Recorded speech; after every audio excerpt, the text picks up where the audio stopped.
Yo, Atlas speaking, and welcome to part 8 of What If I Was Reincarnated in Naruto and Became the Adventurous Ninja with the Gamer System. Let the tale begin. Chapter 176, The Thief's Identity. Despite his excitement, Daichi noticed his sensei's somewhat tense posture. What is it? What's wrong?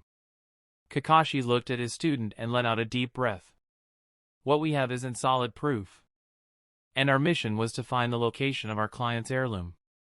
Instead, we might have solved one of the biggest cases of the decade. But more than that, if we're right about who's behind this, then this mission could have great implications. Daichi's eyes narrowed as he heard that. The value of everything the Phantom Thief stole over the years is over $500 million. And that's a low estimate. Since none of the items that were stolen were found anywhere, it's assumed that it's all kept in one location. The 5 Kages put certain conditions in place when they shared the information in the first place. If we're right and we unearth this treasure. The Jonin just sighed and fell silent. Daichi understood what his sensei was getting at. Let's just confirm our theory before anything else. Right now that's all we have. A theory. Kakashi nodded and both of them sealed all the documents back into the scroll. To continue their investigation, they had to leave the fire capital, and the 2 ninjas informed their departure to their client. Within a couple hours, Kakashi and Daichi were on the move with the Jonin leading the way. A few hours later, they were in front of a modest-looking mansion. This is the place, Kakashi said to Daichi. He spoke to the guards outside, and a few minutes later Kakashi and his student were let in. Daichi looked at everyone working in the mansion and used observe. None of them was the Phantom Thief.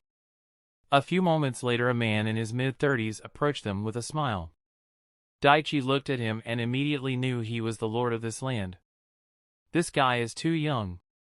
There's no way he could be the thief. Just to make sure, he used observe on him but didn't see anything useful. Welcome, Leaf Ninja, to my home. I'm Hirohito in AG. What can I do for you too? The young lord spoke. The silver-haired Jonin stepped forward and introduced himself. My name is Kakashi Hataki. I don't know if you remember, but 7 years ago your father hired me for an escort mission. In a few moments Hirohito recalled the incident and smiled. He quickly recognized the man in front of him. Ah yes. I remember. My father was very impressed with your work. What can I do for you? Can I speak to your father? It's important. Kakashi came to the same conclusion as Daichi. He knew the man in front of him was too young to be the culprit. The smile on the lord's face dimmed. My father passed away from a stroke 5 months ago. At that, Kakashi turned a bit more serious and looked at the lord. I see. Can we speak in private? There is a matter of grave importance that we need to discuss with you. Seeing the serious demeanor of the Jonin, the smile on Hirohito's face vanished. He looked at the 2 ninjas and a second later dismissed his guards and took them to his personal office. He locked the door and looked at the 2. No one will disturb us. Speak. The Eternal Crane. That's your house sigil, isn't it? Hirohito raised an eyebrow at that question. He was silent for a couple seconds but then answered. It was. But that seal was replaced during my grandfather's time. But my father still had an attachment to it. What's this about? I assume you've heard of the Phantom Thief? The young lord slightly laughed at that name. Ah yes.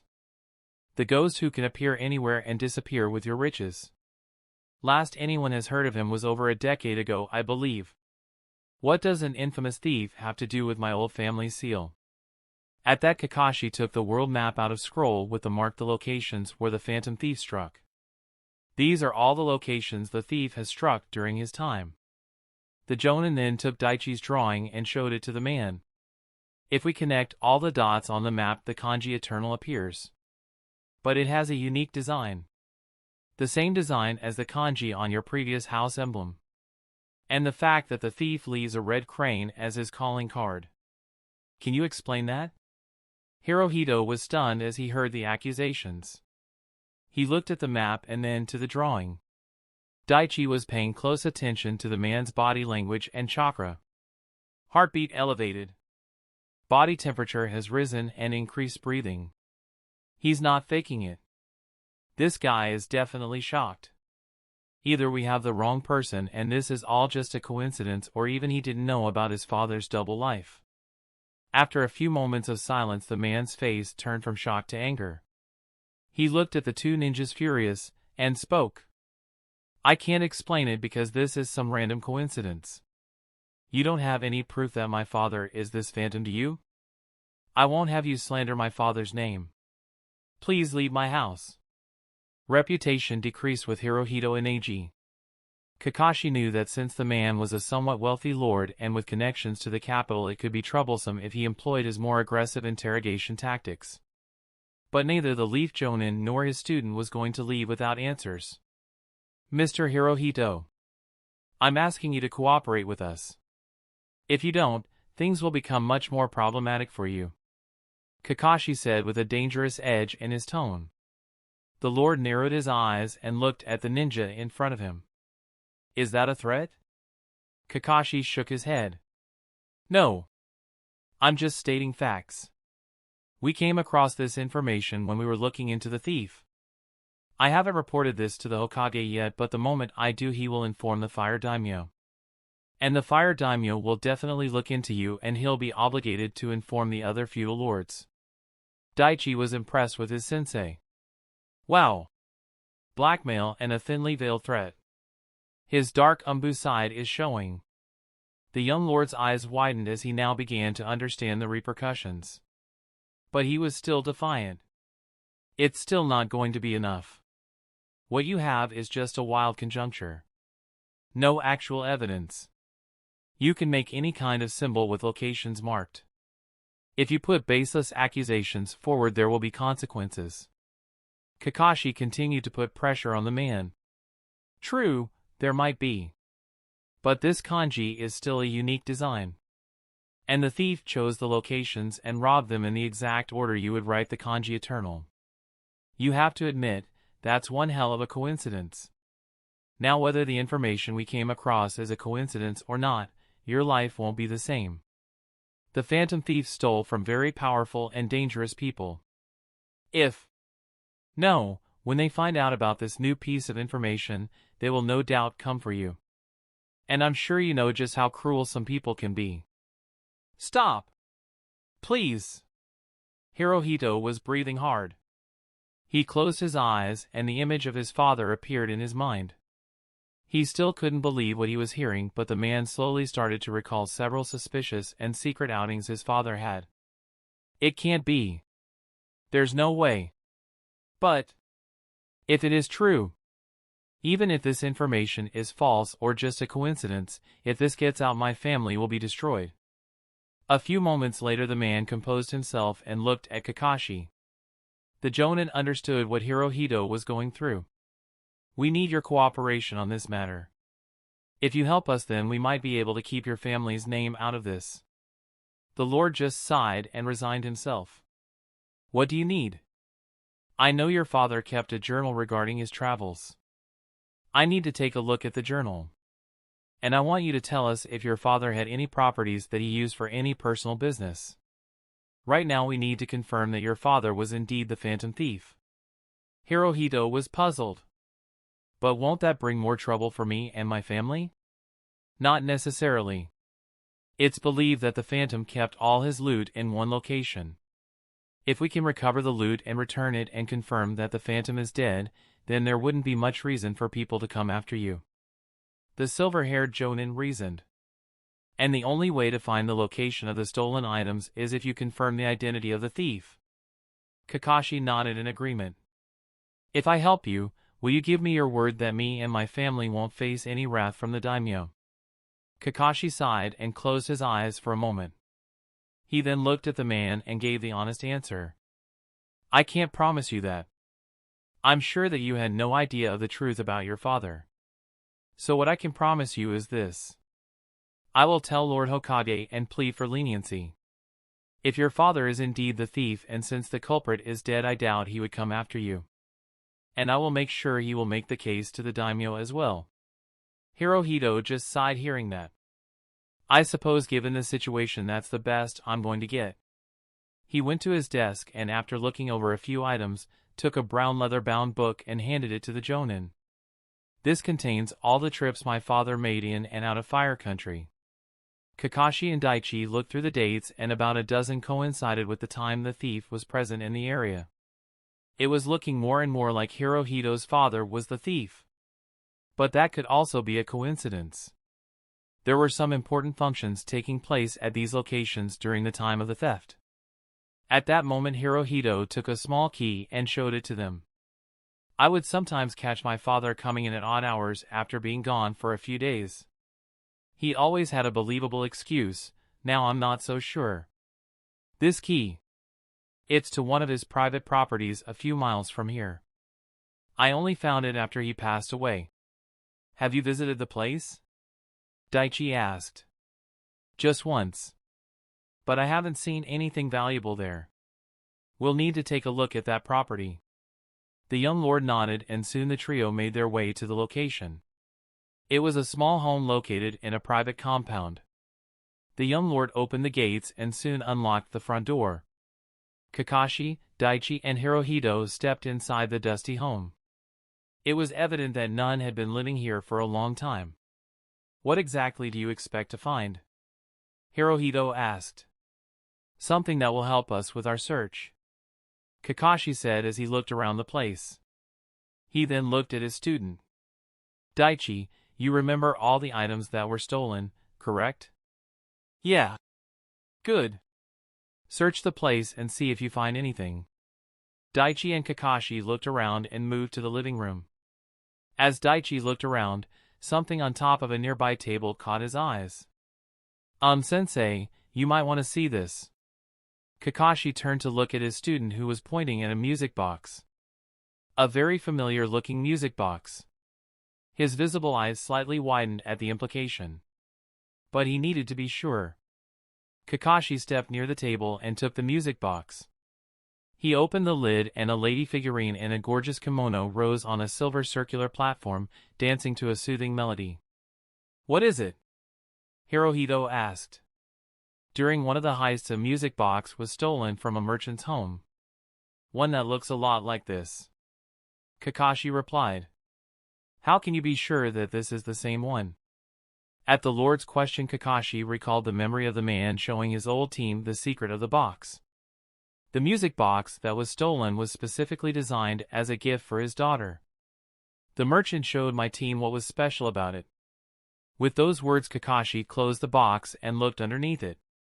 The bottom of the box was divided into 9 equal parts. He gently pressed them in a certain order and then placed the box back on the table. A couple seconds later the lid of the box slowly opened on its own and a new song started playing. The melody had a calming effect on anyone who listened and even during this tense situation brought a smile to the 3 who were present. It played for about 60 seconds and once the song ended a small click was heard. A small hidden compartment at the bottom jutted out of the box. Kakashi pulled the compartment open and took what was inside. Daichi and Hirohito looked at the object in Kakashi's hand.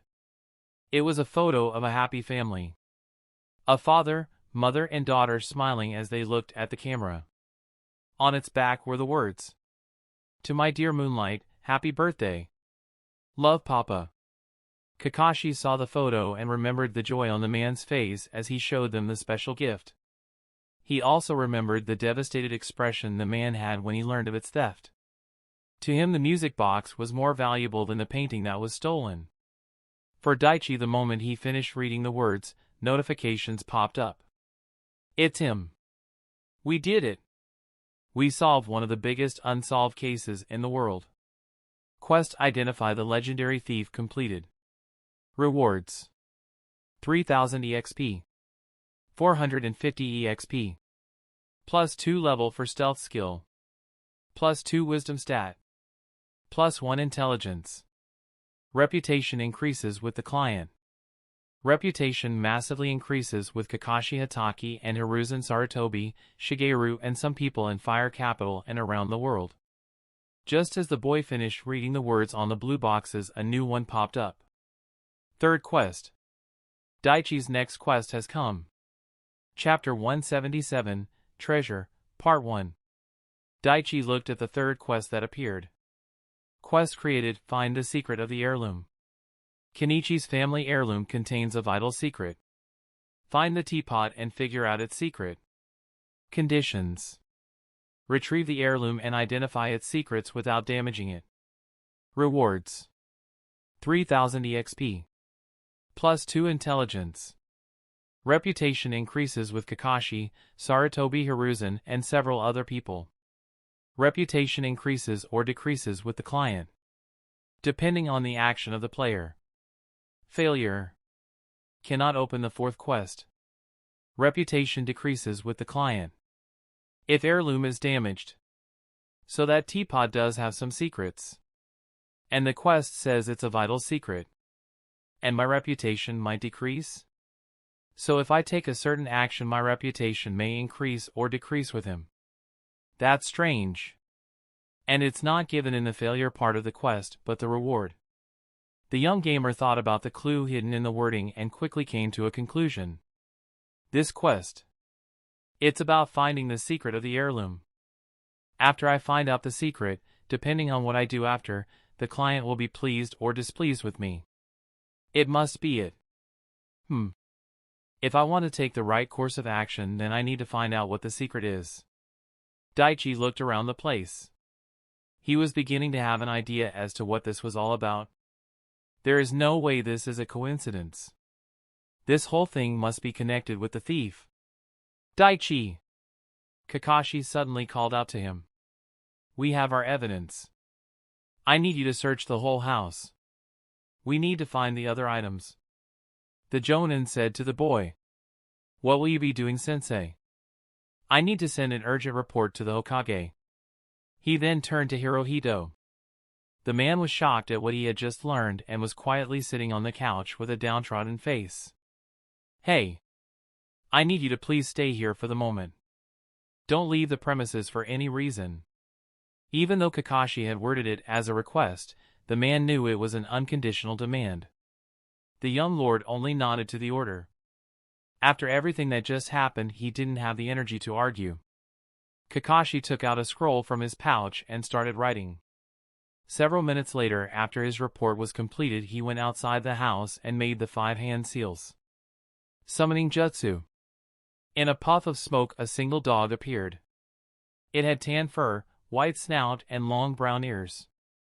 And the blue vest and the forehead protector it wore indicated that it was a ninja dog. Guruko! I need your assistance. The ninja dog was on guard and was looking around. Kakashi, please tell me we're not fighting that crazy student of yours. The ninkin still remembered the feeling of dread from that day. No. No. Nothing of the sort.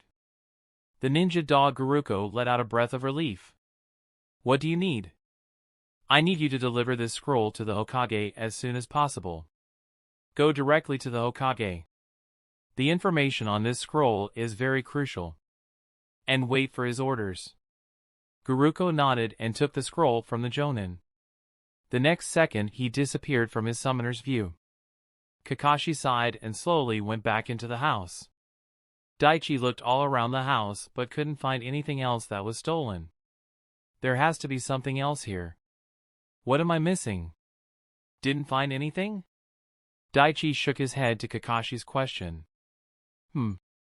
The young genin looked at his teacher, who appeared to be in deep thoughts. You got something, sensei? Maybe. When people want to hide something, they usually put it under them. The boy quickly caught on to what his sensei was implying. The basement? But I already checked.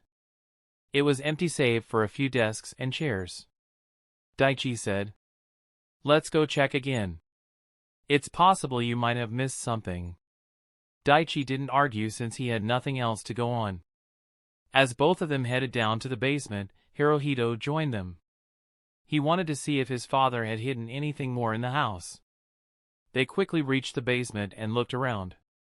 There was nothing else except for a few desks, chairs, and a few wall-mounted hooks with a hat on one of them.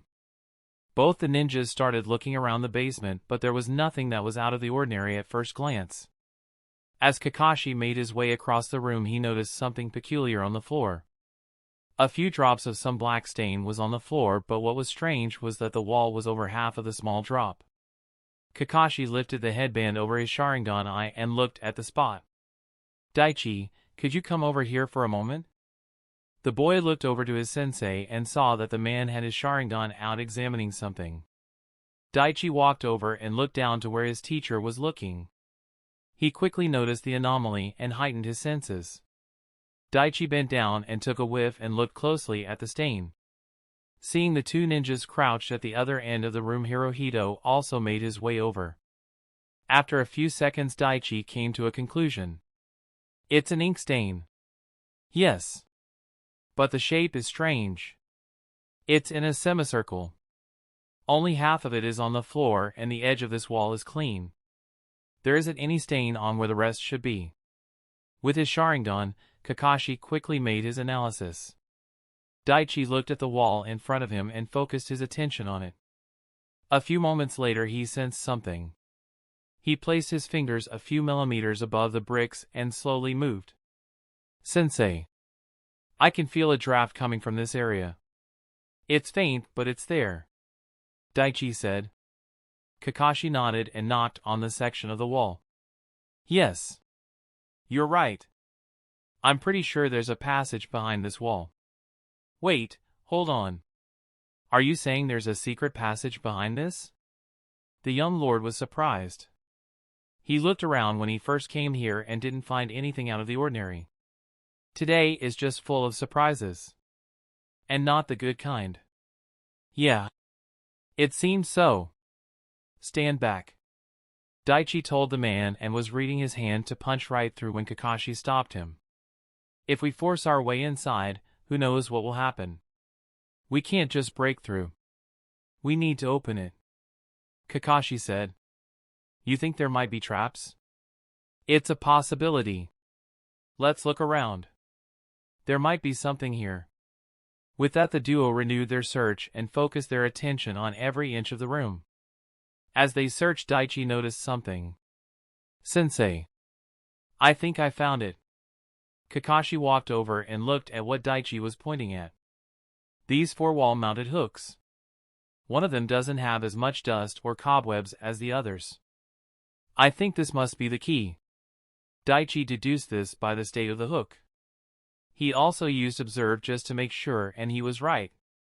Kakashi pulled the particular hook down and the sounds of gears moving were heard. Then the wall they examined earlier started going down, revealing a narrow stone passage. "I can't believe this path was here the whole time." Hirohito couldn't believe his eyes. Daichi was also excited. "This is incredible. Solving a mysterious theft. Finding hidden treasures. I feel like Sherlock Holmes. My life is so awesome." They saw fire torches hanging on the side of the wall, and Kakashi quickly lit one and took it. With light from the flaming torch as a guide, the 3 people made their way forward.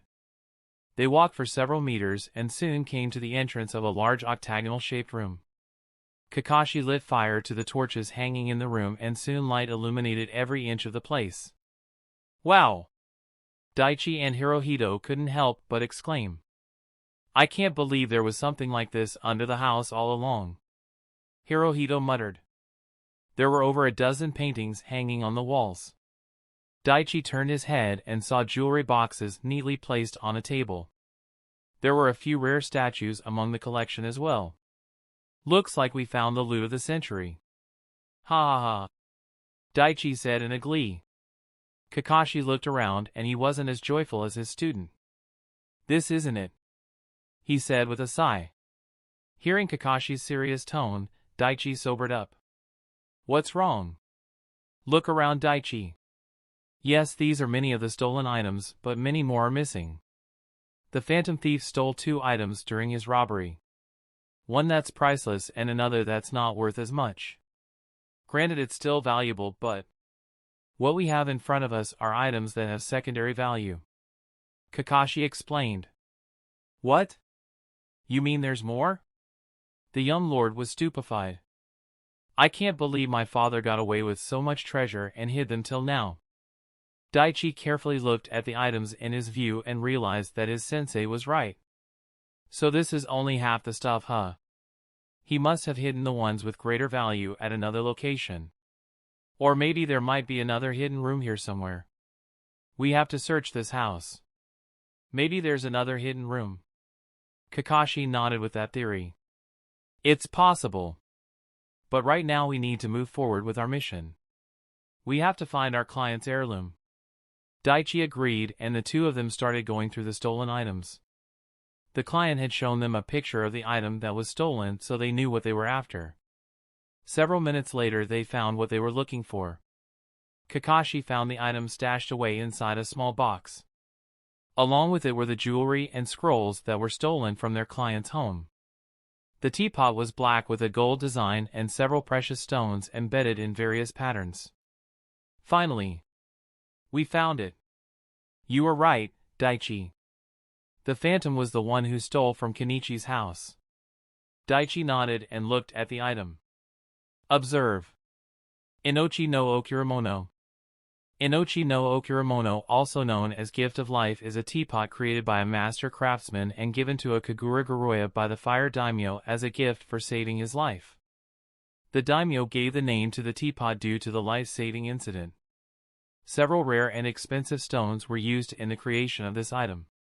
The Goroya family consider this their heirloom and most valuable item. Several years ago Ichiro Goroya came across valuable information and with the help of an artist, stored it in this teapot in secret. You have witnessed an item created by a master craftsman. +1 intelligence. So the story was true. This was indeed a gift from the daimyo at that time. But moreover, Daichi's eyes were focused on the information shown last. A secret information stored in this pot with the help of an artist. That's a clue. Sensei, may I? Kakashi looked at his student and then gave the teapot to Daichi. The genin carefully took the heirloom in his hands and began examining it. He carefully scrutinized every inch of the black teapot and even took a look inside. He tried to see if there was some sort of hidden pattern inscribed on the pot. There isn't anything inside, and it doesn't appear to have any storage or any other seals of any kind on this. So what secret are you hiding? What are you looking for? Kakashi asked his student. The design and craftsmanship of this item are spectacular. And the diamonds and several other stones on this are real. Moreover, based on its appearance, I'm pretty sure this thing is at least several decades old. This teapot is indeed worth a fortune. The story was true. I believe his ancestor did save the daimyo of the time and got this as a gift. Daichi said. The jonin raised an eyebrow at Daichi's conclusion but didn't disagree. Well, I guess now we know why Kenichi wanted to find it so bad. Daichi slightly shook his head. I'm not so sure about that. Why would the phantom thief steal this after so many years? He disappeared for almost a decade, and right after the guy dies he steals this from his house a year ago. No, I don't think that's some coincidence. So what's your theory? Kakashi asked his student. I think there is more to this teapot than what we know. And I'm gonna figure out its secrets. Daichi said with confidence as he looked at the precious item in his hands. Hokage's office. Hiruzen was relaxing in his chair, smoking his pipe in comfort when he heard knocks coming from the window. He looked to the side and saw a ninja dog and immediately recognized it as one of Kakashi's. Kakashi wouldn't send his summon unless something serious happened. There was a worry in Hiruzen's heart that the team might have encountered dangerous enemies. He made a small gesture with his hand and one of the hidden guards opened the window to the office. The ninja dog jumped inside and hopped up onto the desk. Guruko took the scroll and placed it on the table. Lord Hokage, Kakashi tasked me with delivering this directly to you. He says it's important and I'm to wait for your response. Hiruzen nodded, took the scroll and began reading its contents. As he went through each line his eyebrows began to rise. And as he reached the end of the scroll he was completely shocked. You've got to be kidding me. The Hokage groaned, thinking about the headache that will certainly arise when the other Kages and feudal lords are made aware of the situation. They were supposed to be on a simple tracking mission. But now, is everything alright, Lord Hokage? The Hokage's guard special Jonin Ginma appeared kneeling and asked. It seems Kakashi and young Daichi have encountered something that will definitely spark an international incident. Sir? Ginma and the hidden guards in the room were surprised at how a routine Genin mission could turn into something of such magnitude. Ginma. It seems I will need to make a trip to the capital. Most probably early tomorrow morning. I need you to make the arrangements. The old Kage gave the order. Yes, sir. And summon Akai Hyuga and Namaru Nara. Ginma nodded and vanished. The Hokage then turned his attention to Guruko. Tell Kakashi to stay the course. Since he and Daichi have found the identity of the culprit, we can't let this opportunity pass by. Tell him I'll be sending a Hyuga to help with the mission. He will be at the capital at the inn by tonight. And also inform Kakashi that I will be there by noon tomorrow. Kakashi's summon nodded its head and quickly left the office. Hiruzen sighed and leaned back in his chair. He thought about the conditions placed by the other Kages and feudal lords when the information on the mysterious thief was shared. Whoever finds the thief or his stolen items will get 10% of the total value of everything that's found. The other Kages placed that condition in the hopes that if one of their ninja finds the stolen treasure, then the money they get would be diverted to the village.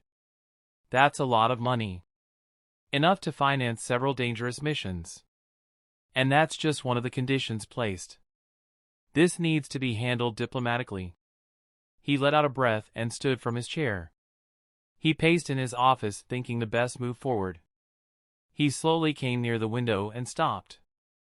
I can't believe this whole time that Kyoto Ineji was the thief. But that doesn't make any sense. He certainly wasn't in need of any money. And even though I've only met the man on a couple occasions, I'm certain he didn't possess the skills to commit these acts. So how? Is there an accomplice? Or was the innocent man I met just a facade? At that moment someone knocked on his door. Come in. Two people entered the room. Both wearing a Jonin vest. One had distinctive white eyes indicating that he was from the Hyuga clan, and the other had the Nara clan symbol etched on his shoulder. Akai, Namaru. You two are here. Good. There is an urgent matter that needs to be discussed. Both ninjas straightened and had their full attention on their Kage. Akai. I need you to travel to the fire capital and meet up with Kakashi and his student. Your task is to help them with their C-rank mission. This is a priority mission with great implications. And the sooner you reach the location, the better. Kakashi will fill you in on the mission details. Go! The Hyuga nodded in seriousness and vanished using the body flicker jutsu. The Hokage then turned to the Nara in the room. Namaru, you'll be accompanying me to the fire capital tomorrow. I need you to prepare for a coming meeting with the diplomats from the other 4 nations. There was an incident, and once the news reaches the other nations, the Kages will definitely send their diplomats to the capital. I need you to prepare. Namaru nodded. Lord Hokage, what's this about? He then asked. The identity of the legendary phantom thief has finally been revealed. The Hokage replied after a couple seconds. The Nara's eyes widened in shock. He now understood the magnitude of the events taking place. Chapter 178, Treasure, Part 2. Near the fire capital. A short while later. So that's what the Hokage said, huh? Guruko nodded his head. Thank you for the assistance. Here. Kakashi gave his summon some treats, and moments later the ninja dog vanished. The Leaf Jonin met the other two and informed them of their journey back to the capital. Daichi placed the teapot into a scroll and secured it. Soon the trio was making their way back to the capital. Daichi only took Kenichi's heirloom with him, and the rest were kept in the hidden room. Before long they reached the gates of the capital. Kakashi turned to look at Hirohito. I'm sure you're aware that what you have learned today must be kept secret, don't you? If there is any information leaked before the matter is resolved by the daimyo, then it will bring trouble for you and your family. So for the moment, just stay at this inn. The young lord nodded seriously. Kakashi gave the man an address and soon the two ninjas parted ways with the man. Daichi and Kakashi made their way to their temporary residence. Daichi, we really should just hand over that teapot to our client and finish this mission, Kakashi advised his student. Please, not yet, sensei. I want to examine this. I'm sure this holds some valuable secrets. The silver-haired ninja just sighed. Daichi, we don't need to do that. Our goal was to find it and return it. We found it. Now we just need to return it. Daichi was calm on the outside, but he was getting slightly anxious. He needed to examine the heirloom and find out its secrets. A day. Just give me a day. I did crack one of the biggest cases of the century. Kenichi waited about a year for this. I'm sure he won't mind waiting for one more day. Kakashi was surprised at Daichi's request. Why are you so adamant about this? What secrets do you imagine this heirloom holds? I don't know what, but I know it does. Don't you think it's strange? There were never any incidents reported that matched the thief's style other than the 40 thefts and the one at Kenichi's house. And in the 40 thefts he left his mark, the red crane on the scene, but at Kenichi's house, nothing. And that robbery was almost a decade after he disappeared. So there must be something he wanted. Something important. Daichi tried to come up with a logical explanation for his desire to examine the heirloom. And you think whatever that is hidden on this teapot? The boy nodded his head. Kakashi looked at his student and sighed again. Fine. We'll do it your way. But how exactly are you going to find out what you're looking for? Daichi just smirked at that question. I have my methods. But first I need to get a few things. With that, Daichi took a storage scroll and left the room. Kakashi looked around and just let out a small tired breath. Guess there's nothing to do but wait. He took out his favorite reading material and just got comfortable. Daichi looked around in his room in Kinsei's apartment in the capital. During his time as Lady Tsunade's apprentice, she would often task him with identifying, examining, and making notes on various materials. Organic and non-organic. Where the heck is it? I know it's here somewhere, aha. Found you. Daichi held a microscope in his hands and carefully placed it in the storage scroll. The technology in this world is really bizarre. There is advanced tech in the medical field, but cars and cell phones don't exist yet? He also took several other objects that would help him with his examination. Once he had everything he wanted, he sealed them in his scroll and headed back to Kakashi's place.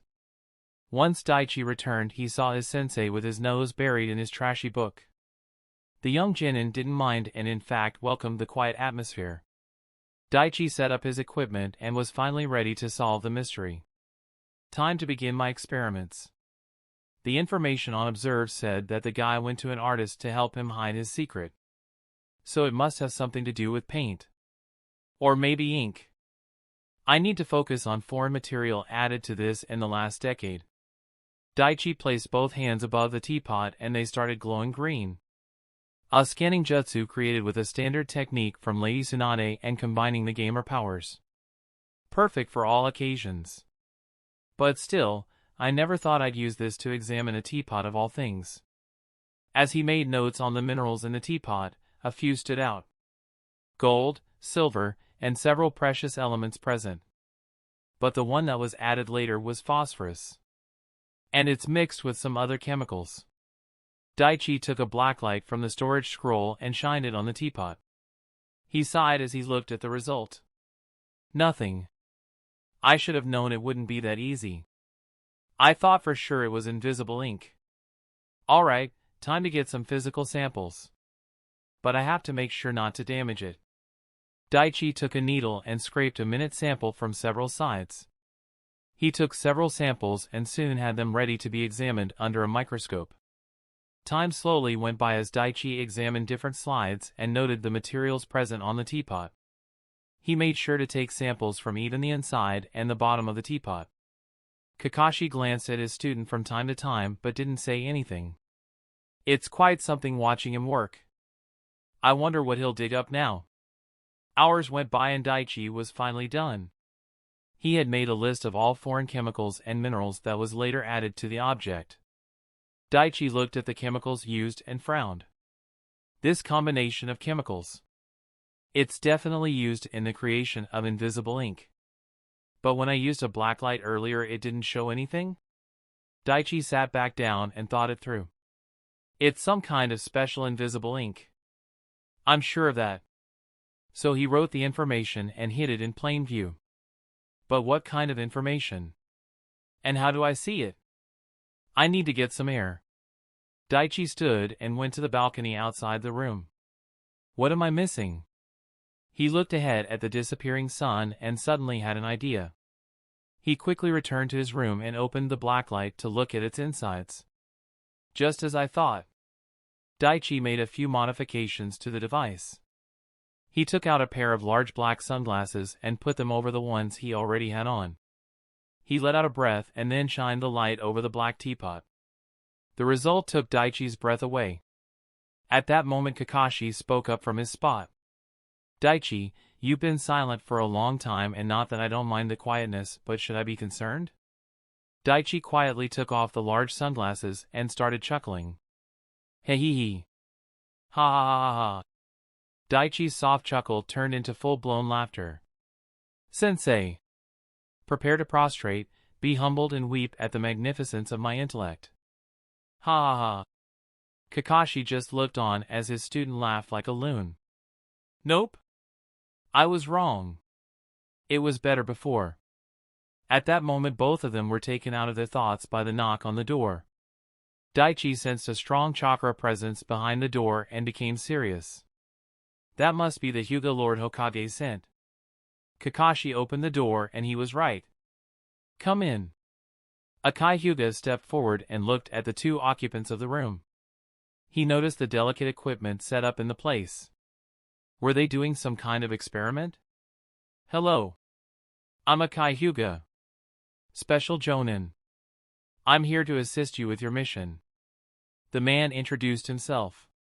Kakashi Hataki, and that's my student Daichi Hakama. We were just about to discuss some information my student had discovered. Kakashi then turned towards Daichi. Well, Daichi. The floor is yours. Yes, but before that, since Hyuga is here. Daichi took hold of the teapot. Can you please use the Byakugan and see if there is anything hidden in this? Akai looked sideways at Kakashi and the Jonin just shrugged. The Hyuga made a seal and the veins around his eyes immediately bulged. The Hyuga looked at the teapot and carefully examined every inch. After a few moments he let go of his visual jutsu. No. I can't find anything. There isn't anything hidden in it. Akai said. But despite what the Jonin said, Kakashi had his doubts. He knew Daichi was brilliant and had found something. So he paid close attention to his student. Daichi smiled hearing that reply. Just as I thought. With the trace amounts used, even the Byakugan couldn't find it. What is it? What did you find? Kakashi asked. The Jonin Akai was also curious. Something my eyes missed? What do you know about the electromagnetic spectrum? Daichi asked the two. Kakashi looked at Akai and the Hyuga just shrugged, indicating he didn't know what Daichi was talking about. It's some kind of wave, right? That carries signals? Kakashi said, recalling the limited information he knew about the subject. It's much more than that. Electromagnetic spectrum is the range of all types of EM radiation. Radiation is energy that travels and spreads out as it goes. Now there are 7 types of radiation that make up the electromagnetic spectrum. Radio wave, microwave, infrared, visible light, ultraviolet, X-ray and gamma rays. Among these, the visible light is the only one we humans can detect without special abilities or gadgets. The two Jonin nodded as they listened to Daichi's every word. Since they never studied such subjects, this was new information for them and it sounded fascinating. But Kakashi didn't understand what significance this information had to do with their situation. What does this have to do with the teapot? Everything. The normal human eyes will only detect visible light.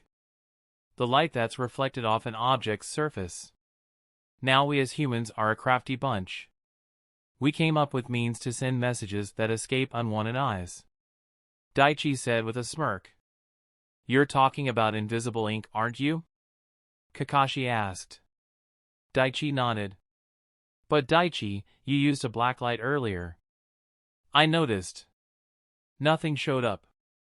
Daichi agreed with his sensei. Yes. It's true. If the person had used a normal invisible ink, it would have appeared as soon as I had shown the black light above it. A standard black light emits ultraviolet rays between 320 nanometers and 400 nanometers. A normal invisible ink will be cooked and become visible if placed under this spectrum of UV rays. Kakashi stayed silent as he listened to his student. But what if it was a special ink that was used to write the secret message? An ink that would only be visible under a certain condition. Under a very specific wavelength of rays. The two Jonin were starting to get what the Genin was saying. Daichi continued. The special fluorescent phosphorus ink was made by mixing very specific chemicals. To create this ink is no easy stuff. Now the materials used are inorganic compounds. So this ink is sunlight stable, heat stable, and will last a long time. This ink will become only visible under UV shortwave lengths. UV shortwaves? What's that? Akai asked. The ultraviolet rays are separated according to their wavelength. Just as the visible lights are separated into 7 colors, the ultraviolet rays are categorized into 3. UV long wave 320 nanometers to 400 nanometers, UV medium wave 280 nanometers to 320 nanometers, and UV short wave 280 nanometers to 100 nanometers. Now almost all invisible inks appear when UV long waves fall on them. But this ink, it would only show up if shortwave UV light is used. Kakashi said. Daichi nodded his head. Almost all blacklights that are available use long-wave UV rays. So you wouldn't have found it under normal methods. Can we see? Kakashi was now more than curious about the message hidden in the heirloom. Daichi nodded and took out 2 pairs of sunglasses and handed them to the 2 older ninjas. To protect your eyes. He put on his pair and turned on the modified blacklight over the teapot. He flipped the pot upside down, and underneath it were several instructions shining in bright orange color. It's a cipher. Kakashi immediately recognized it. Daichi nodded his head. Yeah. And without the key we won't be able to unlock it. So who has the key? Akai asked. The young genin smiled. Who else? Our client, of course. Kakashi thought about that possibility and he couldn't rule it out. What do you think these instructions are for? He asked his student. He was looking to hear Daichi's theory. It's no coincidence that the Phantom Thief would come and steal this item after so many years. There is only one reason he would do something like that. I believe these are instructions left by Kenichi's father that will lead to Phantom's hidden treasure. Daichi said. The Jonin was surprised. Do you mean the items missing from that hidden room? Yes. How can you be certain of that? Akai asked the kid. Daichi was silent for a few moments before answering. It's just an illogical gut feeling. But this is the story that makes sense. And it's also based on every heist movie, Sherlock stories, and detective novels I read in my previous life. This has to be it. Now the whole pieces connect. Daichi then looked up to his sensei. So teach. What's our next move? The silver-haired ninja just closed his eyes and took a deep breath. A few seconds later he made a decision. Chapter 179, Treasure, Part 3. As Kakashi thought about their next move, Daichi took a look at the quest rewards. Quest: Find the secret of the heirloom completed. Rewards: 3000 EXP, 450 EXP, plus 2 intelligence. Reputation increases with Kakashi, Sarutobi Hiruzen, and several other people. Reputation increases or decreases with the client, depending on the action of the player. Not bad. I won't say no to more stat points and experience. Now it's time to check the next quest. Fourth quest. Quest created the Great Treasure. Many people from all over the world have been searching for the items that were stolen by the Phantom Thief. Since the value of the items has only increased due to their infamy over time, it is considered one of the greatest hidden treasures in the world. Find the hidden great treasure. Rewards. Large unknown amount of money. +2 dignity. Reputation increases with the daimyo and people of the Fire Country. Reputation increases with the Hokage and people of the Leaf Village. Reputation increases with some people around the world. Reputation slightly decreases with some people around the world. Failure. Incomplete chain quest. -5000 EXP. Wow! A treasure hunt.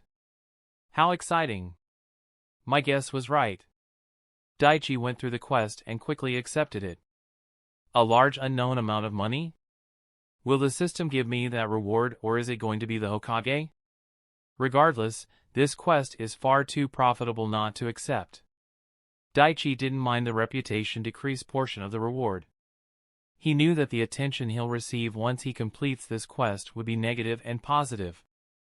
At that moment Kakashi spoke up, bringing Daichi out of his thoughts. Let's just review what we learned so far. Decades ago Kyoto Eneji decided to become a thief and he amassed a large amount of stolen items. He decided to mark the sigil of his house onto the world map with the location of his robberies. And once that task was completed he disappeared. And this was over a decade ago. He kept the stolen items in 2 locations. In the octagonal room in the basement, we found items of secondary value. And the rest were hidden elsewhere. Somehow around the time when the Phantom was active, Kenichi's father Ichiro Garoya found out about Kyoto and possibly the location where he hid his main treasure. This is on the assumption that the secret message is indeed about the stolen items. Daichi nodded his head. He took over from his sensei. Kenichi said that during the last years of his life he suffered from memory loss. So it's possible he wanted to record the information in a safe place. The silver-haired Jonin nodded. Yes. So Ichiro went to a skilled chemist and created an invisible ink that would only appear under specific conditions. I'm sure he must have a blacklight that would reveal the information. And he must not have told anyone in his family. Even his son. If he had, Kenichi would have kept that heirloom in a much more secure location.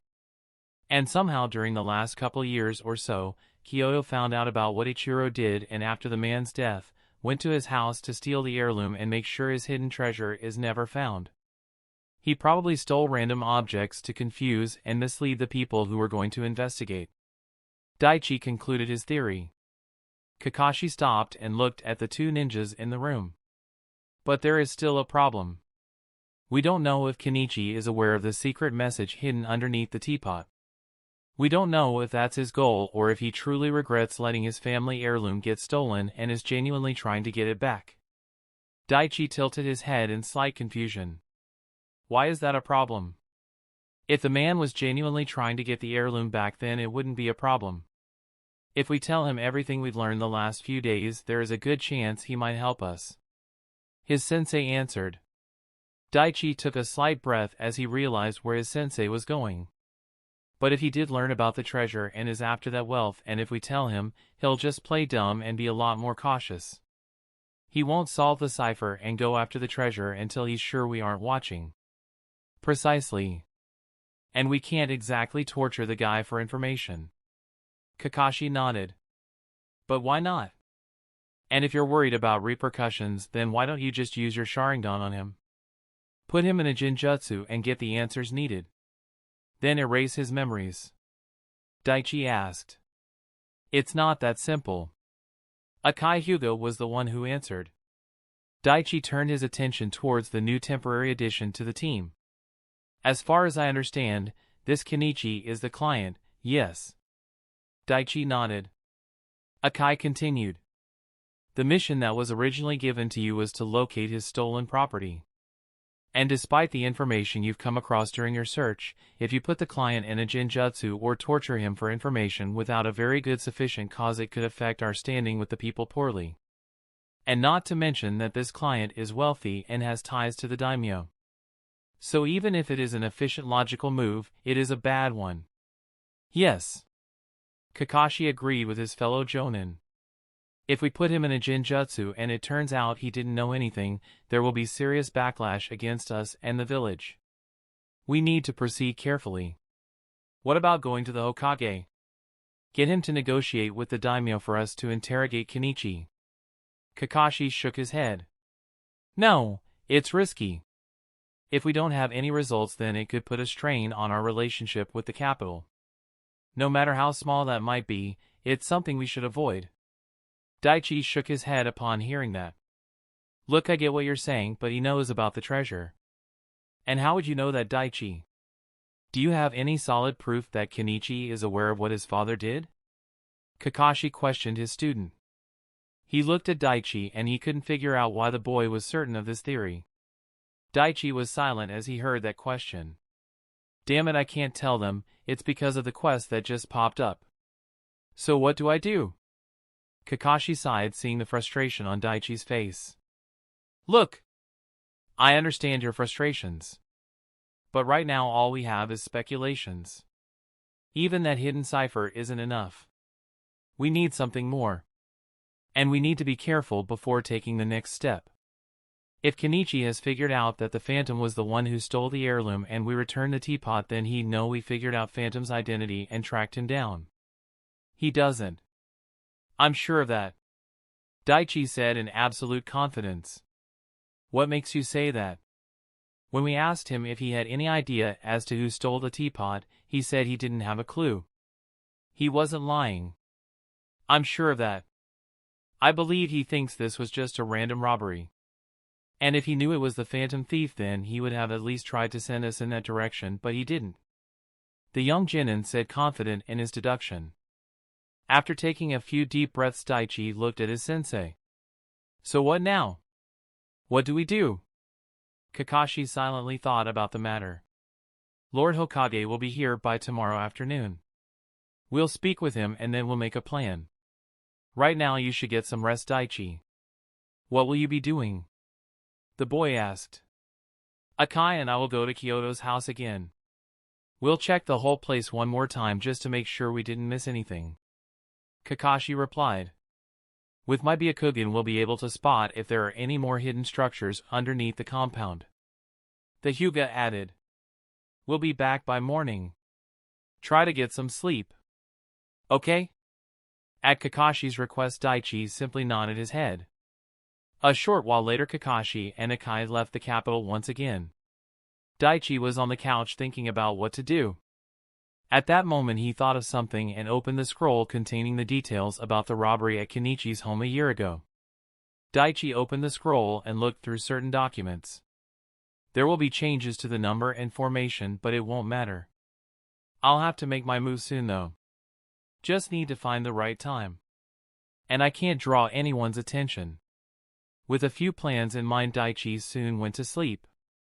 He woke up a few hours before dawn and went outside to complete his daily exercise. An hour later, by the time he was done, Kakashi came up to him. You didn't find anything, did you? It was more of a statement on Daichi's part. The Jonin simply sighed and after a few seconds of silence replied. No. There wasn't anything else other than what we found. Daichi nodded and went back to training while Kakashi relaxed and read his book. Soon, by the time it was noon, there were a few knocks on the door. Kakashi opened it and immediately bowed. Lord Hokage. Please come in. Hiruzen with a smile slowly entered the room. A ninja from the Nara clan and Akai Hyuga also followed the old Kage into the room. Daichi also stood from his spot and greeted the Kage.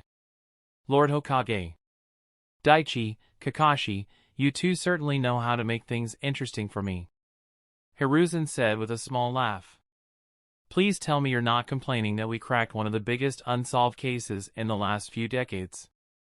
Daichi said with a small smile as he looked at the old man. Hiruzen just laughed at that. No. While this will certainly cause a headache for me, it is a minor one. The rewards far outweigh any problem that might arise. He looked at the two ninjas and spoke in a somewhat more serious tone. Akai has filled me in on this situation. I haven't spoken to the daimyo yet, and the people of Fire Capital are under his protection. So using Jinjutsu or any means of direct interrogation will cause problems. So how are you two planning to proceed? At that, Kakashi spoke up. Well, Daichi and I came up with a plan. It's a simple, straightforward idea, and I believe it should work nicely. Kakashi explained his plan, and the Hokage gave his permission to move forward with it.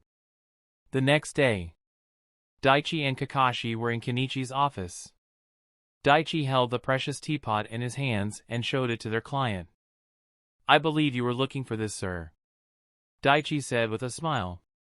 Kenichi's eyes were wide as he looked at the item in front of him. Oh my god! You actually found it. After all this time I didn't have much hope, but you two actually did it. Reputation increases with Kenichi Goroya. We couldn't find the jewels that were stolen. This is what we were able to track down, Kakashi said. Kenichi shook his head, smiling. Those jewels don't matter that much. This is what I wanted. Now I'm sure my father will be able to rest in peace, Kenichi said with a wide smile as he carefully took the teapot from Daichi and inspected it. You retrieved it without any damages. Well done. The man placed the teapot on top of the table and looked at the two ninjas he hired with a happy smile. I should have hired you two from the start. I'm amazed. How did you even track this down? Who had it? Kenichi asked them, eager to know the details. Well, as for how, we can't reveal the tricks of our trade, I'm afraid, the Jonin said with a polite smile. Now as for whom, it was a skilled thief from a nearby village. He was at the Fire Capital and heard of your valuable heirloom. So he broke in and stole it along with whatever else he deemed valuable. The nerve! Where is he at the moment? Kenichi asked with slight anger. Dead. He died of an illness a few months ago, Daichi replied. Kenichi let out a small breath and calmed himself. He smiled again. Well, I guess this is it. You two have completed your mission perfectly. Thank you. It was our pleasure, Kakashi replied. Quest: locate and retrieve the missing item completed. Rewards: 15,000 EXP. 2,250 EXP. Reputation increases with the client. Reputation increases with Kakashi Hatake and Hiruzen Sarutobi. For Daichi, at that moment the quest completion notification appeared, but he only briefly glanced at it. He kept his full attention on the man in front of him. Will you two be staying at the capital? You two are more than welcome to stay at the inn. You could enjoy some free time and tour the places. It will be my treat. The offer from Kenichi sounded genuine to the two ninjas, and his face only expressed his joy at the return of the heirloom and satisfaction at the two ninjas' impeccable work. Thank you for the offer, but maybe another time perhaps.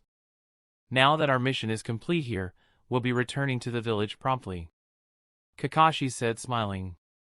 If you're leaving already, then please take this. Kenichi took 2 coupons from his desk and handed them to Kakashi. You two will no doubt be looking to relax once you reach the village. Please show these coupons at my shop and the staff will treat you to some excellent tea. Please, I insist. Thank you. The Jonin took the 2 coupons and stashed them in his pouch. The two ninjas soon left Kenichi's home and headed to the capital gates. They showed their identification documents and left the Fire Capital. Daichi had a small smirk as he jumped through the trees. Now the plan begins. Chapter 180, Treasure, Part 4, Final. Kakashi and Daichi quickly moved through the trees and made their way back to the village. Do you think he was suspicious? Kakashi asked his student. Daichi shook his head. No. He believed us when we said the robbery was done by a random thief. I'm certain. I think the same. Now we know for sure. He has absolutely no idea that it was the Phantom who stole the item. And that's the key. Daichi agreed with his sensei. Due to their speed, both of them reached the village in just a few hours. Since he was gracious enough to give us 2 coupons, we should use it, the Jonin said, and both of them soon reached Kenichi's tea house. They showed the coupon to the staff and were escorted to a private room and served their best products. Oh wow! This really is delicious. I can see why this guy has shops all over the country, Daichi commented as he emptied his cup. The flavors are truly exquisite. I'm glad I got to enjoy this. Kakashi also chimed in. They spent some time relaxing at the tea shop and soon left the place. The duo walked through the village streets and slowly made their way to Training Ground 3. I think that should be enough, don't you agree, Daichi? The boy nodded and both Kakashi and Daichi made a hand seal. Release. The next second both ninjas vanished in a puff of smoke. Fire Capital. Daichi and Kakashi were sitting in a room in a different inn. They stood as they felt the chakra of the shadow clones coming back to them. Looks like our clones did a good job fooling everyone into thinking we reached the village, Daichi said as he stretched himself. I wonder, did Kenichi give us those coupons because he truly was grateful, or is there something more? I guess we'll find out soon, won't we, Sensei? Kakashi nodded. Now that our roles are done for the moment, it's Akai's turn. He'll be able to observe Kenichi's movements much easier without getting noticed. Yeah, but we're stuck here for who knows how long. Daichi had no problems with staying inside, but he was miffed since he didn't know how long it was going to last. Daichi and Kakashi found out Kenichi's schedule for the next several days before they handed the heirloom to the man. The plan was to see if Kenichi would act any differently once he thought the team he hired had left. And so they waited to see the outcome of their gambit. In the Leaf Village, a few minutes after Kakashi and Daichi left the Kenichi's tea shop, a staff member sent a scroll out for delivery, just as Lord Goroya instructed. The staff member remembered what the man had said. Remember, send this only after the ninjas have returned. Once he made sure the scroll would be delivered to the capital soon, he went back to work. I wonder what that was all about. Akai was watching every move his target made from a safe distance.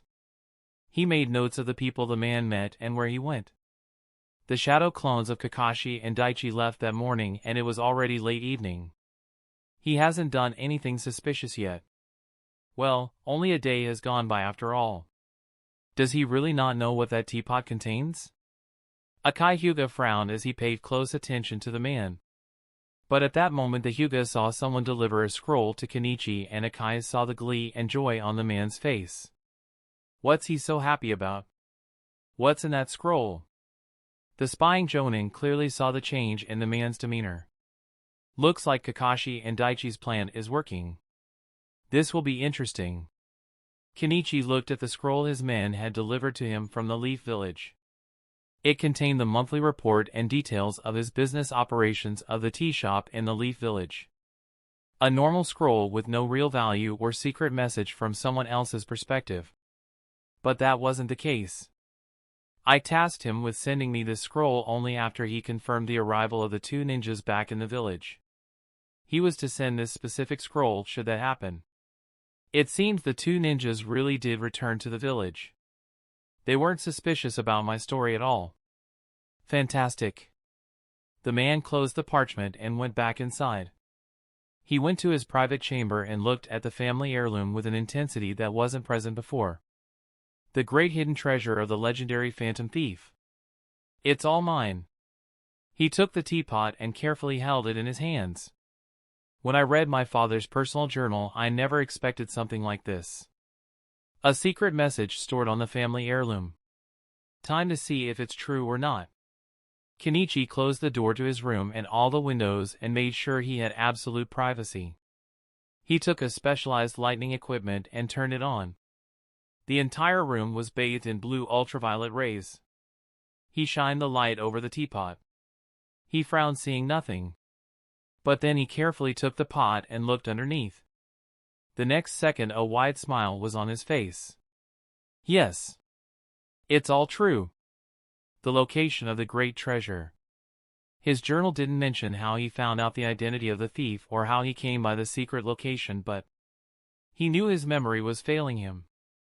And for him to go to such lengths to preserve the information and on the item he considered the most precious in the family. It must have some truth. Kenichi took a book and wrote down what was written underneath the teapot. Once he was done, he put the black light away and took out his father's journal. He turned the pages and found the keyword necessary for decrypting the cipher. After about half an hour, he deciphered the message. I need a map. Kenichi took out a detailed world map and after studying the message, found the location mentioned in it. This area. It's within the fire country, but it's a wilderness. As far as I know, there are no settlements or such near that place. But I need to make sure. I'll also need to see if there are any bandits hiding there. I'll check it out first thing tomorrow. With plans made for tomorrow, Kenichi went to sleep dreaming about the wealth he soon would have. The next morning, Kenichi took a horse and without any guards left his home. He was dressed in simple clothing and at a glance people would mistake him for a commoner. Kenichi left the capital and headed in the direction marked in the map, unaware that several pairs of eyes were on him and following in the shadows. After a few hours he reached the area.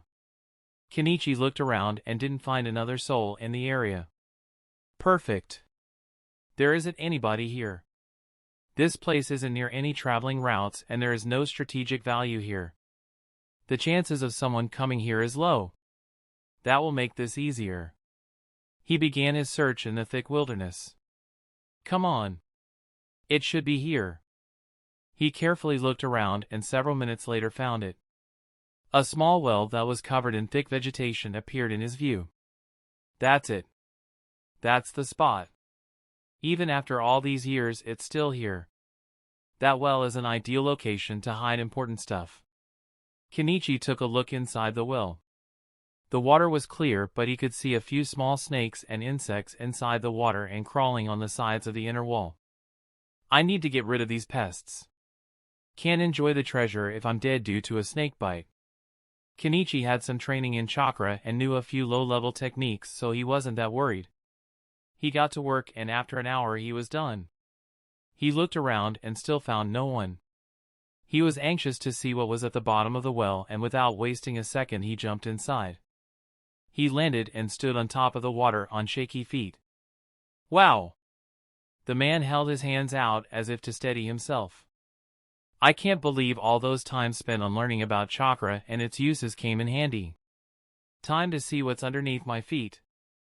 Taking a deep breath, Kenichi cut chakra to his feet and immediately plunged into the water. The well was much deeper than one would guess. He swam down and soon he reached the bottom. Kenichi felt around with his hands and feet and didn't find anything except for soil and rocks. After a couple minutes he came back for air and dove back in. He searched again but he didn't find anything and came up for air a second time. Damn it. It's supposed to be here. Did someone else take it? Or did the phantom move the treasure? Kenichi went back down for a third time and tried to find anything that could make this trip worth it. But it was for naught. He tried to dig and see if the items were buried, but he didn't come across anything other than earth.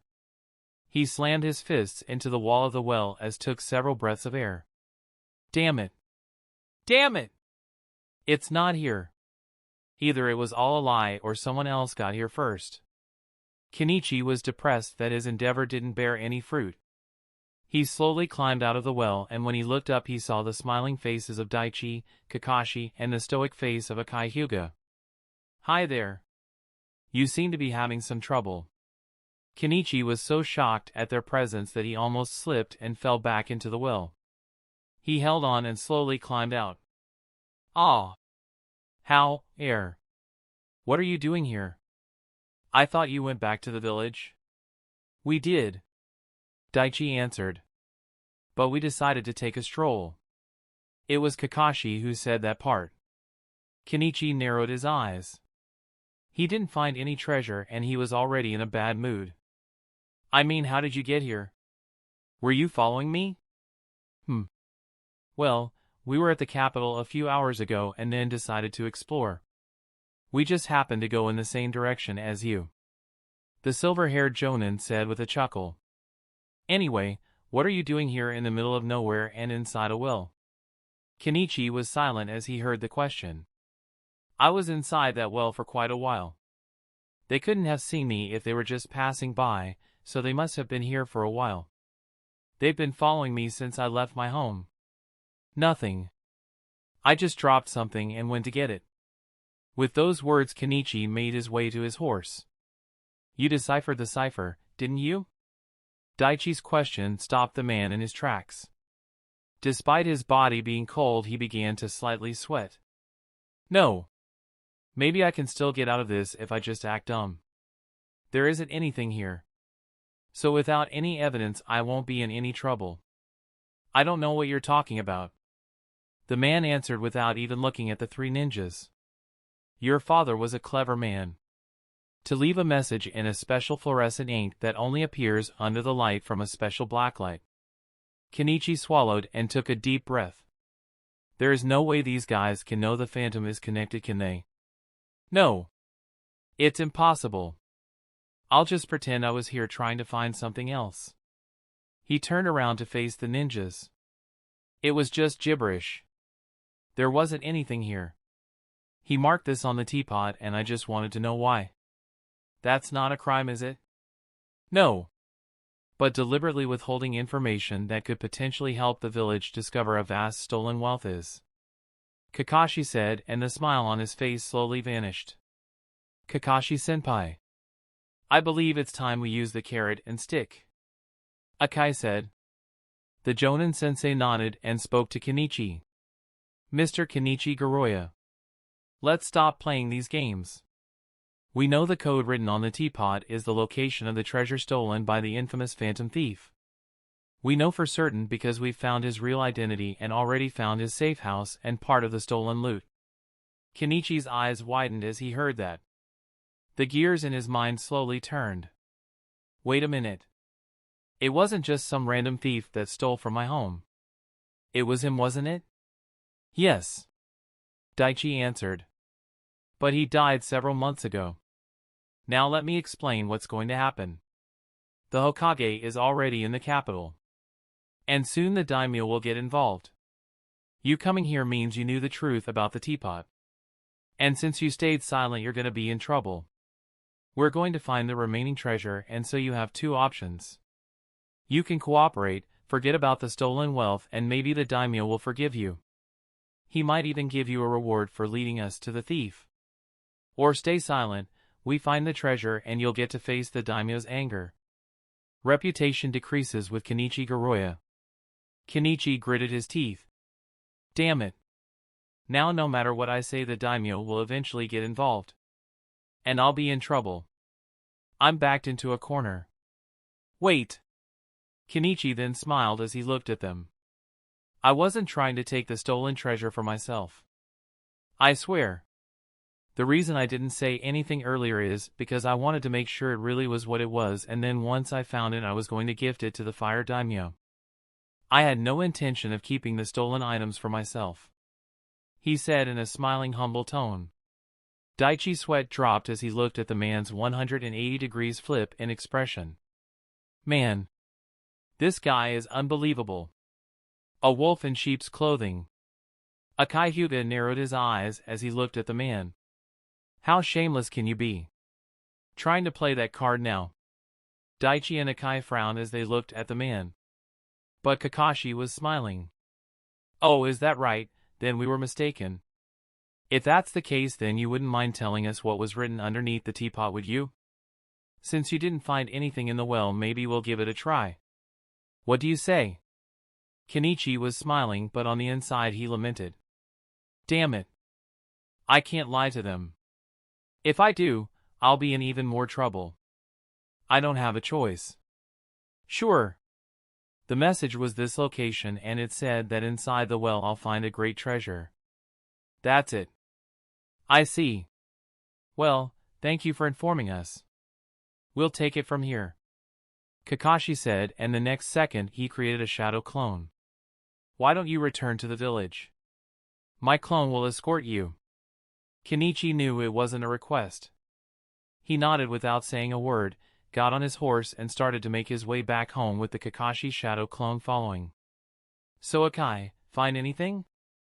the real Kakashi asked once the other two left. There is a tunnel at the bottom side of the lake leading to a different location. It's strange. For some reason, my Byakugan vision is getting blurry when I'm looking further down the tunnel. Well, then. Why don't we check it out ourselves? The other two nodded to Kakashi's words and jumped into the well. They took a deep breath and plunged into the water. Daichi used Observe on everything and soon they reached the bottom. The three ninjas could hold their breath for far longer than an ordinary person and thus were able to investigate longer. Akai noticed a brick that was connected to a hidden pulley system and pressed it. The brick slid into the wall of the well and the next second a portion of the well started to sink into the ground. Enough for one adult to pass. The three ninjas swam through the water-filled tunnel. Soon they began to notice the water level dropping and their feet touched the stone ground. We can breathe, so that's something. But I can still only see several feet in front of me even with my eyes. It's really strange. They carefully made their way forward with Akai leading them and soon the tunnel began to get bigger and bigger. Before long Kakashi and the two others were standing at the entrance of a large underground cave. Akai saw a couple torches and lit them. What the three saw as light illuminated the darkness made them speechless. The cave was far larger than they thought. They could see several precious artifacts, paintings, statues and other stuff, all perfectly preserved and kept on different tables. We did it! We actually found it! The great treasure of the legendary thief! Daichi said in an odd tone as he looked around. Yes. Yes, we did. Quest: The Great Treasure completed. Chapter 181, Meeting the Fire Daimyo. Daichi was in awe as he looked at what was in front of his eyes. Amazing! Everything is perfectly stored and preserved. Look at all this stuff. You can buy a small army with it. Akai said as he inspected the items. There were paintings, precious stones, statues, and scrolls with the markings of daimyos. I can't believe our C-rank mission turned into one of the biggest treasure hunts in the world. Kakashi said as he looked around. He then turned to this student. Well done, Daichi. This wouldn't have happened without you. I think you mean a sensei. I wouldn't have known the identity of the thief if it wasn't for you. Kakashi shrugged and turned his head to the items all around. There is something I still don't get. How did he steal all this without getting caught? The places he robbed must have had at least a few sensory ninjas. How did he escape their senses? Is his infiltration and escape skills that good? Or is there something else? With the man dead, I suppose we'll never know. As Kakashi was mulling over his theories, Daichi looked at the notifications piled up. Quest: The Great Treasure completed. Rewards. Large unknown amount of money. +2 dignity. Reputation increases with the daimyo and people of the Fire Country. Reputation increases with the Hokage and people of the Leaf Village. Reputation increases with some people around the world. Reputation slightly decreases with some people around the world. Dignity and large unknown amounts of money, huh? So dignity stat can be increased with quests like this. That's good to know. Now time to check out how much money I got as a reward. Daichi was ecstatic about the reward. He opened his status page and looked at the real count. It wasn't any different from yesterday. What the? I didn't get any money? Then. Daichi thought about it and figured that if the quest didn't reward him, then it's possible that the monetary reward was from the Hokage. Daichi looked at the next quest that appeared. 5th quest. Quest created: Kyoto Inagi's secret. Kyoto Inagi only had ordinary skills in the shinobi arts. Yet he was able to infiltrate the most secure compounds in the world. Investigate this underground cavern and find out his secret. Rewards. +2 level in stealth skill. Failure. Incomplete chain quest. -5000 EXP. Daichi read the quest and his eyes slightly narrowed. A man with only average ninja skills infiltrated places like daimyo's mansions and heavily guarded museums. How did At that moment a thought entered his mind. No. It can't be. There's no way he could have found Adamagai's cloak, could he? No. It couldn't be his fifth and final cloak. That possibility is low. So it must be one of the other cloaks. But when I first got the quest, it said the first 3 cloaks were destroyed. I have the 4th and the Abyss cloak is the 5th. So what's going on? Did he really find the Abyss cloak? Is it here? The quest mentioned investigating the cavern and Daichi was intending to do so. If the 5th cloak really is hidden here, then I have to find it. Sensei, I'm gonna take a look around. Why don't you start packing everything? Looking for something, Daichi? Kakashi asked in a curious tone. This is the place the Phantom Thief hid his great treasure. There's no way I'm leaving without inspecting every inch. Who knows? We might find something else. Daichi was calm as he said those words, but he was cautious. If the 5th cloak really is here, then I must have it. There's no way I'm handing it to anyone else. I have to do my part and complete this quest. Especially since my clone did his job so well. Flashback. Shortly after Kakashi left with Akai Hyuga to investigate Kyoto's home, Daichi opened the scroll containing the investigation reports on the robbery that happened a year ago. Kenichi is a wealthy man. He had hired several guards to protect his home, and yet the thief broke in. The investigating shinobi have made a detailed account of the guards' patrol time and positions. And this report even has a layout of the building. Not that I needed that much since I've been inside. Still, this is good. The guard's shift may have changed, but it hardly matters. Daichi thought about a plan that would put everything in his favor. Kenichi doubles his guards at night. So I'll need him to leave his house in the morning. If he did know the location of the treasure, then I doubt he'd go there at night. I need to convince Kakashi to make a plan that would have Kenichi leave the house in daylight. Only a couple maids will be at his home during that time, and it'll make my job easier. Daichi thought about how to proceed and came up with a plan. He opened his inventory and looked at the items he recently created. Perfect. They look exactly like the puppets in Kenichi's home. Not a hair out of place. Even he won't be able to tell the difference just by looking. And based on how they were, he hadn't even touched them in ages. He won't be able to tell the difference. It's a waste to just lock those puppets away inside that shelf. Daichi memorized all the information necessary to infiltrate Kenichi's home and steal the items. When his sensei returned, Daichi laid out his plan and got the man to agree. And once it had the Hokage's green light, Daichi prepared himself. He's on the move. He didn't take any guards with him. Akai said as he looked at Kenichi leading the capital. Well then, let's see where he leads us. Kakashi gave the order and the 3 ninjas swiftly moved. They made their presence to a minimum and maintained a certain distance. At this time, Daichi's shadow clone under the protection of the invisibility cloak infiltrated Kenichi's home. The clone easily moved past the guards and soon reached the room where his prize was located. But there was a maid cleaning the room. Daichi used Observe and the information showed that she was an ordinary woman. He used mana puppetry on her and made her leave the room. Master Kenichi is gone. Why don't I take a break? The maid left and Daichi made his way to the shelf with the chakra puppets.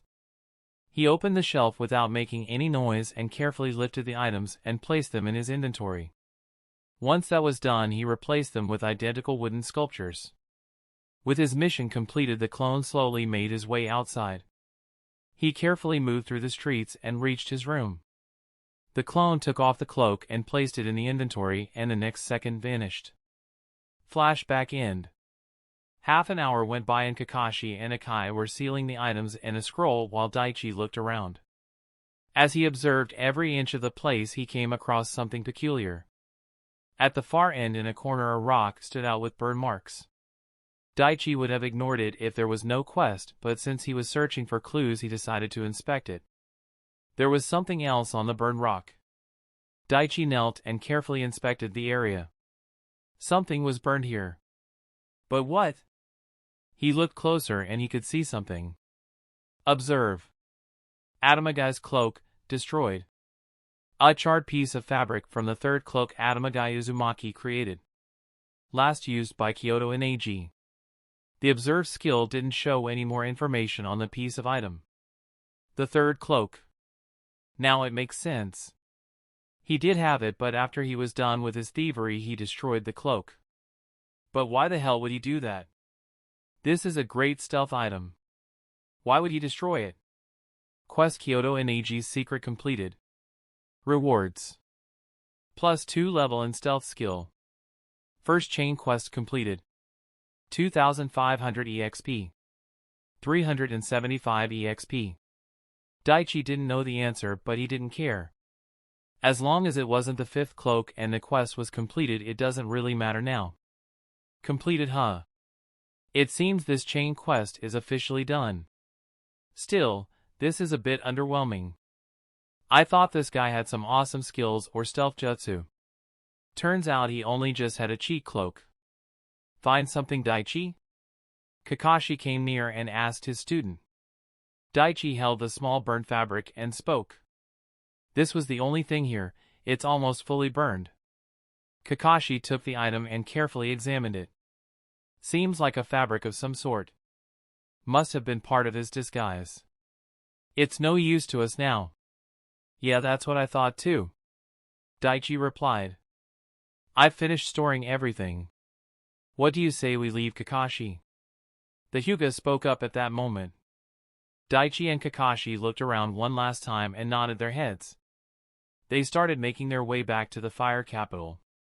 Daichi and Sensei gave a detailed report of their findings to the Hokage. Currently they were in a meeting with the Hokage, and the man Hirohito Inagi was also present. The man went through a light interrogation to make sure he wasn't aware or a participant in his father's crimes. Hiruzen had a stern gaze as he looked at the man. I've spoken with the fire daimyo. Due to the sensitive nature of everything, he has agreed to keep your name out of it. Since you didn't know what your father was up to, it was decided that you wouldn't be punished for his crimes. Thank you for the mercy, Lord Hokage. Hirohito bowed respectfully as he heard his verdict. This was only possible because we were able to retrieve everything that was stolen. If that weren't the case, then things would have gone much differently for you. So instead of thanking me, you should be thanking those two behind you. Hiruzen said. Hirohito nodded and turned towards Daichi and Kakashi. Thank you sincerely. He then looked at Kakashi. Thank you for keeping your word. The silver-haired jonin just nodded with a small smile. The man was dismissed, and soon it was just the three of them in the room. Hiruzen looked at his two ninjas. The daimyo wants to meet you too. I couldn't exactly say no. The old Kage said. Kakashi nodded. I understand, sir. Hiruzen then turned to Daichi. I know I don't have to say this to you, but please be on your best behavior. You're about to meet the most powerful man in Fire Country. Daichi nodded his head. Yes, sir. He knew the matter was no joke. If he made any remarks that displeased the Fire Lord, it could have great consequences. Good. Let's move. The group made their way to the Fire Daimyo's palace. You have witnessed a work created by several master craftsmen. +1 wisdom. This palace is incredible. The Hokage chuckled, looking at Daichi's reaction. It was something he expected. Yes. Indeed it is.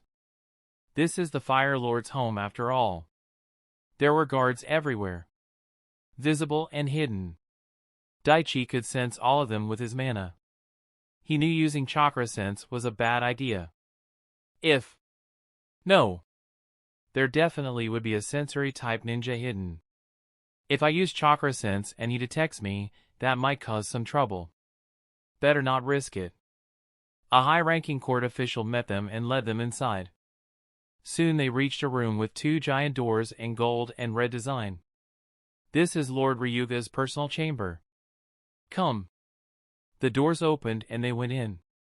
This room is much bigger than I thought. On the other side of the room, on a luxurious couch, sat the current Fire Lord, Ryuga Hinu. Two guards in imperial armor stood behind him. There were a couple of advisors with him as well taking part in the meeting. Daichi used Observe but couldn't see their level.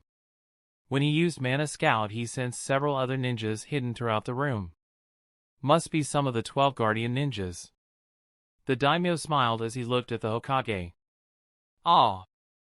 Hiruzen. You've come right on time.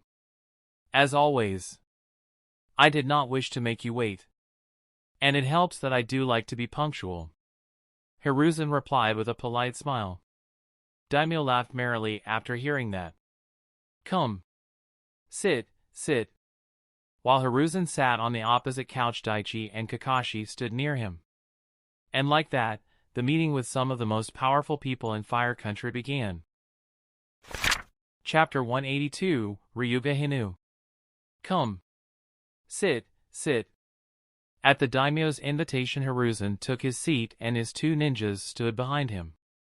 Despite being in front of the daimyo of the Fire Country, Daichi had been paying attention to the guards visible and invisible in the room. It was only after observing them that he paid full attention to the man sitting on the couch. Daichi looked at the old man and he was slightly confused. Wait a minute. Now that I'm taking a closer look at the guy, he doesn't look like the Fire Lord I saw from canon. Daichi took a close look at the guy and recalled the face that was shown in canon. Yeah. That's definitely not him. The daimyo looked to be in his late 50s, but Daichi could tell he had a strong physique. He wore luxurious clothes that had gold and red embroidery. He had an oval face with long white hair and a goatee. His green eyes looked as if they were peering into one's soul. The realization sent a jolt through the boy. Daichi immediately used Observe. Question mark. Ryuga Hinu, Fire Daimyo. Question mark. Shit! This guy is over level 96? I know he's been the daimyo of this country for several decades. So this change didn't happen because of me. That means... Is this some kind of alternate universe? Why is this happening? And if this is different, then what else is? The boy's face didn't show any expression and he looked calm.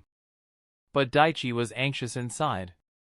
He felt he couldn't trust whatever canon information he had and it bothered him slightly. I've already made changes, but in the larger scheme, things are relatively on track. At least that's what I thought. Now, it's good that I found out this now. I need to dig into the history of this world. I need to know what else is different. Daichi looked at the advisors in the room and they were civilians with no ninja training. I've spoken with Kenichi Goroya. Despite the man's less than pure intentions, I've decided not to pursue the matter with him. The story passed down through his family is true. His ancestor did help save mine. And he did lead us to the treasure. So in a way I suppose I owed him. The daimyo spoke as he recalled the short meeting with the man responsible for starting everything. Hiruzen agreed with that assessment. Yes. He has business across the nation. And he is a client that brings missions every year. It was a wise move. Ryuga nodded and spoke with a smile as he looked at Hiruzen. My people looked over everything your ninjas have recovered. All the items are genuine. They are indeed the ones stolen from all over the world. And based on the report, we've recovered everything. The Hokage smiled hearing that. I'm pleased. That will help us during the negotiations. I assume you've already sent a message. Ryuga nodded his head. Yes.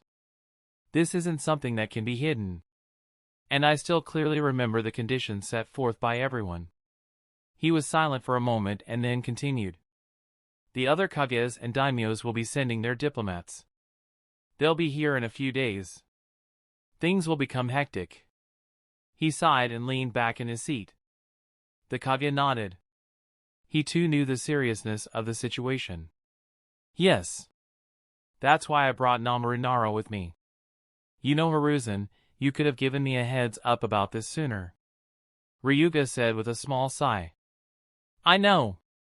And I apologize for withholding the information till the last moment, but I couldn't risk anything going wrong. I hope you understand. The Hokage said with a small smile. The daimyo laughed lightheartedly. he decided to switch to lighter topics. I know. I know. I'm just complaining for the sake of complaining. How is Asuma? He left a few months ago. He said he was interested in taking a team to train. The old Kage nodded his head. He is well. And yes, he has expressed his intentions on teaching a Genin team. A new Inoshikacho team will graduate from the academy next year. I was hoping for Asuma to take charge of them. Ryuga nodded. Speaking of the Leaf Ninja Academy. His eyes then drifted to Daichi. Hiruzen and Kakashi, while outwardly calm, were slightly tense as the daimyo looked at the genin in the room. The fire daimyo, unlike the other lords of different nations, was trained from a young age and was a skilled warrior. He had the aura of a powerful ruler. Hiruzen knew the true nature of the man. He can be kind and merciful, but he is also ruthless when the time calls for it. He has no qualms about getting his hands bloody if the need arises. If he decides to take Daichi to the capital. Hiruzen knew that scenario would complicate a few things. Ryuga looked at the boy standing behind Hiruzen. Daichi Hakama. The apprentice of Princess Tsunade Senju. Now genin under Kakashi Hatake. If the reports are right, then the most skilled medic currently in the capital. Daichi was silent and calm as he locked gaze with the man. I'm curious, Daichi. Do you think you're the best medic in the capital? Ryuga asked the boy with a smile. Hiruzen glanced at Daichi and gave a small nod as if giving him permission to answer the question. Daichi took a deep breath and answered. Lady Tsunade has taught me everything she knows. But I still have some ways to go before I surpass her. If she were in the capital right now, then no. I'm only the second best medic. The smile on Ryuga's face vanished and he looked into the boy's eyes. But several seemingly 10 seconds later he burst into laughter. Ha ha ha. I like that answer. The laughter died down and he looked at the boy with a smirk. A man should always know what he's worth. He was silent for a few seconds and spoke again. Hiruzen tells me you're one of the most talented ninjas of this generation. I can see his claims were true. You identified the thief when no one else could and you found the clues hidden by Ichiro. You're quite intelligent. Thank you, Lord Ryuga. But I couldn't have done it without Sensei's help. He was the one who figured out the important parts of the case. Daichi slightly bowed and replied. Yes. I'm aware. Your sensei is an excellent ninja. Despite addressing Kakashi, Ryuga's eyes were on Daichi. A smart, strong, capable, and talented child. Daichi, what do you say you stay here? Your skills will be tested, of course, but I have a feeling you'll pass with flying colors. You'll be trained by skilled teachers and you can even join my personal guards. Daichi was surprised at the invitation. This guy is definitely nothing like the daimyo in the story. Hiruzen was outwardly calm as he listened to the daimyo's proposal, but inside he was surprised at the blatant way the man was trying to poach his shinobi. Kakashi looked at the daimyo with a cool face, but he too was shocked. To think he would have the nerve to ask that question with Lord Hokage sitting right in front of him, no less. Rumors about him are indeed true, it seems. A cunning, bold man who has no problems taking what he wants. His attention then turned to his student. What will you do? I have no doubt that Daichi at least has an idea as to what the offer entails. Joining the man's personal guards means he'll have wealth, power both political and physical, and the risk to his life becomes far less. It's a tempting offer. But I have a feeling I know your answer. Daichi gave a polite smile and bowed. Seeing Daichi's expression, Ryuga already knew the answer before the boy spoke the words. Thank you for the offer, but I apologize, Lord Ryuga. My place is in the Leaf Village. Daichi lifted his head and saw the man looking at him with a serious gaze. You're a smart lad. So you must know what my offer holds, don't you? The daimyo asked the boy with a serious expression. I have an idea, yes. Daichi nodded. And you're still refusing? Ryuga raised an eyebrow at that. Yes, sir. The daimyo looked at Daichi for a few more seconds and turned his attention back to the Hokage. There was no hesitation when he answered me. That's a loyal shinobi you have there, Hiruzen. The Hokage chuckled and nodded along. Yes. Daichi is full of passion and he carries the will of fire in him. Daichi inwardly snorted at that. More like I won't be able to accomplish my goals if I stay here. It's a pretty sweet tempting offer though. If I didn't know about Madara and Kagaya, I probably would have taken this guy up on it. The Fire Lord smiled hearing that answer. Well, let's get back to the topic at hand. One of the conditions set forth when the intel was being shared by the Kages was that whoever finds the treasure gets 10% of its total value in cash. A reward for finding the elusive thief. Hiruzen nodded his head. Yes. But I'm sure you know what they really had in mind. They were intending for one of their shinobi to find the treasure and then use the cash flow to recruit outside forces and stockpile weapons. They all knew war was just around the corner and it would have given them the advantage. That much money, if used the right way, could have changed the flow of battle. Thankfully, none of that happened. Ryuga replied as he sat back with his legs crossed. Yes. It was fortunate that it was these two who found it at this time. Yes. But the fact remains. Whoever finds the treasure does receive the sum as reward. The daimyo then turned to his advisors. Have you made an estimate on how much everything they found is worth? Yes, my lord. Approximately 682,040,000 ryo. We took into account the item, their original value and their infamy. One of the advisors answered. Ryuga nodded and turned his head to the two leaf ninjas. Approximately 682 million. 10% of that is 68.2 million ryo. Even when it's split between the two of you, there will still be a lot of money left. 68 million, wow. Daichi couldn't help but smile at that number. The daimyo laughed heartily seeing Daichi's expression. Yes. You'll never have to work again. But I'm sure that won't be the case. The monetary reward will be handed over to Hiruzen in a few days and you can receive it from him. Yes, sir. Daichi and Kakashi bowed slightly. Now, why don't you two enjoy your time here? My men will guide you. The Hokage and I have some catching up to do.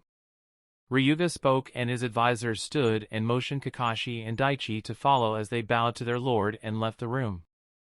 Hiruzen nodded and dismissed them. Soon the only people in the room were the Hokage, the daimyo and his two trusted guards hidden in the shadows. The Hokage was quick to notice the change in the man's aura. He became serious. Lord Hokage, I'm going to ask you something and I want you to reply honestly. Hiruzen slightly narrowed his eyes and nodded. I know most everything that goes on in my city. So tell me, why is Kensei Usagi investigating the members of my court? The jovial atmosphere Ryuga gave off was nowhere to be found as he asked this. Hiruzen looked calm and didn't even flinch at the accusation. He knew the man finding out about the task he assigned Kensei was a possibility. Since a few members of the daimyo court are involved, I have to tell him. Especially now that he's directly asked me. Hiruzen decided to answer the question. He wasn't worried about the guards hidden in the room as he knew they were some of the most loyal people of the daimyo. There's a war between me and Danzo going on behind the scenes. For the moment it is a cold war. But soon things will boil over. I tasked Kensei with identifying Danzo's contacts here at the capital. I'm sorry for not informing you, but secrecy was absolutely necessary. You know how Danzo operates. Ryuga was surprised to hear that. He leaned back and rubbed the bridge of his nose. You and Danzo watched over the leaf together for decades. What changed? What happened? Hiruzen sighed at that question. Truthfully, he didn't know exactly when the relationship between him and his old friend turned sour. The Nine Tails attack did more than just kill our ninjas and destroy the village. It may have been long before then, but I believe that was the tipping point for him. The two sat in silence for a short while. So what now? Now that I know this, I can't pretend to go about as if nothing has changed. The daimyo spoke. Lord Ryuga, you're aware that the daimyo can't interfere in the internal matters of the village. Yes. And the same is said for the shinobi village. But you and Danzo violated that rule. The slight anger in the daimyo's voice wasn't missed by anyone in the room. The Fire Lord took a deep breath and was once again calm. This is going to be a problem. I understand your reasoning, Hiruzen. I'm not particularly happy about it. But I understand. The Hokage let out a small breath. Thank you, Lord Ryuga. This is such a mess. I need you to tell me everything that's happened these last few years. Hiruzen nodded to the daimyo's request. But he had a question of his own. Yes. But before that, I wanted to ask. Did you ask young Daichi to stay here because of this? Hiruzen gazed into the man's eyes as he posed his question. Ryuga looked at the Hokage and smirked. He already had the answer in mind. The two sat in silence for a short while. So what now? Now that I know this, I can't pretend to go about as if nothing has changed. The daimyo spoke. Lord Ryuga, you're aware that the daimyo can't interfere in the internal matters of the village. Yes. And the same is said for the shinobi village. But you and Danzo violated that rule. The slight anger in the daimyo's voice wasn't missed by anyone in the room. The Fire Lord took a deep breath and was once again calm. This is going to be a problem. I understand your reasoning, Hiruzen. I'm not particularly happy about it. But I understand. The Hokage let out a small breath. Thank you, Lord Ryuga. This is such a mess. I need you to tell me everything that's happened these last few years. Hiruzen nodded to the daimyo's request. But he had a question of his own. Yes. But before that, I wanted to ask. Did you ask young Daichi to stay here because of this? Hiruzen gazed into the man's eyes as he posed his question. Ryuga looked at the Hokage and smirked. He already had the answer in mind. Chapter 183, A Wild Theory. Daichi's group. Kakashi and his student bowed and followed the daimyo's advisors out the room. This is your first time in the palace, isn't it? One of the advisors said to the two ninjas. Yes. Kakashi and his student nodded. Come. I'll show you around. The court member gave a small tour of the palace to the two ninjas. Kakashi and Daichi were well aware that their every move was being observed by the guards hidden throughout the palace. As Daichi looked around, he met several people. One in particular caught his attention. It was a thin servant woman carrying out her duties. Her features. She seems. A picture came to his mind and Daichi compared that to the thin maid. He finally recognized who it was. There's no way. That's Madame Shirjimi or her counterpart from Canon. So here she's a maid and not the wife of the Fire Lord. Another change. I need to find the reason behind it. Daichi was about to ask the advisor the history of the Fire Daimyo but decided against it. It's best I ask the Hokage for that information. And I also need to pay a visit to Kenichi and Hirohito. I have a feeling they'll have the answers I'm looking for. Their family would definitely have records of some sort.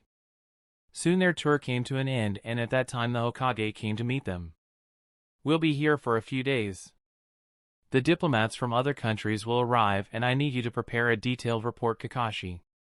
The Jonin nodded. Dismissed. Kakashi and Daichi went their separate ways. Hiruzen looked at the disappearing form of Daichi Hekima. He sighed and went to his guest room. Kenichi looked at the boy in front of him with a tired sigh. The events of the last few days were stressful for him.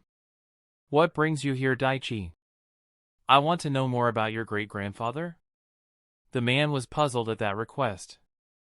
Why? Call it curiosity. And I don't have much else to do at the moment. I'm curious about the ordinary man who saved a daimyo's life. Kenichi was suspicious, but he couldn't deny Daichi's request after everything that's happened. He took the Jin into his personal library and took a few worn-out-looking books from the shelf. These were his personal journals. These should help you learn more about him. The man handed the books to the boy. Have you read them? Daichi asked Kenichi. The man shook his head. No. I have no interest in wasting time and reading something that happened almost a century ago. With that answer he left the room. Daichi began going through each journal. He thought his chances of finding something unusual was slim, but he was wrong.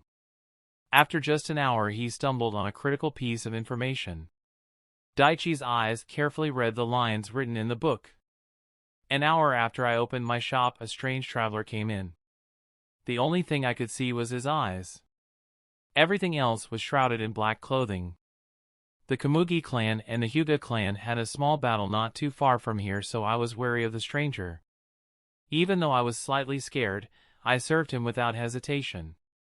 At the end he gave me the needed coins and something else. It was a small pouch with a herb in it. Thank you. This tea is indeed very good. So as a reward I'll give you something extra. This pouch contains a very special herb. It is the rarest medicinal herb in the world. It has the ability to defeat any poison, restore vitality, and cure any disease. Use it wisely. Those were the words he said to me as he handed me the pouch. He didn't even give me his name. And I didn't believe him. But I didn't throw it away. What if he was telling the truth? That question rang in my head and it bothered me. So I kept the small pouch in a safe place. 2 months later, on a Saturday evening, a man in wealthy clothing barged into my store. He was breathing hard, bleeding from his mouth, and had a wound on his leg.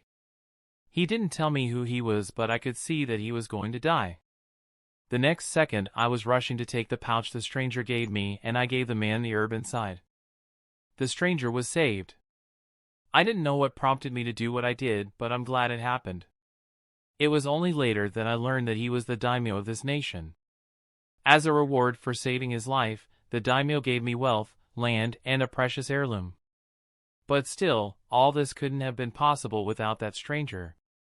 Whoever you are, thank you for giving me a new life.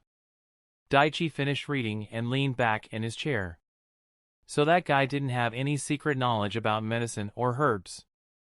A customer gave it to him. But there is no way some guy would just hand over a herb that valuable to a tea stall owner without any reason. He must have known about the attack on the daimyo. It's the only logical explanation. But how could he predict that the daimyo would end up at that stall? Or that tea stall owner would help him? And why not warn the daimyo or save him directly? Why use a random ordinary civilian as an intermediary? Still, it's clear now. Kenichi's great-grandfather was just a pawn in someone else's plans. I'm sure of that. But who and for what purpose? Whoever that person is, he must have some great knowledge about herbs to have something like that. Daichi closed the book and closed his eyes. Several theories went through his head, but without evidence he couldn't make a final judgment. I need to see Hirohito as well. I have to know more about Kyoto and Eiji. And why did that man decide to burn something as valuable as that cloak? Daichi left Kenichi's home shortly after and headed to the hotel Hirohito was staying at. When will you be leaving? Tomorrow. Is there something the Hokage needed? Hirohito was unsure as to why Daichi had come to him. Don't worry. You're not in any trouble. I just came to see if you still had the books that were taken from your father's safe house. The man nodded and led Daichi inside. During the recovery of items from the first location, Kakashi and Akai came across the thief's personal notes and journals.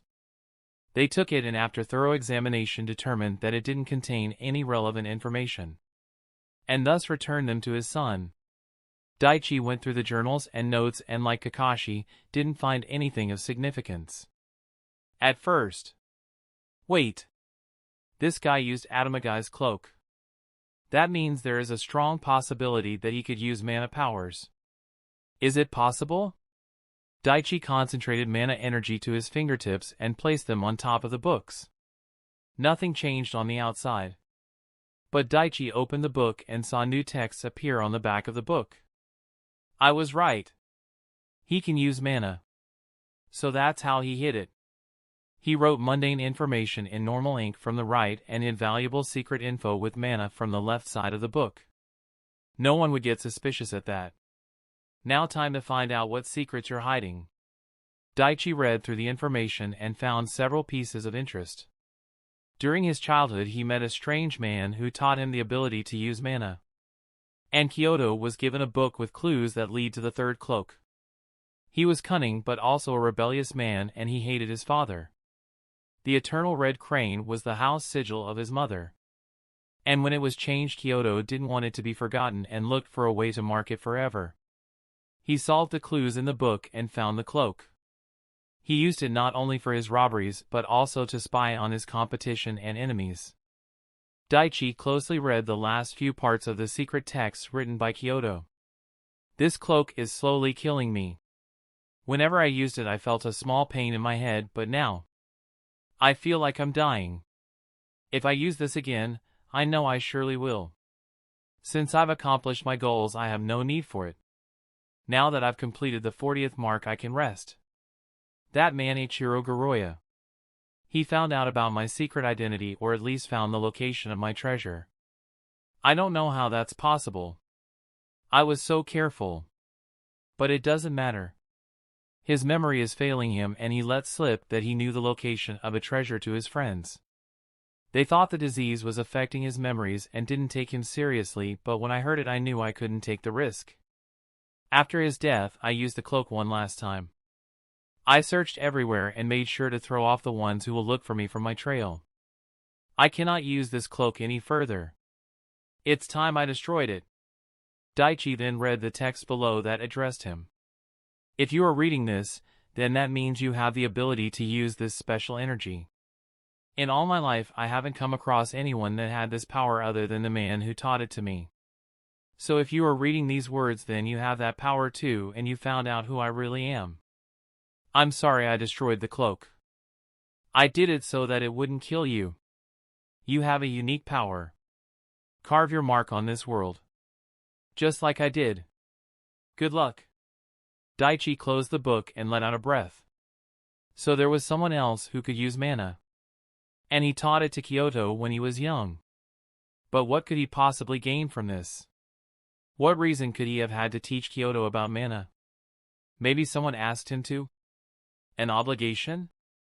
Or did this person do it on a whim? Daichi thought about the two cases.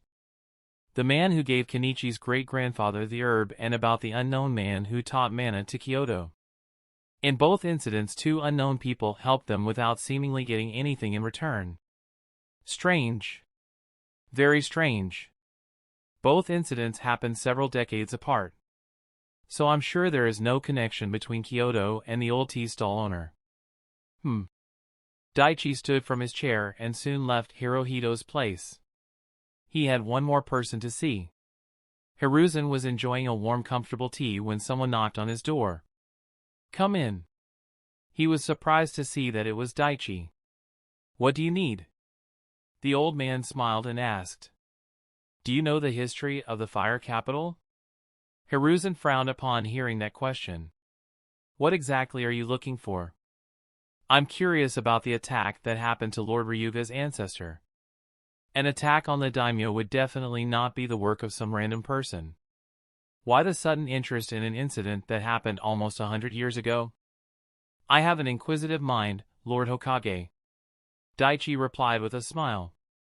Hiruzen chuckled when he heard that. It seems we both have similar inquisitive minds. You're not the only one who thought that. When I heard about it, I went through the library here and found out the truth. Daichi was excited. He wasn't sure the Hokage would have the answer he was looking for, but it seems he was wrong. What was it? Before I tell you, you must understand that this is information not known to many. Especially in today's time. Make sure to keep it that way. The Hokage's tone had a warning to it, and Daichi nodded in seriousness. I'm only saying this because of your recent exploits. The daimyo at that time had a younger brother. The brother grew jealous and wanted the position of daimyo and sent assassins after his older brother. If the daimyo had died, his brother would have taken power. But the man survived the attack and soon found out his own flesh and blood was responsible for the attempt on his life. Saddened and enraged, he had his brother killed in secret and he made sure to erase this shameful family history from the public. But it's recorded in the private archives here. I see. Brother rising against brother and leaving desolation behind. How tragic. Daichi spoke in a low tone. At that moment the battle between Itachi and Sasuke came to his mind. Hiruzen also agreed with that sentiment. Yes. Indeed. Is there anything else? No, sir. Hiruzen nodded and Daichi left the room with several thoughts swirling in his mind. He went to the garden in the palace compound and sat in a meditative pose. Think, Daichi. Do these incidents have anything in common? Or were they all just random coincidences? In the first case, a stranger gave a herb to a random tea shop owner and a couple months later the daimyo who was passing by was attacked and saved. The daimyo must have also investigated the man who saved his life. He must have been suspicious that a random nobody could have saved him in the nick of time. So assuming that's the case and the fact that he rewarded the man means the tea shop owner wasn't involved or the daimyo couldn't find anything. I was right in my earlier assessment. He was a pawn. Someone wanted that daimyo to stay in power. If I'm right, the canon daimyo must have been a descendant of the younger brother. Since he was killed, the canon counterpart was never born. Makes sense. But that doesn't explain the incident with Kyoto. Daichi spent his time in the garden analyzing the information from different angles. Come on, Daichi. Think outside the box. Find a different perspective. Daichi reviewed the incidents as if they were a play in a theater and he was the director. The ones who benefit from all these are Kenichi's great-grandfather, Kyoto, the daimyo. And me. Daichi's eyes snapped open and he took a deep breath. No way. A stranger who's knowledgeable in herbs. A stranger who can use mana. And someone whose actions influence the timeline. It can't be. Me. Can it? Daichi let out a deep breath and focused. Up until now I've assumed the unknowns who helped were two different people. But what if it wasn't? What if it was one person? That's why his actions influenced the timeline. Because that person wasn't part of canon. Because it was me. Or there was someone else in this timeline like me. Someone from outside the story, but that probability is low. That monumental realization struck Daichi like thunder. 34 million is a lot of money. And there's much that I can accomplish with it. So sometime in the future I travel back and set events in motion that benefits me. I can time travel. Was it the dragon veins? Or was it something else? Daichi stood and walked to a nearby pond. He looked at his reflection and sighed. This is still all just a theory. Without any proof. Still, assuming I can time travel in the future, still a big if. What else did I do? Daichi sighed and slowly walked back to his room in the palace. Looks like I'll just have to trust that future me didn't screw anything up for me. I hope. The diplomats arrived and negotiations were proceeding without any problems. The Hokage had to stay at the capital for a few more days, but Daichi, Kakashi, and Akai Hyuga returned to the village. Daichi went to his room and looked in the mirror. For the moment, I'll focus on the here and now. Whatever I might do in the future regarding time travel stuff, that's not my concern right now. Chapter 184, Interlude, Around the World 1. That monumental realization struck Daichi like thunder. 34 million is a lot of money. And there's much that I can accomplish with it. So sometime in the future I travel back and set events in motion that benefits me. I can time travel. Was it the dragon veins? Or was it something else? Daichi stood and walked to a nearby pond. He looked at his reflection and sighed. This is still all just a theory. Without any proof. Still, assuming I can time travel in the future, still a big if. What else did I do? Daichi sighed and slowly walked back to his room in the palace. Looks like I'll just have to trust that future me didn't screw anything up for me. I hope. The diplomats arrived and negotiations were proceeding without any problems. The Hokage had to stay at the capital for a few more days, but Daichi, Kakashi, and Akai Hyuga returned to the village. Daichi went to his room and looked in the mirror. For the moment, I'll focus on the here and now. Whatever I might do in the future regarding time travel stuff, that's not my concern. Right. Now. Chapter 184, Interlude, Around the World 1. The items recovered will be returned to their original owners. But since we're the ones who found the treasure, the monetary reward for finding the items as per the original negotiations must be handed over first. Namaru Nara said as he looked at the other diplomats. What about the one who stole the treasure? What is the identity of the phantom thief? The diplomat from Sand Village asked. His identity is irrelevant as he died months ago. The Nara replied. How can you expect our cooperation if you can't even reveal to us his identity? What are you trying to hide? This question came from the man who represented the Stone Village. He had an aggressive air as he looked at the Leaf Ninja. He has a point. How do you expect us to believe that the Leaf Village had nothing to do with the thief if you don't reveal who he is? What deceitful tricks are you trying to pull? A man with dark skin who wore the headband of the Cloud Village asked. Namaru narrowed his eyes at that question. This coming from the man from the village which orchestrated a fake peace treaty to get at one of our clan heirs. Careful with your words, Nara. I could say the same for you. Namaru took several documents that were on his side and handed them over to the others in the room. Those documents contained the dates and locations of all the places the Phantom Thief hit. He stole from the Fire Country just as much as he did from the other nations. And during the Third War his actions forced the Hokage to divert some forces from certain areas which allowed your village an advantage in the battle. Do you really think if the thief was from our village and acting under the Hokage, he would make a move like that?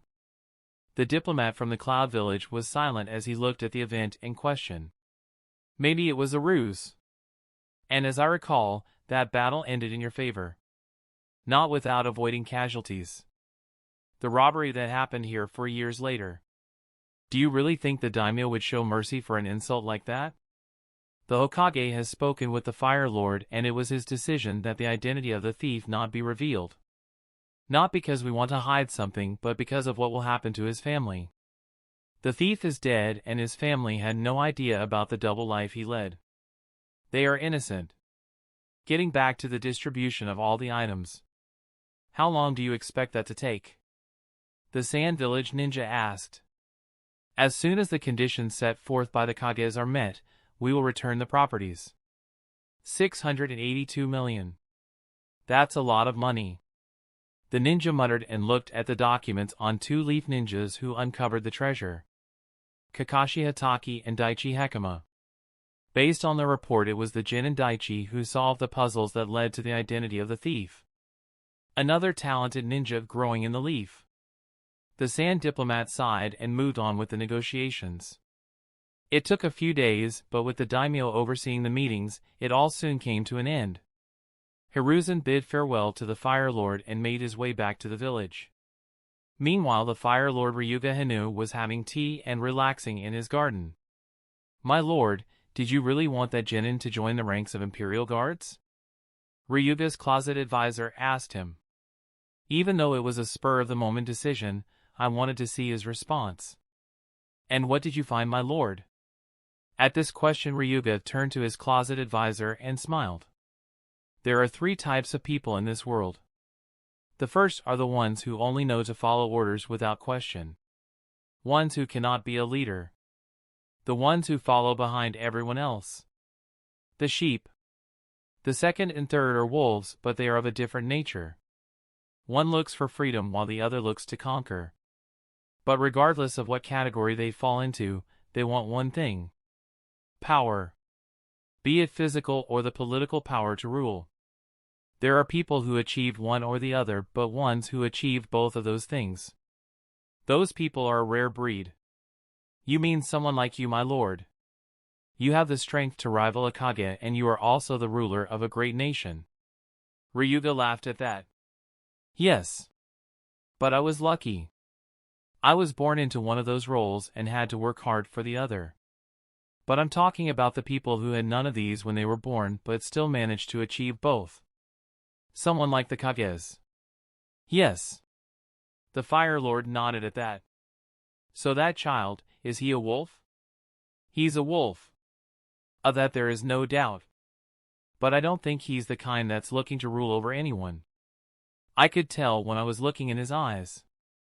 He's someone who wants freedom, and he knows that to have it, he needs strength. Lord Ryuga thought about the question the Hokage asked. Flashback. Yes. But before that, I wanted to ask. Did you ask young Daichi to stay here because of this? Hiruzen gazed into the man's eyes as he posed his question. No. I was genuinely interested in the boy. What his grandfather was up to wasn't a concern for me. Hiruzen nodded and leaned back in his seat. Daichi has a passionate heart. He wanted to become a strong ninja from a young age. He is quite dedicated. Of that I have no doubt. Ryuga had a smile as he said that. I'm surprised you let it go so easily. That's not usually the case. Hiruzen said as he looked into Ryuga's eyes. The Fire Lord just shrugged and smiled. But there was something else in his smile that Hiruzen missed. The Fire Lord took a cup of tea and slowly drank it as he remembered Daichi's eyes. He's dedicated to becoming more powerful, but loyalty. I can tell that he is loyal to himself first and foremost. I've seen eyes like his plenty when I looked in the mirror in my early days. When I just wanted my freedom. I yearned for it. But I knew to achieve that freedom I would need power. The Fire Daimyo looked at the clueless Hokage in front of him. A child like him, he won't submit to anyone for long. Because I wouldn't if I were him. It's why I didn't push the matter of recruitment any further. Well, I'm not going to interfere in the matter of the village, Hiruzen. So I'll just stay quiet. Flashback end. I'm curious to see what that boy will do in the future. But right now, he isn't all that important. Ryuga said and closed his eyes to enjoy the calm, peaceful atmosphere. It wasn't just the Fire Daimyo discussing Daichi, but various powerful ninjas across the world were becoming aware of him. Hidden Sand Village. The Kazekage looked at the reports his men had sent after the meeting at the fire capital. The village is already in a precarious position, and this will put the economy in even more of a struggle. At a time like this, the leader of the Sand Village took a look at another file on his desk. He flipped the page, and in it were the pictures of Kakashi Hatake and Daichi Hekima. So the son of White Fang took an apprentice, huh? It wasn't the Kazekage who spoke, but an elderly woman who came near him. He looked at her as she and another elderly man came to the room. Who that man takes as his student is of no concern to me. So what was so important that you had to call us here? You know that we are retired, correct? The old woman spoke with a slight irritation in her voice. Yes. And I apologize for calling you in at this time, but there is a matter that you should be aware of. The phantom thief has been found and the stolen items have been retrieved. Both the newcomers were shocked. This is certainly news. To think that after all this time someone would discover the identity of that thief. The granny spoke as she digested the information. I assume it was this team who did it? She said, pointing to the Leaf Ninja duo. Yes. But there is more. This child. Daichi Hekima. He's not just the student of Kakashi Hatake, but he is also the apprentice of Tsunade Senju the Sannin. Lady Chiyo was shocked. What? The red-haired Kage nodded. Yes. And based on the information we found, his medical ninjutsu skills are already comparable to hers. Or at least that's the rumors at the Fire Capital Hospital. I did some more digging and it seems this child is touted as a genius by the Leaf Village. Lady Chiyo frowned upon hearing that. That slug girl has caused me quite a bit of headache during the war. Every poison I created, she had a counter. When I heard she left the village with only a little girl as a companion, I was happy. Happy that she wouldn't be a thorn in our side again. But now you're telling me she took on another apprentice? One with genius potential? The Kazekage sighed and nodded his head. It seemed so. At this time an elderly man who has been silent the whole time spoke up. Have you spoken to the Wind Daimyo? Will he still continue to send missions to the Leaf and not us? It was Lady Chiyo's brother Ebizo. For the moment a large amount of missions comes our way, but he has been slowly decreasing it. He finds that sending missions to the Leaf is easier since they charge less. And it also doesn't help that 2 of the missions he entrusted us ended in failure. The red-headed Kage clenched his fists as he said the last part. He was angry thinking about the incident, and he made sure to punish the shinobis in question. Raza stood from his chair and walked to the window in his office. He sighed as thought about his next move. I'll pay a visit to the daimyo. But I want you two to accompany me. You still have some power with him. There is also the matter of repossessing the precious items. But we will have to abide by the terms set. Only the daimyo will be able to help us out in that matter. It's why I called for you too. And here I thought I could retire and leave everything to you. Chiyo said as she came and stood by his side. Hidden Cloud Village. A black-muscled man in Kage attire was looking over the documents in front of him. So they will only return the artifacts after the sum has been paid, huh? Yes, Lord Rakage. They were quite adamant. It didn't help that the conditions were set forth by the Kages and daimyos themselves. A ninja reported. 682 million. And even only a 10% of that will boost the Leaf's economy by a good margin. That's assuming that the money isn't given to the 2 ninjas who found the treasure, Lord Rakage. The leader of the Hidden Cloud Village looked at his men. You think the Hokage will give the money to the 2 ninjas? It makes sense for him to give half to Kakashi Ataki. His reputation is known far and wide, but the other 34 million to a genin? I doubt he'd do that. Well, sir, the genin in question is also one of the rising prodigies of the Leaf Village. And it's also confirmed that he is the apprentice of Sannin Tsunade Senju. I was shocked. What? Yes, sir. We've confirmed it. He was seen training with her for 2 years. I became silent and thought about the last interaction he had with the woman. It was when he had to save his men from chakra parasites. I thought that girl Shizun was her only apprentice. And from what she told me, Tsunade was still traumatized from losing her brother and fiancé. But now she has another student? How did that happen? Unaware of the thoughts of the Rakage, the reporting ninja spoke. Regarding the identity of the Phantom Thief, it was agreed that a sealed scroll containing the details and identity of the thief would be sent to only the Kages. The Hokage and Fire Lord made this decision. It had some pushback from the diplomats the other daimyos sent, but certain concessions were made. It's all in the report.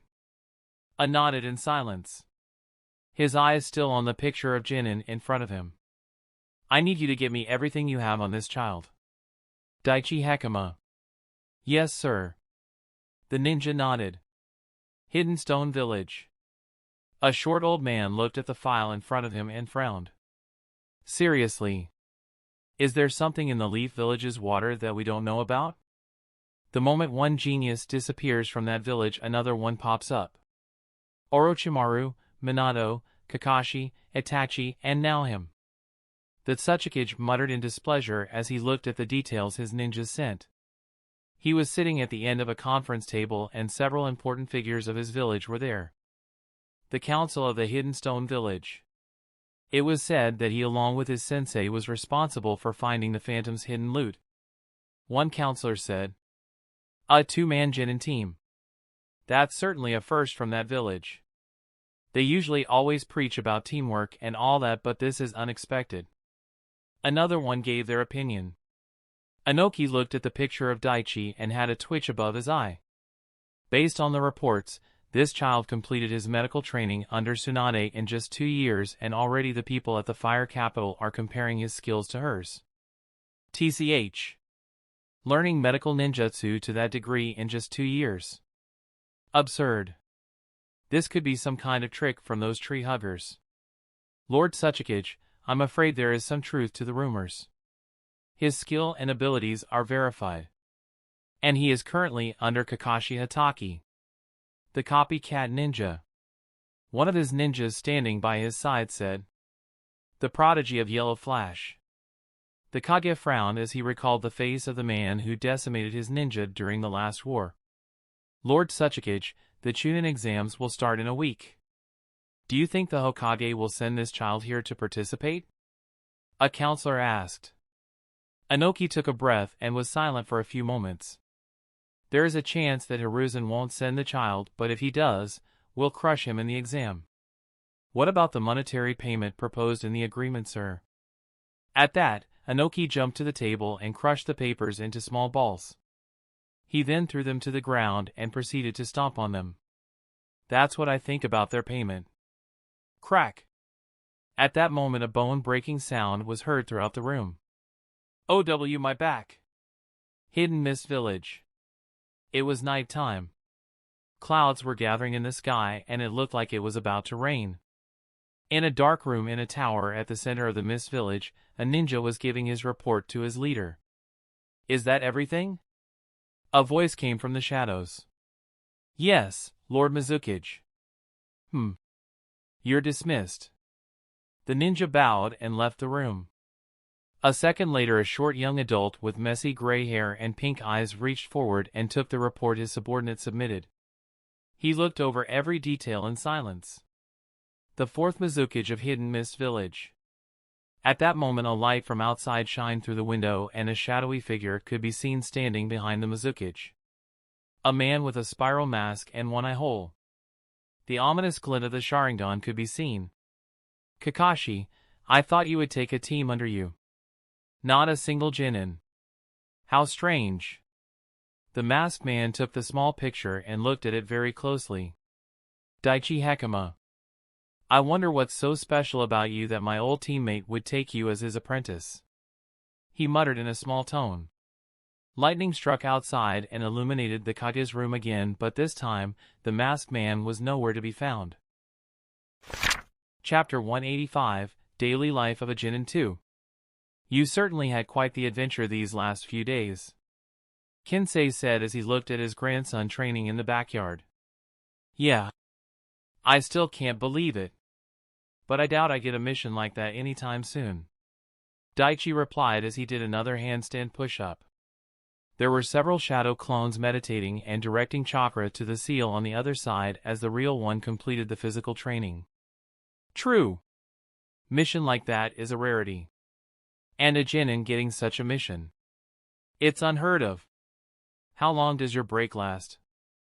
Kakashi-sensei gave me 5 days. He said that I should be prepared just in case. Whatever that means. Daichi replied as he pushed his body up. He had increased the weight on his training clothes to 600 kilograms and was completing his strength and speed training.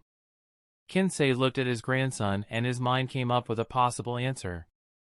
The Chunin exams are taking place in the Stone Village in less than 6 days. Would Kakashi nominate him?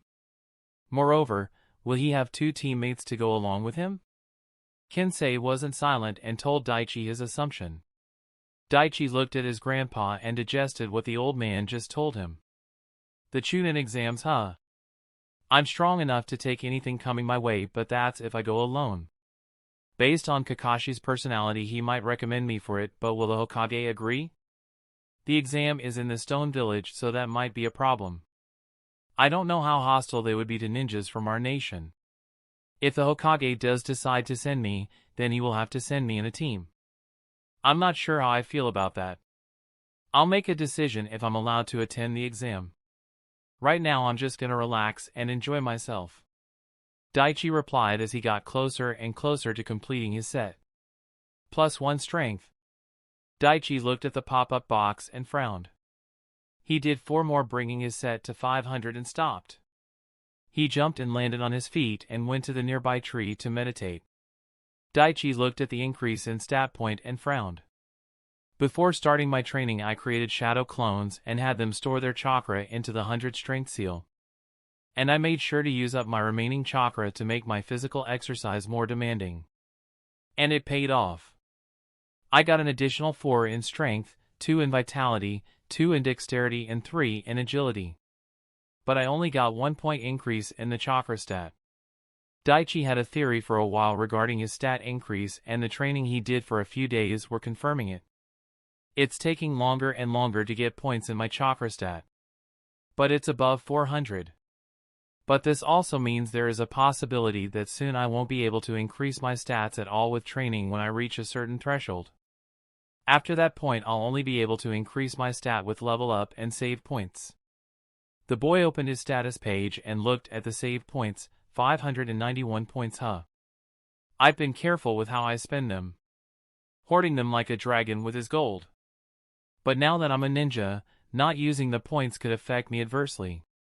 The young gamer thought on the matter for a little longer and made a decision. If I'm indeed selected for the upcoming Chunin exam, then I'll add some points to the chakra stat.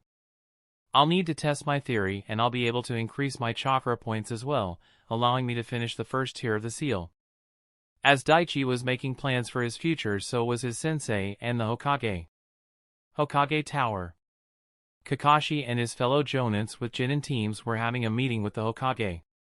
Hiruzen had returned a few days ago from the capital, and things were starting to get back to normal. Have all of you made a decision regarding your teams? We have, Lord Hokage. Hiruzen nodded. Those of you who want to nominate your teams, please step forward. A few of the Jonins made a move, and then, at the last second, Kakashi also stepped forward.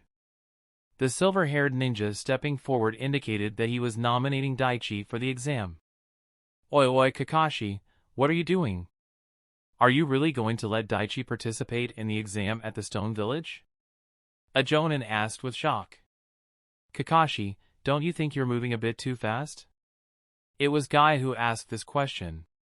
No. He's ready. The silver-haired ninja's confident reply stopped any protest from his fellow ninjas. Hiruzen didn't speak a word as he looked at the Jonin in front of him. A few seconds later he spoke. Kakashi, stay. The rest of you are dismissed. Those of you nominated your teams, I'll take them into consideration. The Kage said, looking at the few sensei who want their Jonins to participate in the exams. All the Jonins left the room, and soon it was just the copycat ninja and the Hokage. Hiruzen took a few moments to gather his thoughts and then addressed the issue. You are right, Kakashi. Daichi is strong and intelligent enough that he'll most likely pass the exam. But I will have to reject his nomination for this exam. Kakashi was confused. If I may ask, why, Lord Hokage? If he becomes a Chunin, then he'll have more freedom and mobility. It would be difficult for Danzo or Orochimaru to get to him. True. But you're forgetting what happened last week. At that moment the Jonin realized what the Hokage was talking about. I know that solving that case was a big deal, but did it really garner him that much attention? Hiruzen nodded. Yes. Now everyone knows that he's not just your student but also Tsunade's apprentice and a talented medic ninja. If we send him into the Chunin exam at the Stone Village, there will be a lot of eyes on him. And that's not mentioning the lack of team members to participate in the exam. Daichi will most definitely become a target. You know he can take care of himself. Yes, I do. But that doesn't mean something out of his control couldn't happen. Our intelligence have reported that the other villages are gathering information about Daichi. Now whether they just want to know more about their enemy or if they're planning to do something, we can't tell. So I'm rejecting your nomination. And for the moment, let him train and improve himself. I'm sure he already has some plans figured out. Hiruzen said. Kakashi took a breath and nodded. Yes, sir. The Jonin left the Kage to his thoughts. Hiruzen leaned back in his chair and took his pipe. This mission brought Daichi a lot of fame, but whether it's good or bad, only time will tell. Hiruzen looked through the documents and saw 3 names among the list submitted for the exam. There were only a few Jonin teams participating in the Chunin exam at the Stone Village. Kabuto Yakushi and his 2 teammates. They are participating in this exam as well. Since they've been a Jonin team for a while, they don't have a Jonin to supervise them, giving them much more freedom. This exam in the Stone Village. He must be there to collect intel. The Kage looked at the request put forth by the Jonins and approved it. He then went through the other documents and frowned as he looked at the location where the next exam was held. The next Chunin exam is in that village. The information written on that village didn't make the Hokage happy. Come on. Daichi concentrated on the bowl a meter in front of him. It was filled to the brim with leaves and Daichi was trying to extract water from it. He had been doing it for hours. Several drops of water were extracted from the leaves, condensed and formed into a small sphere suspended in the air above the bowl with his chakra. Skill water extraction techniques level has risen by 1. Yes. Finally got it to level 06. Daichi carefully took the bowl and examined all the leaves.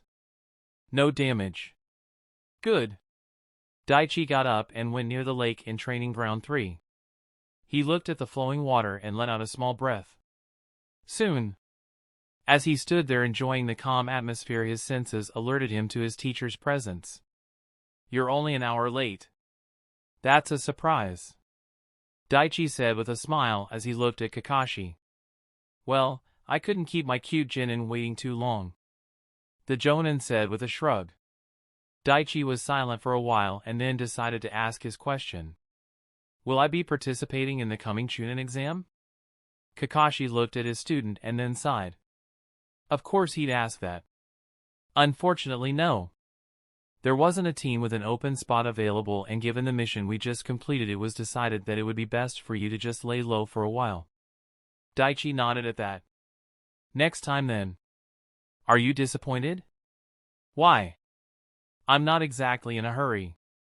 And this gives me time to train and get stronger. Kakashi raised an eyebrow at that. Most people who take early graduation try to take the earliest Chunin exam available.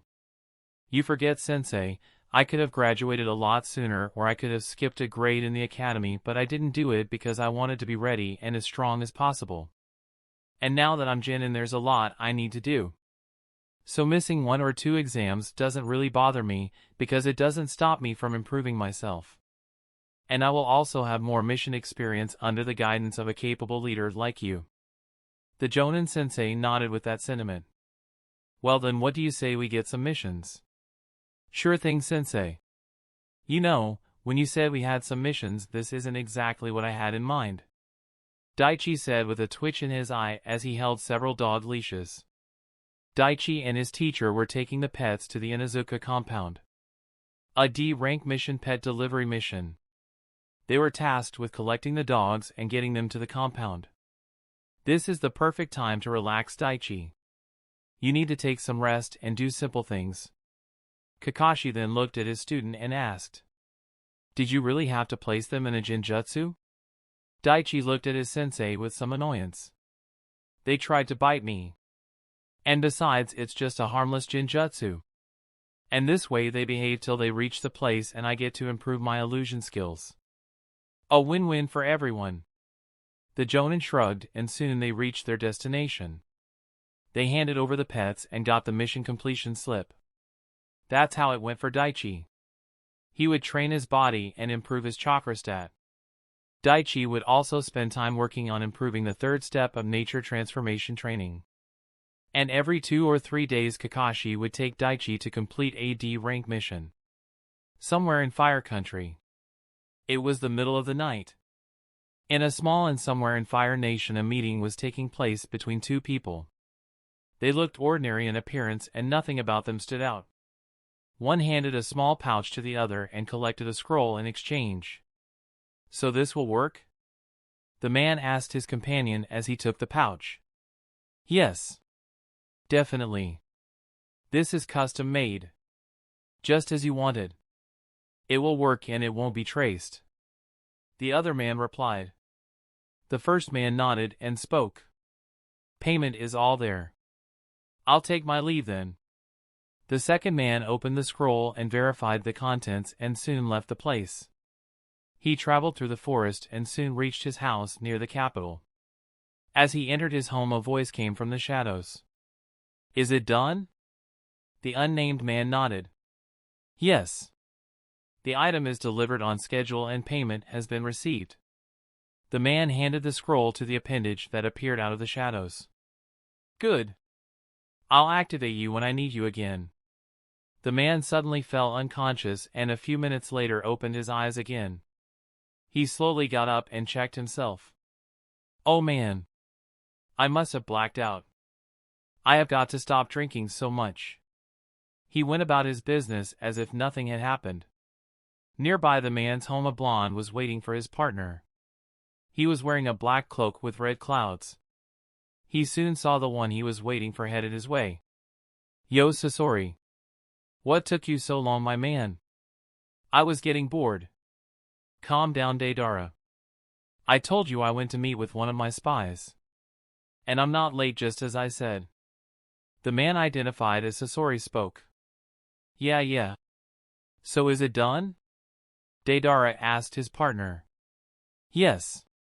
Business is done. And we have the payment. Sasori extended his tail and handed the scroll to his partner. Well then, let's get this to Kakuzu. He's the one who handles the money after all. Deidara said. With a grunt, Sasori agreed and both of them moved through the forest. Sasori and Deidara. 2 S-rank missing ninjas. And members of the Akatsuki organization. Chapter 186, Observe the Diplomats. Daichi was in the backyard, in front of his canvas painting. He was recreating the underground treasure cave of the Phantom Thief on his canvas. Due to his absolute recall ability, Daichi remembered every detail and was bringing the location to life. This would make a killing in the auction house. People aren't allowed to visit the hidden cave, but that doesn't mean I can't draw it up and sell. Well, I would if I ever needed the money. The boy's goal was to make a masterpiece painting and improve his dexterity and the level of his skills. He has completed several sculptures of his friends and various animals these last few days and has improved his sculpting skill. I need to create chakra puppets like the ones I took from Kenichi's home. But those items won't be of ordinary rank. And they would only be the start. I need the creation skill to be at a much higher level if I want to create the things I have in mind. One of the ways to accomplish that is to level up my painting and sculpting skills. After that I'll examine the puppets more thoroughly. Daichi focused on his painting and slowly completed it. But it was not all he did. Several shadow clones were meditating or using ninjutsu and improving their level. He made sure to utilize his time to the fullest. He kept getting system messages of level up, but Daichi learned to ignore them long ago. About an hour later he was done. You have created a masterpiece painting. +2 dexterity. Not bad. Not bad at all. Daichi thought to himself as he examined his latest work. A few days passed by with Daichi improving his skills and completing D-rank missions. And soon he got another C-rank mission. Hiruzen looked over the list of foreign diplomats coming to the village to finalize the agreements made days earlier. I need to keep a close eye on every person entering the village.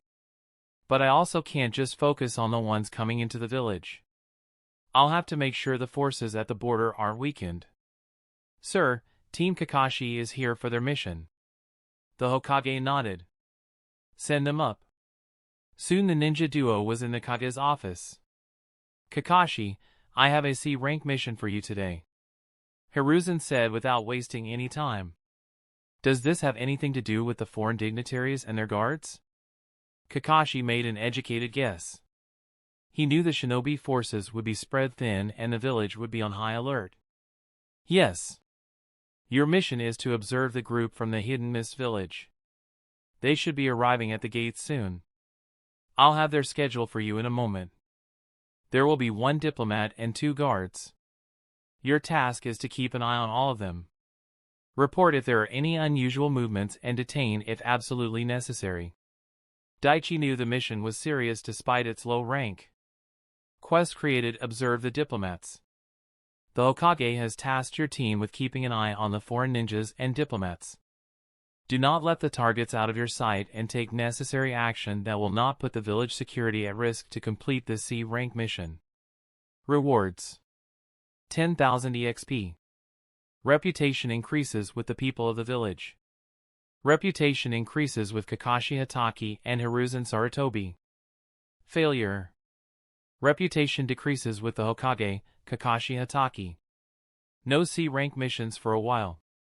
Accept yes or no. Daichi immediately accepted the mission while Kakashi got the schedule and reports on the missed village personnel. The two ninjas left the tower and they could see that the village was full of activity. Ninjas were patrolling the streets and Daichi could see that they had their guards up. I didn't expect such an aftermath when completing that mission, Daichi thought as he looked around. Come on. Let's move. The genin didn't waste time and obeyed his sensei.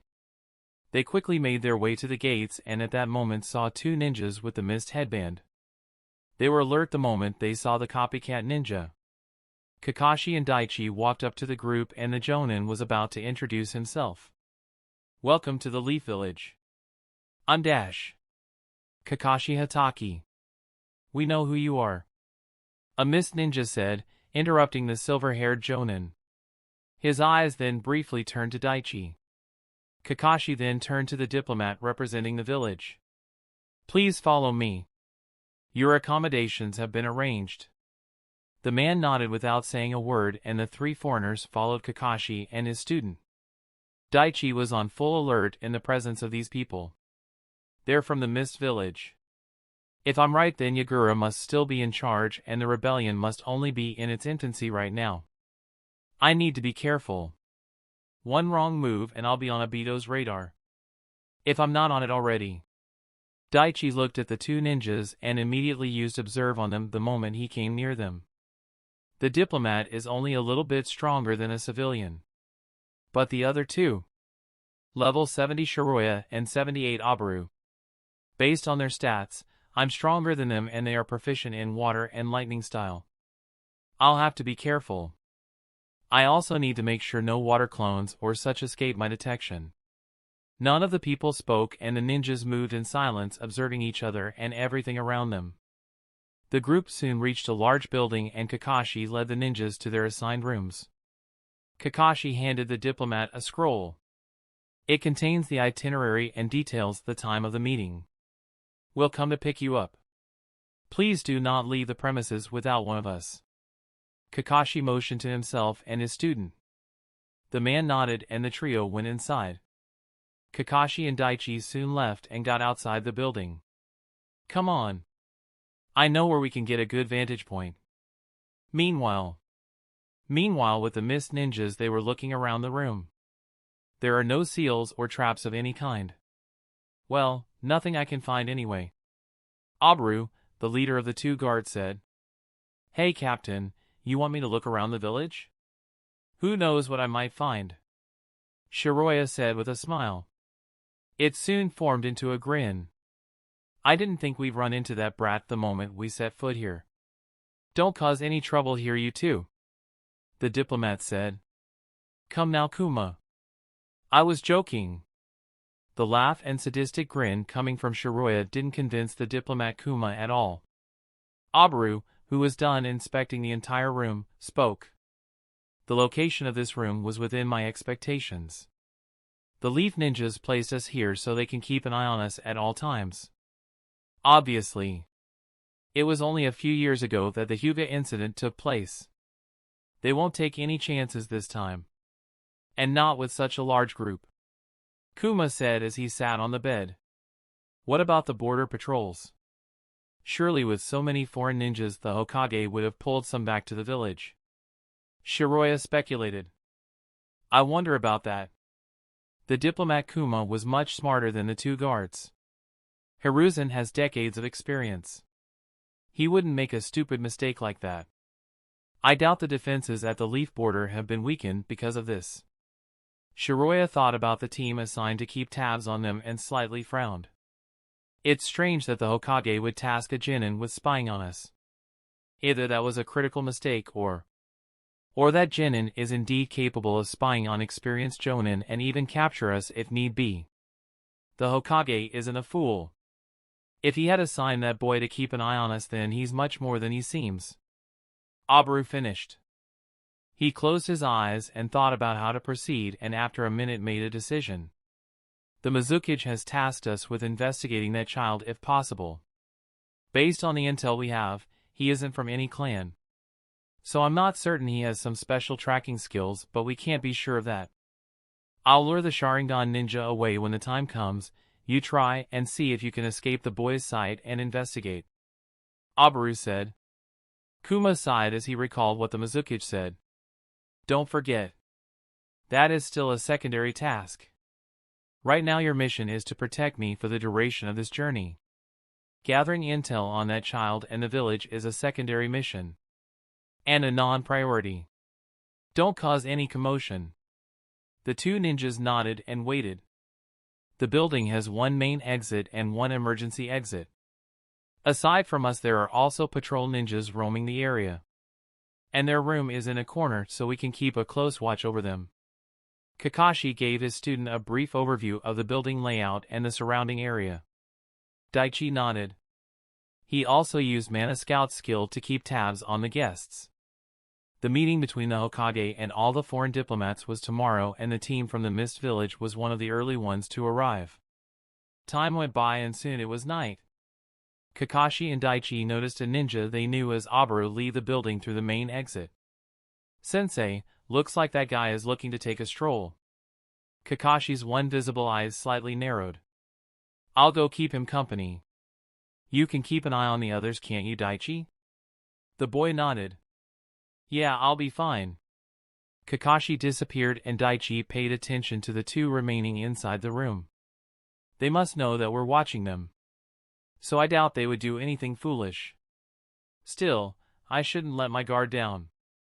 Daichi used Chakra Sense and Mana Scout and made sure they wouldn't give him the slip. The diplomat is asleep and the other guy is just sitting in his bed. Daichi kept a close eye on them and felt nothing wrong. That was until a few minutes later when he sensed the minute fluctuations of Shiroya's chakra. He narrowed his eyes and looked at the shadow of the man. What are you up to? Back in the room, Shiroya carefully made a few hand seals and a small puddle of water began to form at his feet. The puddle of water then, as if it had a life of its own, moved forward and under the door, right out the room. All without leaving a trace. It climbed the wall under the nearest open window and escaped out the building. The water puddle soon reached into the alley and in the shadows soon began to take the form of an unassuming man. Shiroya in disguise looked around. So that brat's not all that great. Looks like I'll be fine. Time to snoop around and see if I can't take anything of value. As the Mist Ninja in disguise was making his plan, he suddenly felt a presence behind him.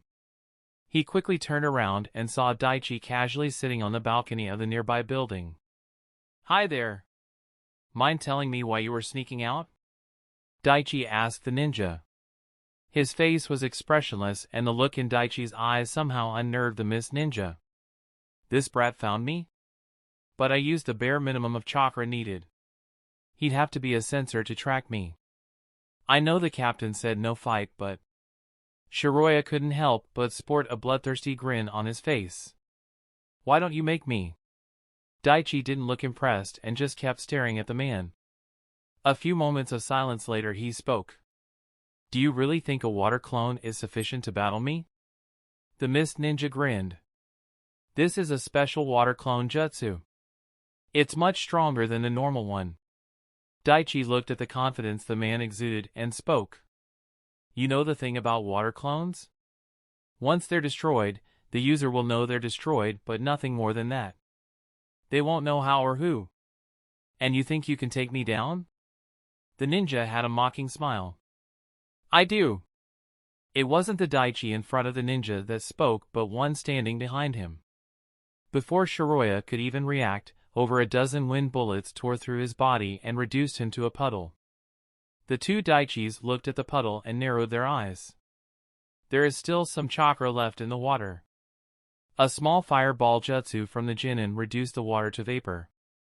They looked around and noticed a patrolling Jonin looking at the scene. The Jonin gave Daichi a small nod and left. Their task done, the two Daichis vanished in a puff of smoke the next second. Chapter 187, Another Ripple. Kakashi returned to his position and saw Daichi with a bored nonchalant look on his face. Were there any problems with the other one? He used a water clone to try and sneak away but didn't get that far. Kakashi turned his attention towards the building and his eyes slightly narrowed. They're trying to test our limits. With all that's happened in the village these last several years, it's no surprise. The team kept a vigilant watch over their targets and it didn't look like they were going to try again. Daichi and his teacher took shifts and soon it was morning. Time to greet our guests, Kakashi said as he knocked on the door. A few seconds later the guard Abaru opened the door. He walked out followed by the Mist Village diplomat and then the second guard. The group made it to their location without any problems. But during the journey Daichi sensed that the two ninjas were vigilant towards him. Do they know I'm the one that took the clone down? Highly unlikely. But still, even if they do, it won't matter. The meeting between the parties started and it lasted 2 days. Aside from the first incident, Daichi and Kakashi didn't encounter any problems. Before long everything was settled and the foreign ninjas left the village. Well done you two. The mission was completed without any incidents. Hiruzen congratulated the team. The quest completion boxes appeared in front of Daichi as he said those words. Quest observed the diplomats completed. Rewards: 10,000 EXP. 1,500 EXP. Reputation increases with the people of the village. Reputation increases with Kakashi Hatake and Hiruzen Sarutobi. Daichi dismissed the box and asked a question that's been on his mind. Lord Hokage, if you don't mind me asking, why did you select us for this mission? Hiruzen slightly tilted his head and looked at Daichi as if puzzled by the question. Don't get me wrong, it's not that I didn't want the C-rank mission. It's just, this was an important mission. If they were able to escape my senses somehow, it would have been a headache for the village. I get why Kakashi-sensei was on the job, but my question is, why did you select me, a genin, for this mission? And why was this mission AC rank? If there was a possibility of confrontation with the Mist Shinobi, then shouldn't this have been a B or an A rank mission? Daichi quickly explained himself and then asked the Kage. Hiruzen nodded and hummed at that. To answer your first question. It's true, this was an important mission. And yes, you are a genin. He let out a small breath and looked at the young boy. But then, that title is only a name, isn't it? You and I both know your strength far exceeds that rank. Daichi was silent as he heard that assessment. The Hokage continued. Truth is, letting you complete D rank and low risk C rank missions is a waste of resources for the village. I wanted to see how you would perform when on a mission to observe and track other ninjas. I created your team with the intent that you and Kakashi would act as backup for other genin or chunin teams. I was going to wait before I tested your skills, but when an opportunity presented itself, well, I took it. Daichi silently nodded. The Hokage continued. You're right. They had 2 Jonin ninjas with them. Usually a mission like this would be marked as an A-rank mission. But I made certain exceptions here. This mission was taking place within the walls of our village. The Mist Ninjas came here on a diplomatic mission. If they caused an incident, it would have serious consequences for them and their village. So the possibility of a confrontation was very small. But on the remote chance that they would try something, I added another Jonin team to observe and patrol the area. It was one of their members you saw after you destroyed that water clone. Hiruzen explained his decision to lower the rank of the mission. There are also several parties in and out of this village who have their eyes on you. Having you a genin participate in a rank A mission would certainly raise a few eyebrows and question my judgment as well. But this way, all that headache is avoided and I got to see your skills. A win-win scenario. Thank you for telling me, Lord Hokage. Daichi nodded his head at that. Does that mean you'll be sending me on higher-ranking missions? He was slightly excited at the prospect of going on tougher missions. Hiruzen chuckled seeing Daichi's eager expression. Not yet. You are still a fresh Genin. At least on paper. But in a couple months we'll see. Daichi nodded. Thank you, Lord Hokage. Well, I guess we'll take our leave then. Kakashi said. Oh wait, before I forget. The Hokage called out to them. He took 2 scrolls from his desk and tossed them to Daichi and his teacher. Each of those scrolls has 30 million ryo. That's your reward for finding the treasure. The village took a small portion as tax from the 68 million. The remaining is rightfully yours. Hiruzen said. Daichi was surprised at the amount. I thought he would take a larger cut out of the reward and use it for the village and give us a small amount. I expected somewhere below 5 million. So this is certainly a welcome surprise. You're really giving us this much? Hiruzen expected the surprised tone in Daichi's voice. Are you sure about this, Lord Hokage? Kakashi was also mildly surprised. He had no problem if the money was used to boost the village's economy. Yes. You two are the ones who found the treasure. So the reward belongs to you. The Kage said with a smile. Daichi didn't argue any further and just bowed his head. Kakashi looked at the scroll and then pocketed it. The 2 ninjas bowed and left the tower. Well, this is a nice chunk of change. Daichi said. Be careful not to spend it on frivolous things. Don't waste that money. Kakashi advised Daichi even though he knew it wasn't necessary. Don't worry. I won't. Will there be a mission or training tomorrow? The boy asked his sensei. No. Take a week off. It's the beginning of June. Train your chakra nature, relax, whatever it is you do. Well, meet up after a week. The silver-haired Jonin said and vanished in a pile of leaves the next moment. Daichi shrugged at the exit. All right. The young Genin sighed and looked around the bustling street. Okay, where to next? Daichi thought about his next move and had an idea. Well, I guess I'll head to the academy next. Why don't I see how Shikamaru and the rest are doing? With a decision made, the gamer ninja headed to the academy. Oh man, I know classes started 3 months ago, but still, it's only the beginning of the year and Irika-sensei is already going hard on us. Kiba said in a whining tone as he fed Akamaru some dog treats. Indeed he would. Why? Because it's the final year and he wants us to be prepared. Shino spoke in a low voice from behind Kiba. The young Inuzuka had a shudder go through him as he heard the voice. Gah! Still not used to that. Hey Shikamaru, are you planning on just scoring the passing marks again? You know your grades are almost as bad as Naruto's, right? Ino said, looking at the relaxing Nara. Hey! My scores aren't that bad. Naruto tried to defend his academic marks, but it was futile. Who are you kidding? You only got by thanks to Sakura cramming all that info into that thick head at the last moment. Ino had a smirk as she looked at Naruto. The blonde Uzumaki gritted his teeth as he looked at the girl's challenging face. I think you did well. Naruto. Hinata's meek but encouraging voice brought a smile to Naruto's face. Thanks, Hinata. I knew you'd get how awesome I am.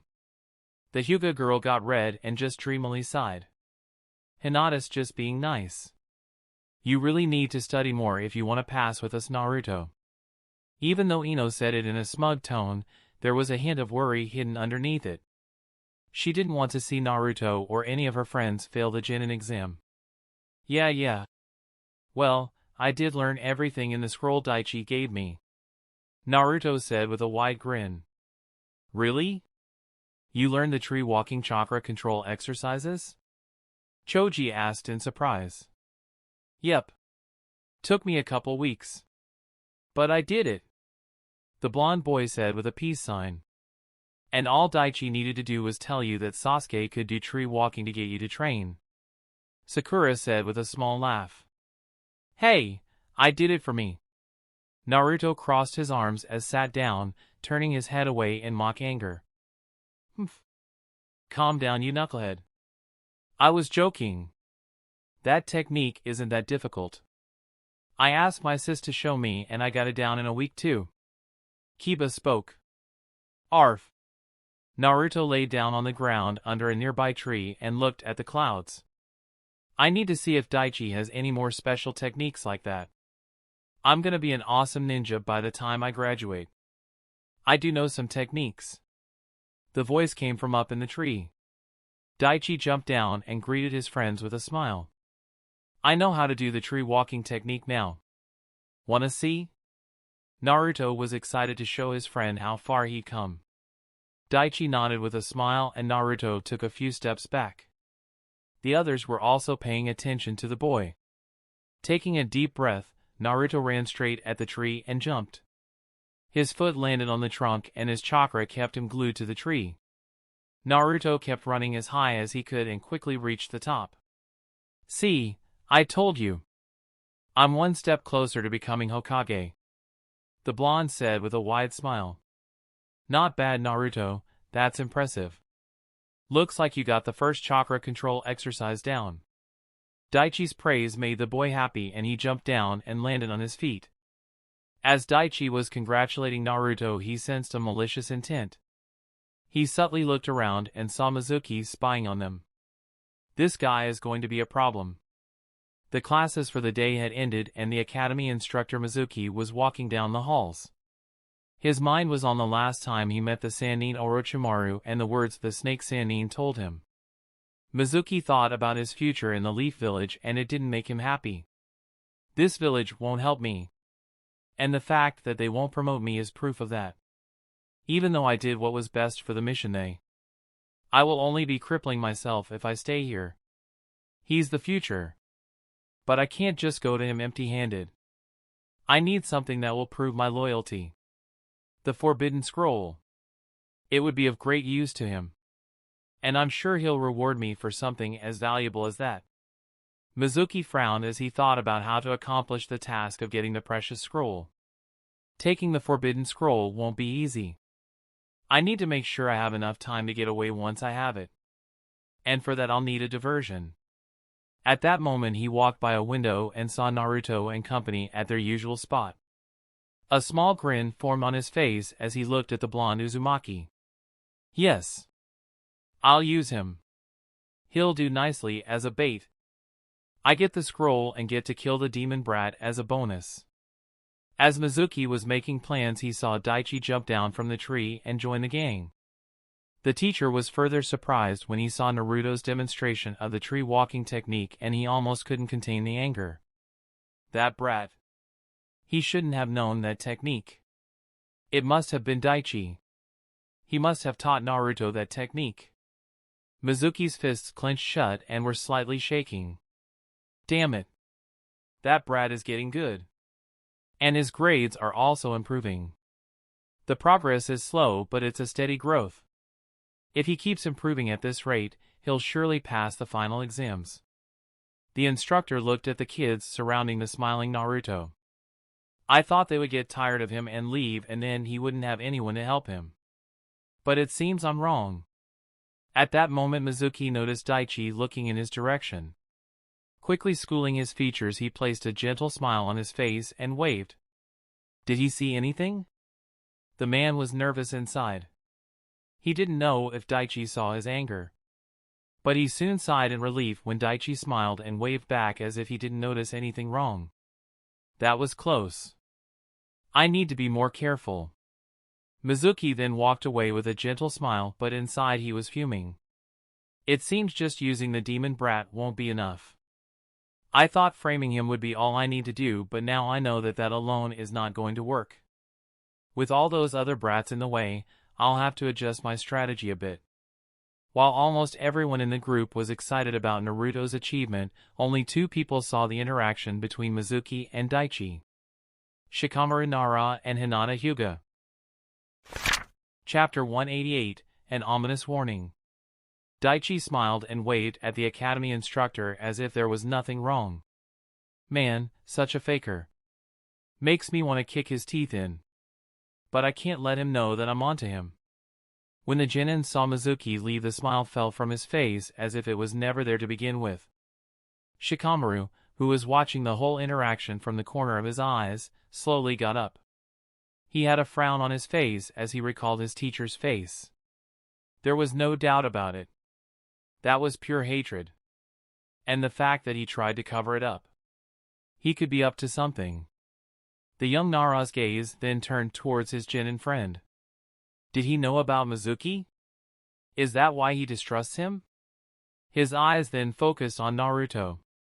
Why does everyone hate you so much? It can't be because of the pranks.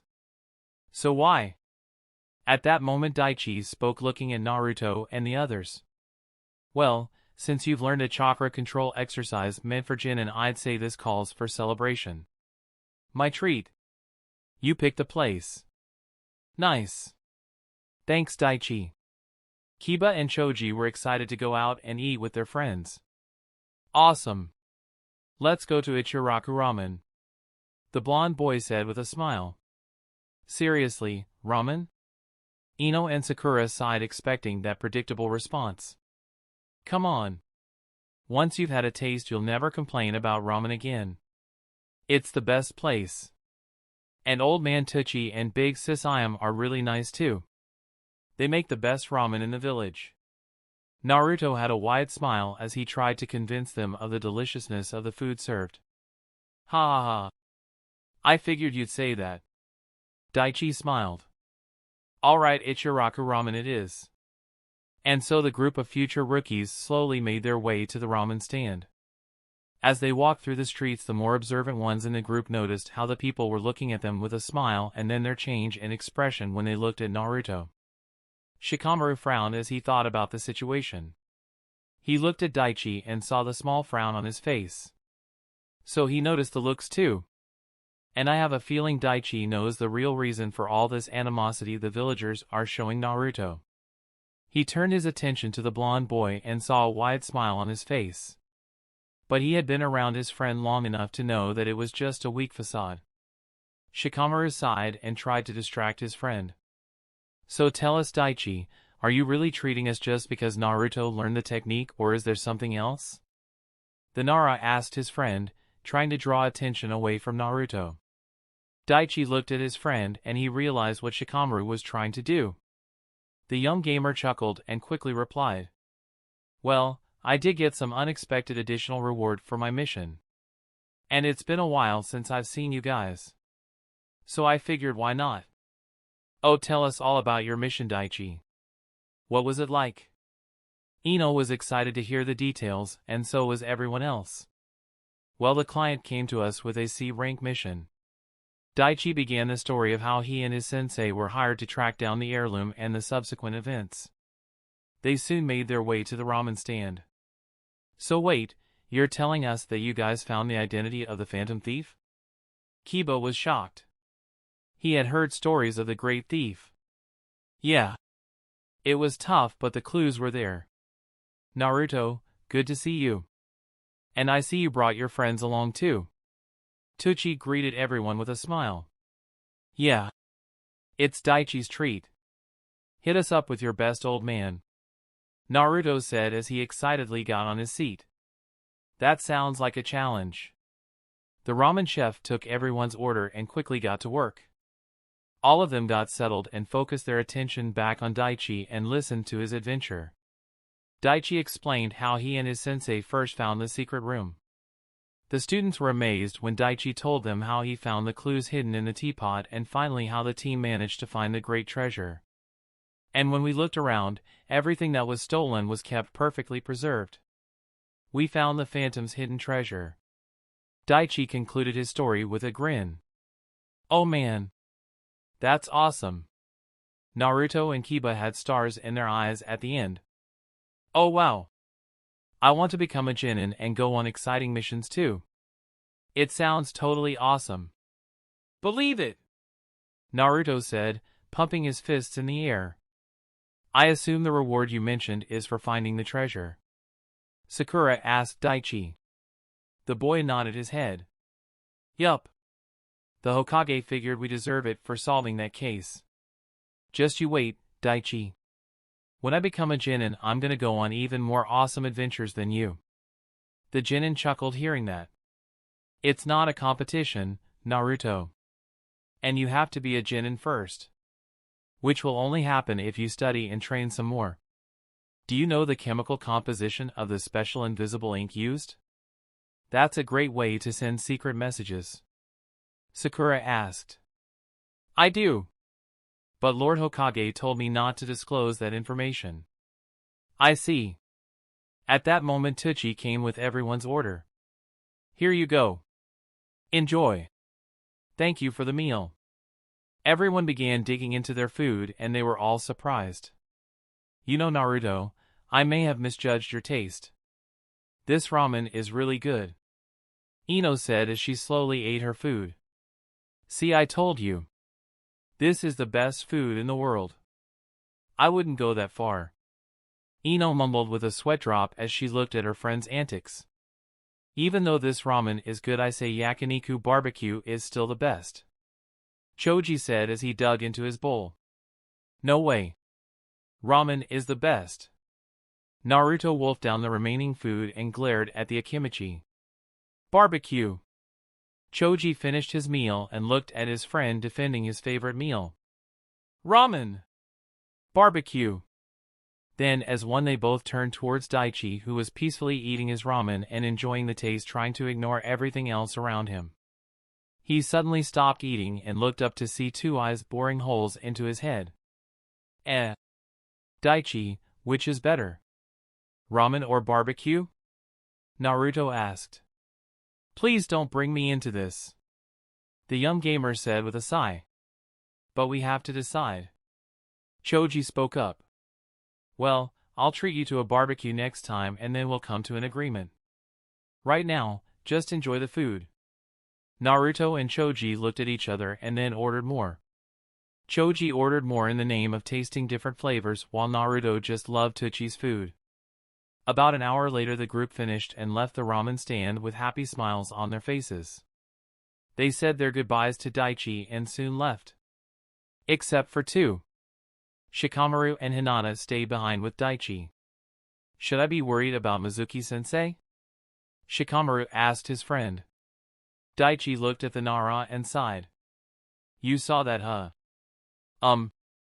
I saw it too. Mizuki-sensei was really angry. But he pretended not to be when you looked at him. Hinata spoke in a low tone. You too? You didn't answer the question. Should we be worried about him? I noticed that he really hates Naruto. Do you know something? Shikamaru narrowed his eyes. When I first saw him, it was just a gut feeling. But after today's interaction, I have a feeling he's going to be trouble. The genin replied. Should we tell the adults or maybe the other teachers? Daichi shook his head at Hinata's suggestion. And tell them what exactly? We don't have any proof that he's doing something wrong. We don't even know if he's doing anything wrong. And as for hating Naruto, half the village does that. No one's going to take us seriously if we tell someone without any proof. And if he finds out that we made baseless accusations about him, then who knows what he'll try. So what are you suggesting we do? Shikamaru asked, crossing his arms. For now, nothing. As far as he knows, you guys didn't see his anger and hate and think nothing more of him than your average teacher. But be careful. If he does something that you think is strange, tell me or Irika-sensei. You can trust him. The Nara sighed and nodded his head. Normally I wouldn't bother with something like this, but since he has a problem with Naruto, I guess I have no choice. Seeing Shikamaru agree, Daichi then turned to Hinata. You can't tell anyone what you saw. Please keep this a secret. Hinata reluctantly nodded her head and soon was on her way home. Shikamaru asked one more question before he left. Do you know why they hate him so much? The Nara didn't specify who, they or why, but Daichi knew what he was talking about. I do. But I can't say. Daichi had a somber expression, and when Shikamaru saw that, he didn't press any further for information and left. Daichi sighed and slowly made his way home. I wonder how things will turn out. Will things happen like it did in canon, or has everything gone to hell already? I suppose only time will tell. Yosh! I'm so pumped. Are you ready, Daichi? Lee was excited at the prospect of sparring with his friend again. Daichi nodded his head and tossed a stone up in the air. Both of them were in the training field where they first met. Lee had found Daichi meditating and insisted on a spar, which Daichi agreed to. The stone reached its apex height and began to fall down to the earth. The second it touched the ground, Lee and Daichi vanished from their spots. Both genin met in mid-air, with Daichi blocking Lee's fist and sending a fast punch aimed at the boy's chest. Lee was unable to dodge the punch and so decided to attack at the last moment. He sent a swift kick aimed at Daichi's abdomen just as he was hit, and both of them fell back onto the ground and skidded several feet. Daichi didn't take any damage from the attack and was completely fine. He looked at his friend as Lee stood up. His battle instincts are getting better and better. I was right. Even with just training, you can't improve that fast if you don't have some hidden talent. It's only been a few months. Time to see how far you have come. With that thought, Daichi made the next move. He rushed at Lee and they began their taijutsu spar. Lee was surprised at the initiative Daichi took. He usually waits for me to attack, but now he must have been looking forward to this just as much as I have. Lee desperately blocked every attack Daichi sent his way, but that was the best he could do.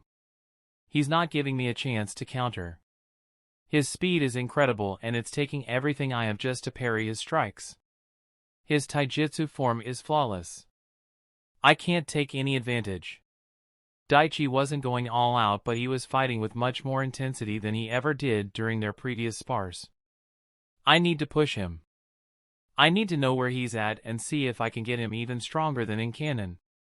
Sweat started to slowly form on Lee's face as he pushed himself to stay in the battle. His punches feel a lot more powerful. So he was holding back so much during our previous spars. Lee blocked another punch and gripped Daichi's fist that was aimed to take his breath away and sent a high kick towards his opponent's face.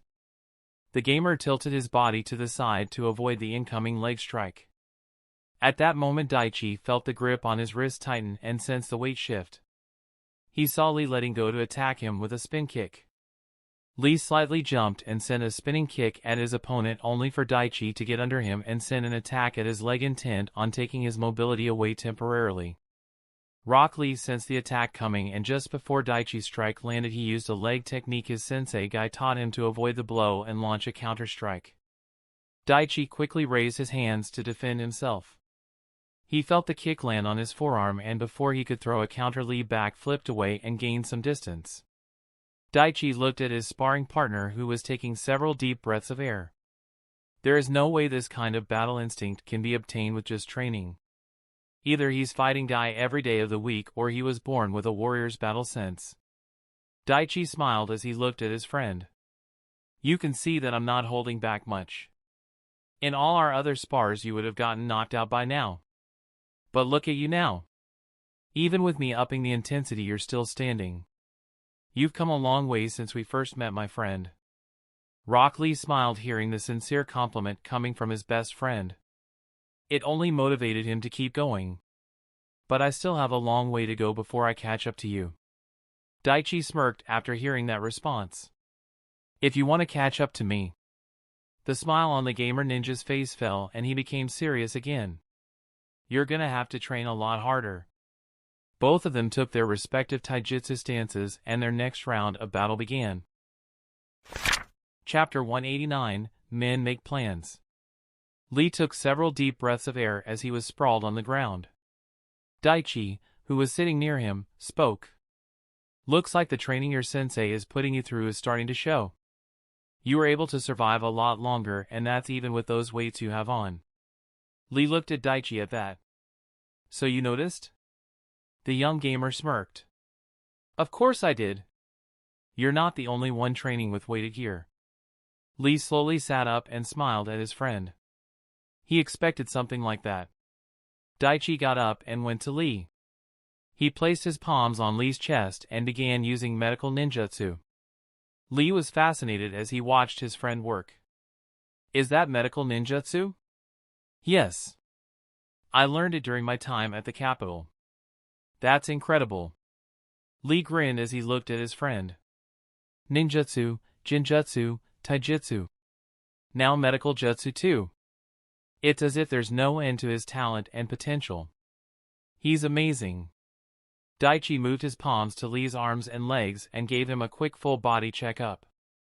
In just 1 year, Lee was able to go from being a nobody to a monster in taijutsu. In canon, he did it with nothing but his will and determination. But now I wonder how strong he'll be with me aiding in his growth. A few moments later, Daichi completed his work. Done. Lee got up and looked himself over in wonder. I feel good as new. That's because the tears in your muscles and cells are all healed without impeding your growth. Now you can train again right away without needing to waste time for rest and recovery. Lee, I want you to meet me here every weekend if possible. I'll heal all the wear and tears on your body. Daichi smirked as he replied. The bowl-cut ninja's eyes widened as he understood the implications. That means I can train much more and become stronger a lot faster. That's the idea. Daichi smiled, looking at the kid who had stars and tears in his eyes. Oh, my great friend Daichi. Thank you. Lee jumped and tried to hug his friend, who quickly dodged him. Easy, Lee. Not a hugger. And it's not that big a deal. Here. Take these as well. Daichi took out a small bottle from his pocket and tossed it to his friend. Inside the bottle there were several round pills of the same color. What's this? Lee asked as he examined the glass bottle. Those are special nutrient pills I created. The vitamins, proteins, and minerals contained in each of those pills will speed up muscle growth and strengthen your bones. They'll be a massive help for your training. Oh! But make sure you only take one every 24 hours. And make sure to only take them when you train. And drink plenty of water after you do. Lee's eyes widened as he held the precious item. He couldn't believe how much his friend was helping him. He looked at Daichi and had a complicated expression on his face. You've given so much help. But I don't have anything to give you, Lee said in a small voice. Daichi placed a hand on his friend's shoulder. You don't need to give me anything, you idiot. You're my friend. Now come on. Let's go get something to eat. Lee nodded with a wide smile. Someday I will definitely repay your kindness. Hiruzen was going over the list of few Jonin's taking part in the Chunin exams happening in the Stone Village. He thought about the one name he rejected from the list. If Daichi and Kakashi hadn't made such a commotion with their previous mission, I would have let the boy take the exam. He would have definitely passed, and then Kakashi would have been free to take Sasuke and Naruto under him. But now, for the next Chunin exam, I need to see how things are with that village before I make a decision. In the meantime, I'll have to make other arrangements for Naruto and Sasuke as well. If not Kakashi, then perhaps Tenzo could train them. He has experience with the Sharingan, fighting alongside Kakashi. And his wood style will be useful if Naruto ever loses control over the Nine Tails. He frowned as he looked at a particular name. Kabuto Yakushi is taking part in this test as well, and based on his previous track record he's going to intentionally fail the exam. He must be attending these exams to either spy on possible targets for Orochimaru or contacting him without drawing attention. I can't get rid of him at the moment. He is a crucial piece in my plans. The Kage then began going over reports his spy in the route sent. Danzo is suspicious, so I won't be able to make contact for a while. Identity of the primary target is still unknown. Hiruzen sighed as he leaned back. Right now is the calm before the storm. But what is the linchpin that will set off that storm? When would Orochimaru attack? Would it be an assassination attempt or something else? And with the reanimation jutsu under his command, I can't predict who all he'll bring. Without the crucial information, I cannot make a move on Danzo as well. I need to take them both out at once. Sir, Kinsei Isagi is here to see you. At that moment his secretary came in and informed him. Hiruzen nodded, and a few minutes later Daichi's grandfather walked into the room. Hiruzen made a gesture and the hidden guards quickly left the room. Kinsei walked into the middle of the room and Hiruzen could tell that he was not happy.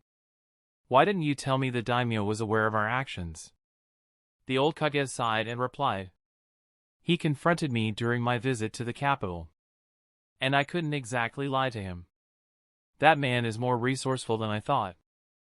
I made sure to keep my movements under wraps and yet he found out. He is not someone to be trifled with. You should know that. Did he summon you to his court? How did you know?" Kinsei was quiet for a while and then asked. "He summoned me to his chamber and wanted to know what I had found out. He said you told him about Danzo's interference but didn't tell me any details.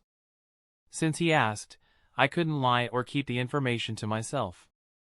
He said he will look into the matter himself and told me to stop." Hiruzen nodded his head. "I see. So it went better than I assumed. What I want to know is how much you told him and how he took the news." "He was angry. Understandably so. But he said he'll deal with Danzo's men in the capital and there won't be any interference from his people. And with the information he has now, I doubt it would be a difficult task. He will want something in return when all this is finished. He isn't someone who does anything without playing an angle." Hiruzen narrowed his eyes and spoke. "Yes, I'm well aware. It's always a headache when dealing with him. Will this interfere with the plans put in place?" Kinsei was concerned that now with the daimyo involved things would get out of hand. "No. This actually works better for us. We can focus on the internal matters of the village now that Ryuga is keeping an eye on things in the capital." Kinsei nodded and they both sat in silence. They discussed their plans and a short while later the old man got up and bid the Kage farewell and left for home. Hidden Stone Village. Anoki went through the names of the candidates that came from the Leaf Village and he was somewhat disappointed. So Hiruzen didn't send him after all. This would have been an excellent venue to see just how strong Tsunade's student is. Well, next time. At that second a jonin came in and kneeled. "Lord Tsuchikage, all the participants have arrived and are waiting in the hall." The Kage of the Stone Village nodded and soon the Chunin exams would begin. It wasn't just the stone ninjas who were looking for Daichi. Several genins looked closely at the handful of ninjas from the Leaf Village and frowned. A genin with the headband of the Mist Village frowned as he didn't find his target. So he didn't show up, huh? Either his teacher didn't recommend him or he pussed out like a bitch. Either way I can't get the information needed. And Lord Mizukage told me to test his strength during the exam. Oh well. A genin with sunglasses and green hair looked around and sighed in annoyance. Great. That kid from the Leaf is a no-show. Guess there's nothing to do except tell the Raikage that the kid didn't come. Something tells me he won't be happy. During all this a certain genin with the Leaf Village headband was sitting quietly in the room trying not to draw any attention to himself. But that didn't mean he was unaware of the eyes lingering on him and his teammates. For some reason the genins from the other great villages are keeping an eye on everyone from the Leaf Village. But based on their dismissal of us, I'm sure we're not their targets. They must have been looking for Daichi. After the treasure incident at the capital, and his relationship to a Sannin, it's no surprise. As the genin was in thought his teammate called out to him as the proctor for the exam entered the room. Hey Kabuto, look alive. The exams are starting. Right. Kabuto Yakushi replied as he focused his attention on the jonin. There was also something else that required his attention but he sent someone just as capable in his place. As the tests were taking place, two people were meeting in secret in one of the houses in the village. Here are the reports you wanted. A man with ash-gray hair and black circular glasses said as he handed over a scroll to his colleague. A snake crawled out of the sleeve from the man and swallowed the scroll before disappearing back into the shadow. Tell me, Kabuto, how are things going in the Leaf? You know you can always come and check it out for yourself. The bespectacled genin replied. Kukuku. It's not time yet for my return. I'm sure the third Hokage would have the surprise of his life when he sees what you have in store for him, Lord Orochimaru. The man now identified as one of the Sannin chuckled hearing those words. My return all depends on him. I need to see what his potential is. Based on my observations, Sasuke Uchiha is head and shoulders above his peers and his talent is incredible. He is quite skilled in the ninja arts. It seems he has indeed inherited his brother's potential. Maybe not on the same level as Itachi, but he is talented nonetheless. Orochimaru nodded his head and became quiet. But he is not the strongest in that generation, is he? Even though the Sannin phrased it like a question, he already knew the answer. No. The most talented one in that generation is Daichi Hekima. I was surprised to learn that he studied under your former teammate. Based on what you told me, I didn't think Lady Tsunade would have accepted another apprentice. Kabuto replied as Daichi's picture came to his mind. He was curious to test his medical skills against one trained by another Sannin. Yes. It was a surprise to me as well. And what shocked me more is that he only studied under her for 2 years. Tsunade wouldn't half-ass anything. That includes teaching someone her skills. So if that boy returned to the village after just 2 years, then that would mean he only needed that much time to learn everything he could from her. Kabuto finished. Yes. I'm eager to meet him. Someone who's trained by Tsunade and currently under Kakashi Hataki's tutelage. He's bound to show promise. I was hoping he'd be here. But it seems that's not the case. Kabuto narrowed his eyes and looked at his master. Are you planning on giving him the cursed seal, Lord Orochimaru? The snake Sannin looked at his subordinate with a menacing grin. Kukuku. Is that a problem, Kabuto? Kabuto shook his head and spoke. Not at all. But as I'm sure you know, if you attack Daichi, then I have a feeling Lady Tsunade won't just sit back and do nothing. And then there is also his grandfather, Kinsei Yasaji. An old feeble man just like Sarutobi-sensei. Both far past their prime. They are of no concern. It seems Daichi will get to enjoy his carefree life for a few more months. I'll meet him in the Chunin exams. And if he shows as much talent as the rumors say, then I'll see if I can't sway him my way. Orochimaru gave a small laugh as he imagined the look on the boy's face when they would eventually meet.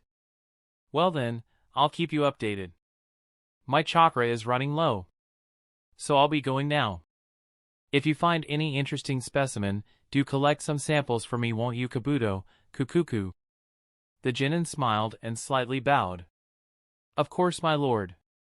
The next second he vanished in a puff of smoke, indicating that he was a shadow clone. Chapter 190, Reanimation, Tobarama Senju. Hiruzen was walking through a dimly lit hall. He was alone and there were no others present near him. Even his personal guards were absent. The hall was more of a tunnel made up of rocks and earth. In his hand was a large scroll which had the word forbidden written on it. Several minutes later he entered a room at the end of the tunnel. I just hope Lord Second understands the reasons for my actions. The room was much larger than it seemed from the outside. It had several desks and chairs with many scrolls and materials on them. Hiruzen placed the scroll on a table and looked at another one. I was able to advance the jutsu much further with my research. His eyes then shifted to the other end of the room. In the corner of the large chamber there was a man lying unconscious. Hiruzen frowned as he looked at the man. But finding the secrets of the jutsu came with a cost. Now I'm no different than my student. I've become a hypocrite. The Hokage took the scroll and placed it on the floor. Please forgive me for what I'm about to do, Lord Second. The Kage quickly made several seals. Summoning Jutsu, Reanimation. As soon as he completed the final hand seal, the scroll on the ground became active. Several seals came from it and surrounded the unconscious man. Dust and debris started to swirl around his body and he looked like he was in pain. Hiruzen watched the scene with a steely heart as he had done the few times before. Several moments later, in place of the unknown man stood another. A fair-skinned man with silver shaggy hair and red markings on his face appeared. He had blue armor with a white fur collar over a black suit. The man who was summoned was none other than the second Hokage Tobirama Senju. Hiruzen let out a deep breath of air as he looked at the emotionless face of his predecessor and mentor. Time to see this through. The Kage of the Leaf Village walked forward and took a kunai with a special tag attached at the end. He slowly placed the tag into the back of the second's head, and as soon as he did, steam started to rise from the reanimation's body. The lifeless eyes of Tobirama gained a spark as if he had come alive. Hiruzen walked back to his previous spot and stood in front of his teacher. Tobirama Senju slowly came to life and looked at the man in front of him in total surprise. He then looked at his own hands and body and noted the details. The second he laid his eyes on Hiruzen, he made sure to check his chakra signature and made sure it was not an enemy in disguise. I knew the day I created this jutsu that it was possible for it to be used on me. But I never expected to be resurrected by you of all people, Hiruzen. Tobirama's tone didn't indicate disappointment or anger. It contained no emotion at all, it was as if he was stating a fact. Hiruzen looked down for a second and then looked at the man. Forgive me, sensei, but I had to. The second Hokage raised an eyebrow at that statement. Under normal circumstances, Hiruzen would never use a jutsu like this. But every man has his breaking point. For him to use a jutsu of this nature, that too on me, it seems he has reached that point. Something serious must have happened. Based on your appearance, I'd say it's been a few decades since I died. What's going on, Hiruzen? Why did you bring me back now? What's happening in the village? So many things. I don't even know where to begin. Tobirama didn't say a word and patiently waited for his successor to speak. The Leaf Village has faced many adversities over this last decade, but the village still stands strong. At least from an outside perspective. After you died, we've had 2 more world wars. The village had a 4th Hokage for a brief period of time. The second Hokage's eyes narrowed when he heard that. What do you mean had? What happened to him? Hiruzen sighed and replied. He was a talented young man. A genius from his generation. But he sacrificed his life saving the village from a great disaster. The Nine Tails attack. Tobirama's ever-expressionless eyes slightly narrowed and hands slightly clenched. For the Nine Tails to have gotten free, and that too during the last decade. I assume it got free from Lady Mito's successor? Hiruzen nodded. Yes. Her name was Kushina Uzumaki. She was from the land of Whirlpool. She was the second Jinchuriki of the Nine Tails. Tobirama pondered on the information and quickly came to a conclusion. He had a suspicion in his mind and wanted to confirm it. Was the woman pregnant? Yes. She was married to the 4th Hokage. It was on the day of her child's birth that the Nine Tails got loose and wreaked havoc. The 4th gave his life and sealed it away inside his son. The second Hokage listened and thought about the situation. I see. But there should have been contingencies in place for something like this. I know you're not incompetent. You must have had some safeguards in place for the birth. The birth was taking place in a secret location far away from the village. Her pregnancy was kept a secret and only a select few knew about it. I've had special Umbu members on standby guarding the location, and there was a barrier around the whole area created by the 4th. And the Nine Tails still got free. It seems to me that this was no accident. The 3rd Hokage agreed with that sentiment. Yes. I investigated the matter. My wife was there. Delivering the baby. But she died with her throat slashed. The guards stationed were also killed. The attack had a perpetrator. Tobirama's mind went through the scenario described, and the conclusions he drew troubled him greatly. Someone who knew the location and could get past such precautions put in place.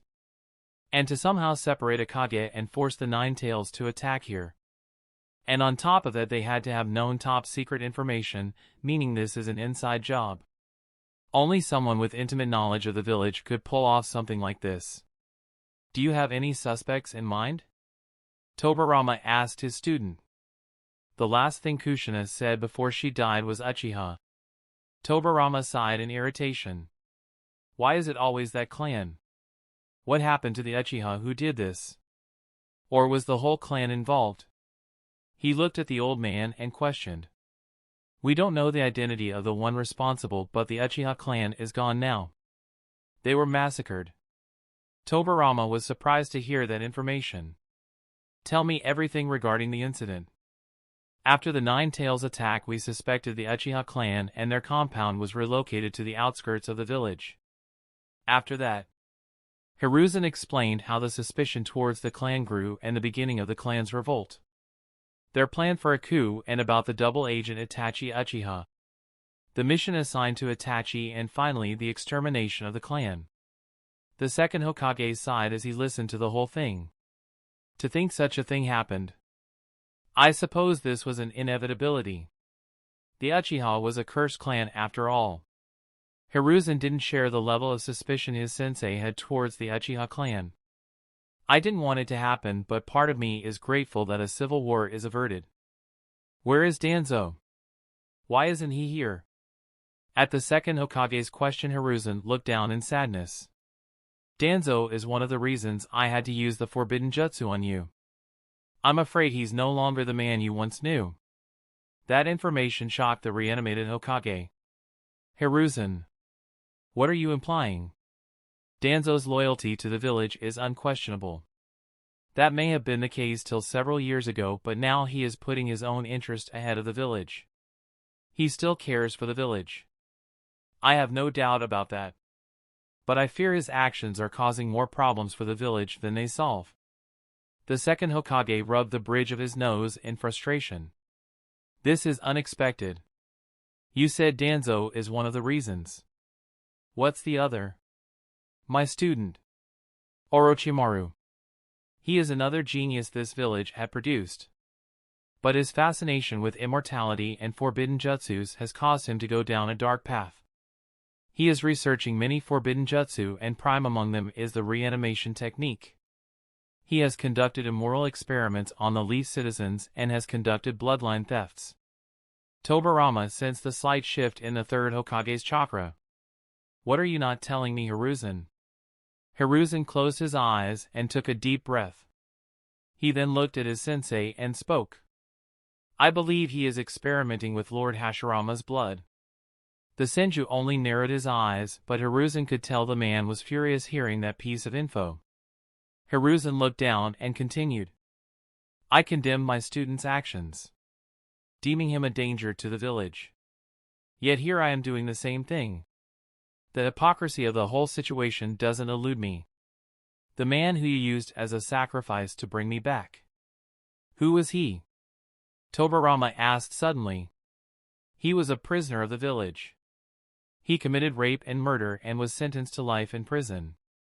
The reanimated Kage nodded and questioned again. I assume this isn't the first time you've used this jutsu. The people who were used in the previous instances, were they innocent people? The third shook his head. No. I only used this jutsu 3 times before. To study its effects and secrets.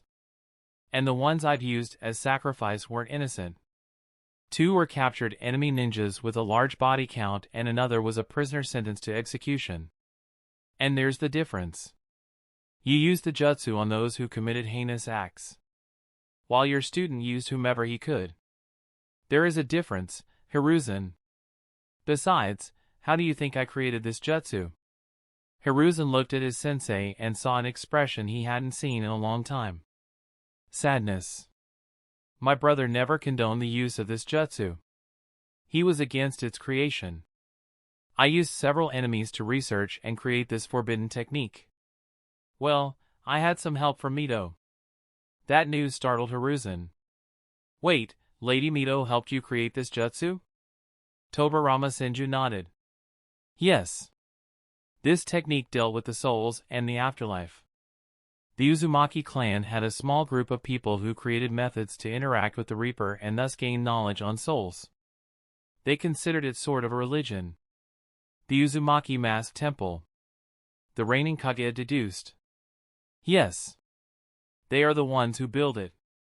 Even though Mito questioned the morality of creating a jutsu that uses the dead to fight, she helped me in its creation nonetheless. Yes. So you're the one who knows the most about this jutsu. It's why I summoned you. I need to know of the ways it can be stopped. It wasn't mentioned in any of the scrolls. Hiruzen explained his reasons for bringing the Senju back to life. Very well. But before that, tell me, what happened to the Senju clan? What happened to Hashirama's descendants? Hiruzen slightly grimaced as he thought about the situation. The Senju clan is integrated with the village. And the one remaining with a direct link to the clan is Tsunade. She is on an extended leave outside the village at the moment. The Senju's eyes narrowed. Elaborate. The old Kage winced at the teacher's tone. Sorry, Tsunade. Her brother died after he just became Genin, and later Tsunade's fiancé died in the war. And she was unable to save him. These events traumatized her and she left the village. She's been wandering the fire country ever since. Tobarama was not happy with the situation happening in the Leaf Village. Your student must no doubt be capable. And now he's a traitor working against the Leaf? And then there is Danzo's betrayal, Nine-Tails' attack, Tsunade's exile, and the destruction of the Uchiha clan. Things have certainly not gone the way I expected it to. Tobarama thought about the fate of the two clans that created the village. Only one loyal Uchiha is in the village. The other is known as a traitor. And the only living person who bears the Senju name is in a self-imposed exile. To think this is what has become of the founding clans of this village. Forgive me, Sensei. I failed to fulfill my duties as capably as you did. This is no time to wallow in self-pity, Hiruzen. We have much work to do. The Hokage was happy that his teacher was willing to help, but he didn't want it. Sensei, I didn't bring you back to make you shoulder my burdens. You already gave your life for the Leaf. I can't ask any more of you. I will protect the village at all costs. I just need your help with certain things. After that I'll let go of the jutsu and make sure your peace isn't disturbed. I understand where you're coming from, Hiruzen. But I can't leave as it is. And when I said we needed to get to work, I had no intention of revealing myself to the public. I will help you from the shadows. And this will only be for a short time. Just until everything is sorted out. After that, I'll rest in peace once again. Hiruzen smiled slightly and nodded to that condition. They had much to accomplish.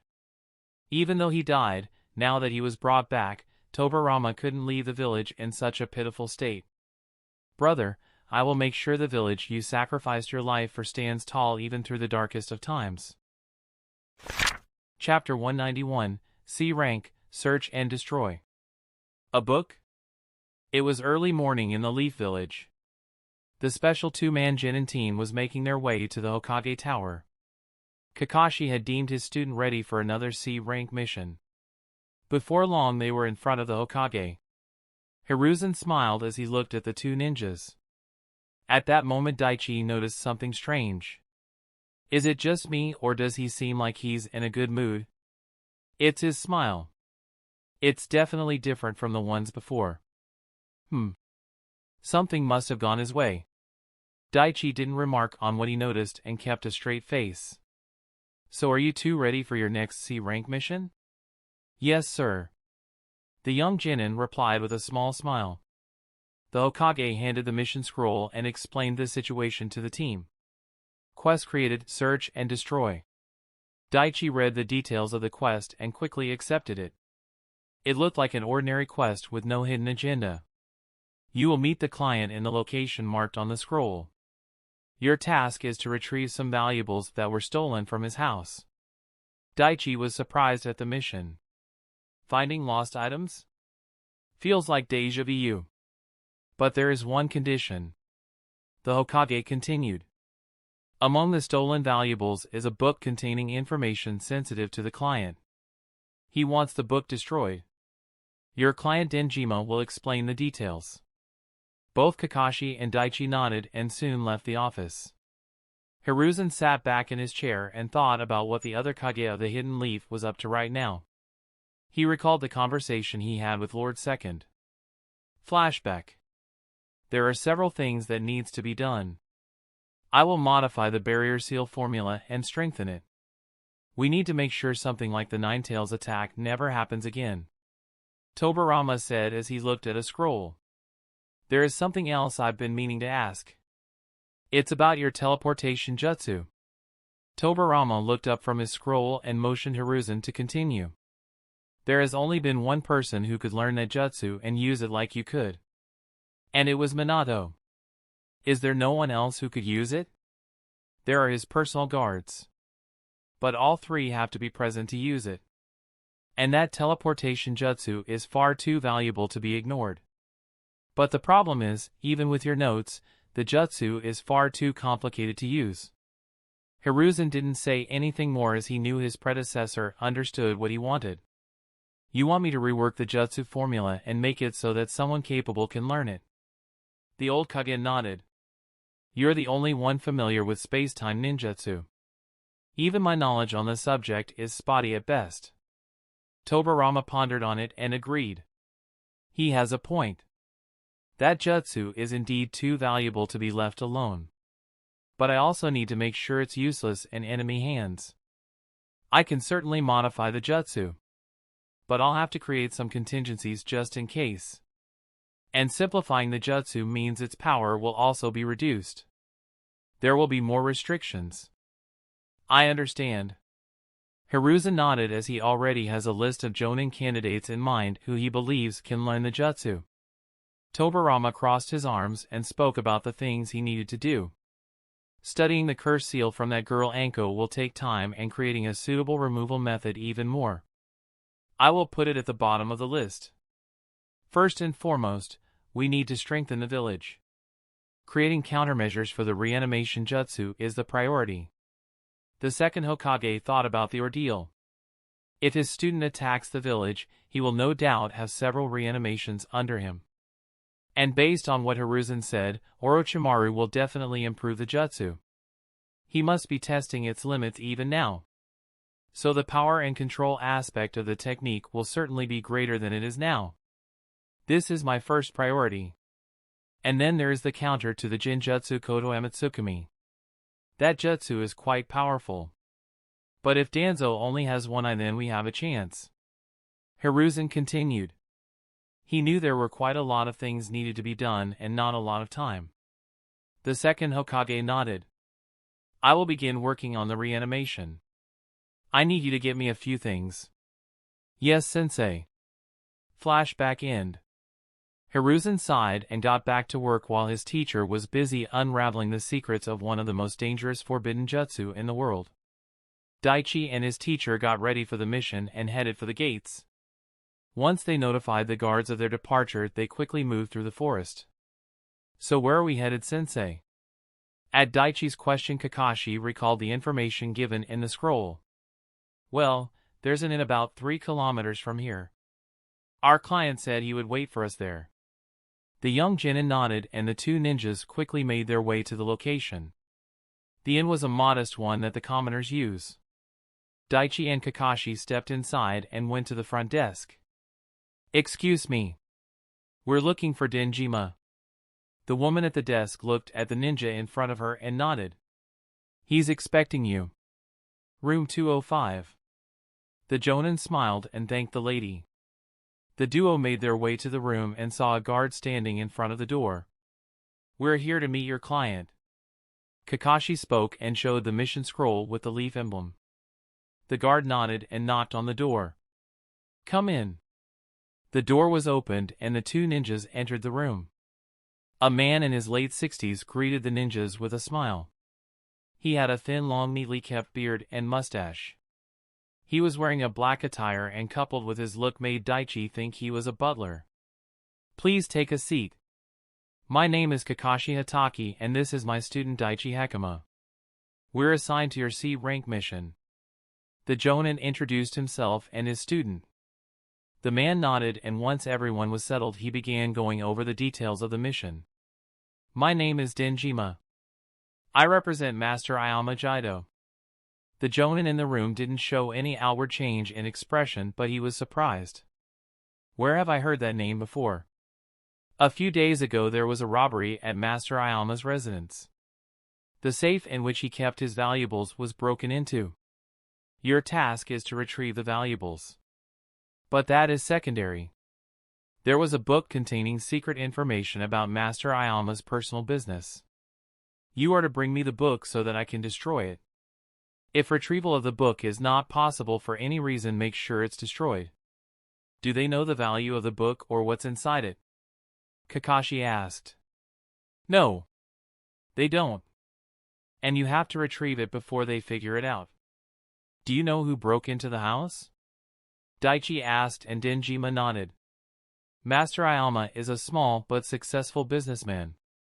But he has a rival, Butsuba. He is the one responsible for this robbery. The theft was an inside job and we found and dealt with the thief accordingly. Your task is to infiltrate Butsuba's home, retrieve the book and all the other items stolen. Here is a list of all the items kept in the safe. With that, Denjima gave a piece of paper to Daichi. Kakashi nodded as he thought about the whole thing.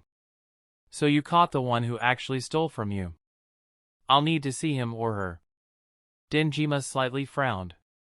Why do you need to see him? Well, he might have information that will be useful to us. I have some questions for him. The man closed his eyes as he thought about the request demand the Jonin set forth. Well, this isn't unexpected. No point in delaying it. Very well. He's currently incapacitated in the other room. Come. Denjima replied, and with that he led the two ninjas to the other room where the occupant was lying unconscious. So they anticipated that I would ask to see the thief for interrogation. Kakashi thought as he looked at the sleeping man. Daichi, why don't you wait outside? I'll be done shortly. The genin nodded and did as he was instructed. So Sensei also wanted to make sure we have the right guy before breaking into someone's home. It's common sense. I wonder what type of interrogation techniques he'll use. No sound was heard from the room for several minutes, and then the door opened and Kakashi came out with a calm smile. Well, we have what we need. Time for us to get to work. We will return here once the mission is completed. With that, the Jonin and Genin from the Leaf Village left the inn to complete their mission. Denjima sighed and went to the upper floor of the building. He knocked on a room marked 318 and a man in ordinary clothing opened the door. Master Ayama. The two ninjas have left for the mission. The man now identified as Ayama nodded. Were there any problems? No, sir. Everything went as expected. But do you mind me asking, what if they decided to keep the book for themselves and try to learn the secrets of your business? Ayama shook his head. It's not a concern. There is a rule that says ninjas shouldn't open confidential documents pertaining to their clients. They won't break that rule, and even if they do, they won't be able to learn the secrets of the book unless they have the key. Denjima nodded and left. I understand, sir. I will wait for their arrival. What kind of interrogation techniques did you use? I didn't hear any sounds, and when you came out he didn't look physically hurt. So I'm guessing you went with some sort of psychological attack? Daichi asked as he looked at his teacher. I could have. Or. The young genin sighed. Or you could have used your Sharingan to get the information. It was much easier since I didn't know anything about him. Daichi nodded. So was he right? Is this Butsuba guy really the one behind the theft? He asked his teacher. Kakashi nodded his head at Daichi's question. Yes. And based on what I learned, he's a small-time merchant. He would only have ordinary guards for protection. Something I don't understand. Why would he want to destroy the book if he gets it? The Jonin shrugged since he didn't know the answer.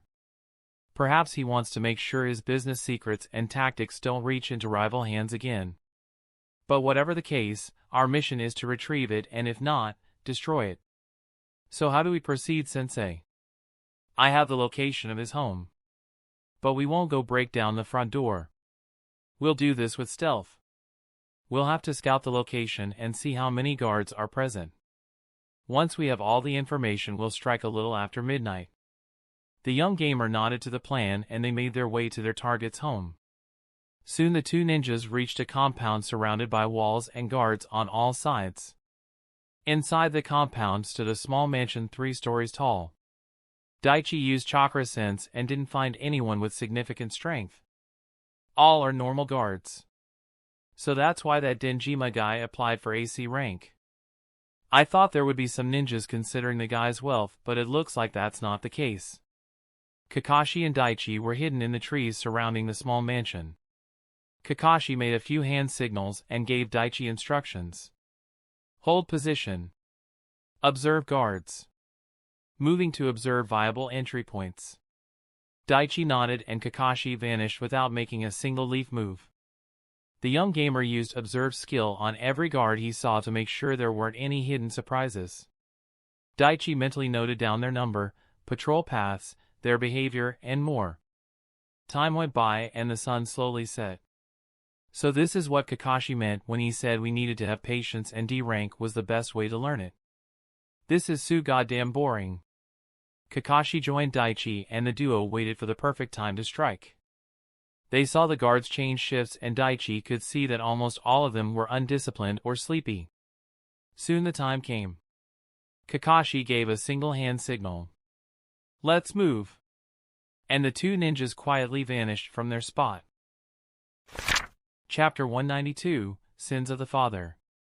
Daichi followed Kakashi to the top floor balcony of the small mansion. There was a guard who stood by the large door who was keeping a vigilant watch. But despite his alertness, he wasn't able to sense the two ninjas who got behind him. With a quick well-placed jab, Kakashi knocked the man unconscious and without drawing any attention. Daichi had used observe on the man and had gotten his basic details and quickly created a shadow clone who transformed into the now sleeping guard. The door leading into the house was locked from the inside, but Daichi quickly picked the lock. The two ninjas quietly entered the house and they could sense that they were alone in the room. "You remember what we were looking for, don't you?" Kakashi asked his student in a low voice. Daichi simply nodded his head in affirmation. "I have the layout of the building. We'll need to sweep the house quickly and without alerting them of our presence. Let's split up." Daichi agreed and parted ways from his sensei. Both of them picked a room and quietly slipped inside, and the search for the stolen items began. Daichi quickly and meticulously searched through the rooms he entered. He looked at the small safe and frowned. I doubt he'd keep stolen items with his own money. So he must have placed it somewhere else. But on the off chance that I'm wrong, Daichi created multiple shadow clones and had them quietly move through the shadows of the house. He began working on the safe while his clones searched the rest. One clone entered a room that looked more like an office. As he looked around, Daichi noticed that there were several papers with letters and numbers, with most crossed out and some circled. Strange. He was trying to decipher some kind of code. But there doesn't seem to be anything here that's written in code. Maybe.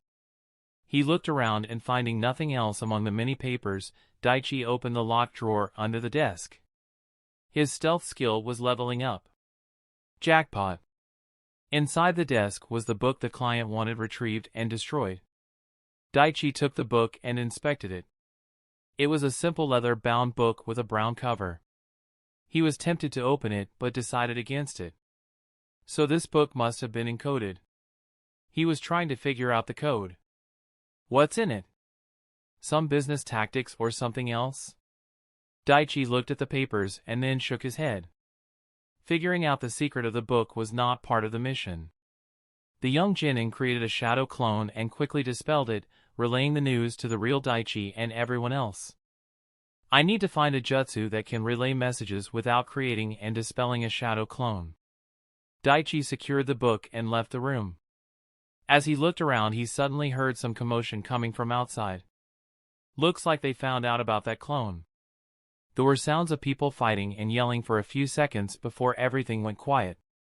Did my clone take care of them, or? Just as this thought passed through Daichi, the memories of the shadow clone disguised as the guard came to him. So the guy I was impersonating was a lefty, and since I was using my right hand, one of the guys figured it out.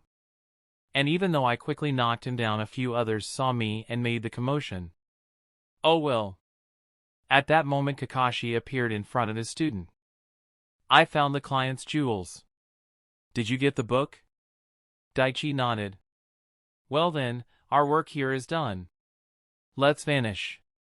Both ninjas vanished in a pile of leaves the next second, and moments later the small villa was crawling with thugs looking to impress their boss.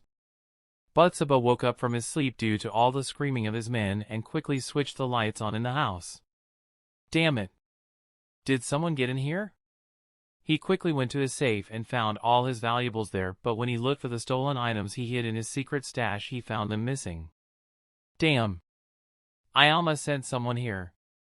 I didn't think he'd find out so soon. That thief must have screwed up and got caught. The man quickly rushed to his office and found the book missing and cursed. Find the intruders. I want them found now. He screamed at his men. The guards searched every inch of the house, but sadly they couldn't find even a hint of Daichi or Kakashi. Here are the stolen items.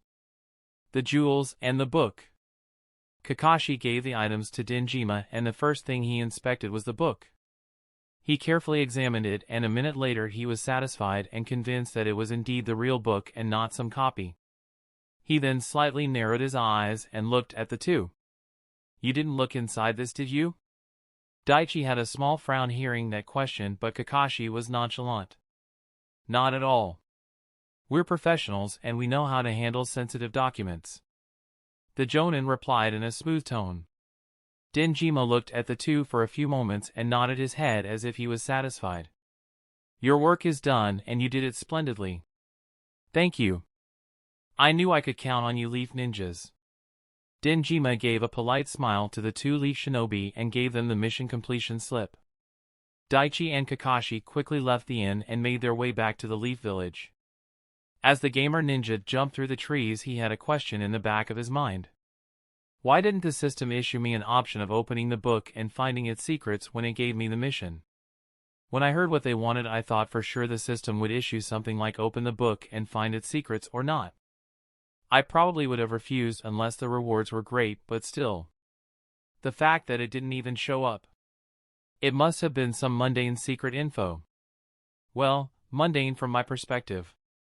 When I used Observe on the book, it showed that it was Nobuma Jaido who wrote the book and the information was in code.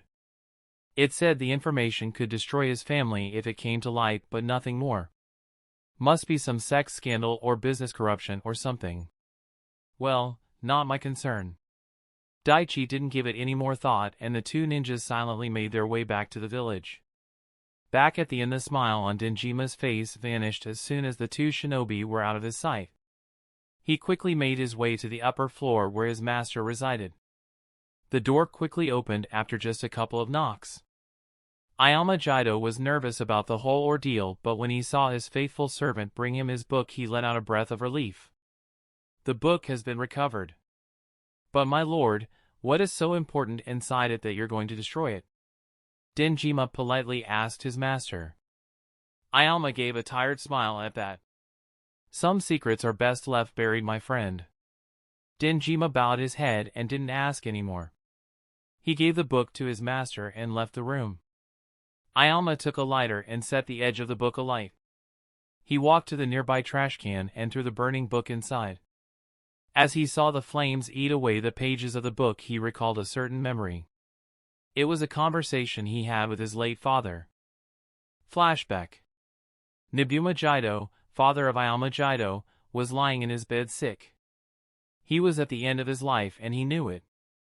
As he was coming to terms with his life in his final moments, his son came into his room. What is this? Aoyama asked his dying father in anger as he held a brown book. I was going through the files and found this a few days ago, hidden beneath the scrolls. I couldn't understand this since it was written in code.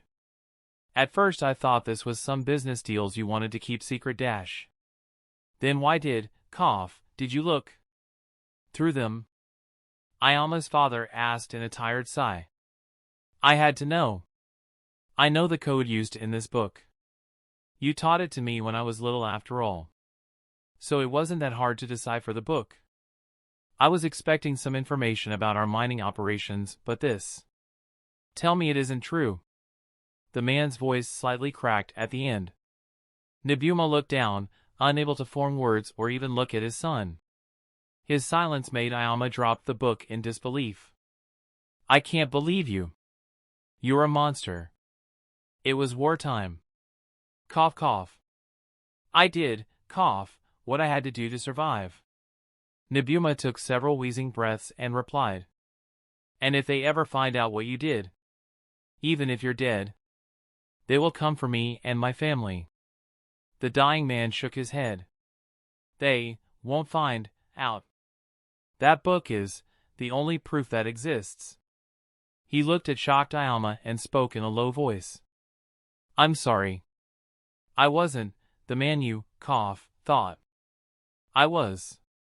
With those last words he took his last breath and life left his eyes. Father! Ayama rushed to his father's bedside, but there was nothing he could do. Flashback end.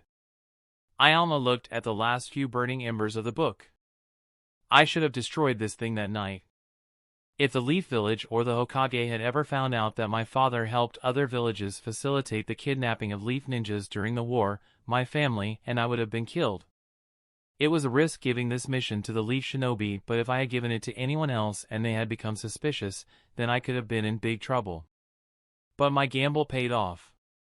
The past and the sins of my father won't haunt my family anymore. Hokage Office. Mission completed without a problem. Here are the mission reports. Kakashi handed the files to his Kage and stepped back. Daichi got the mission completion reward, which was 7,000 EXP and its 15% bonus of 1050 EXP. Well done you two. The Hokage replied, and then he focused his attention on the genin in the room.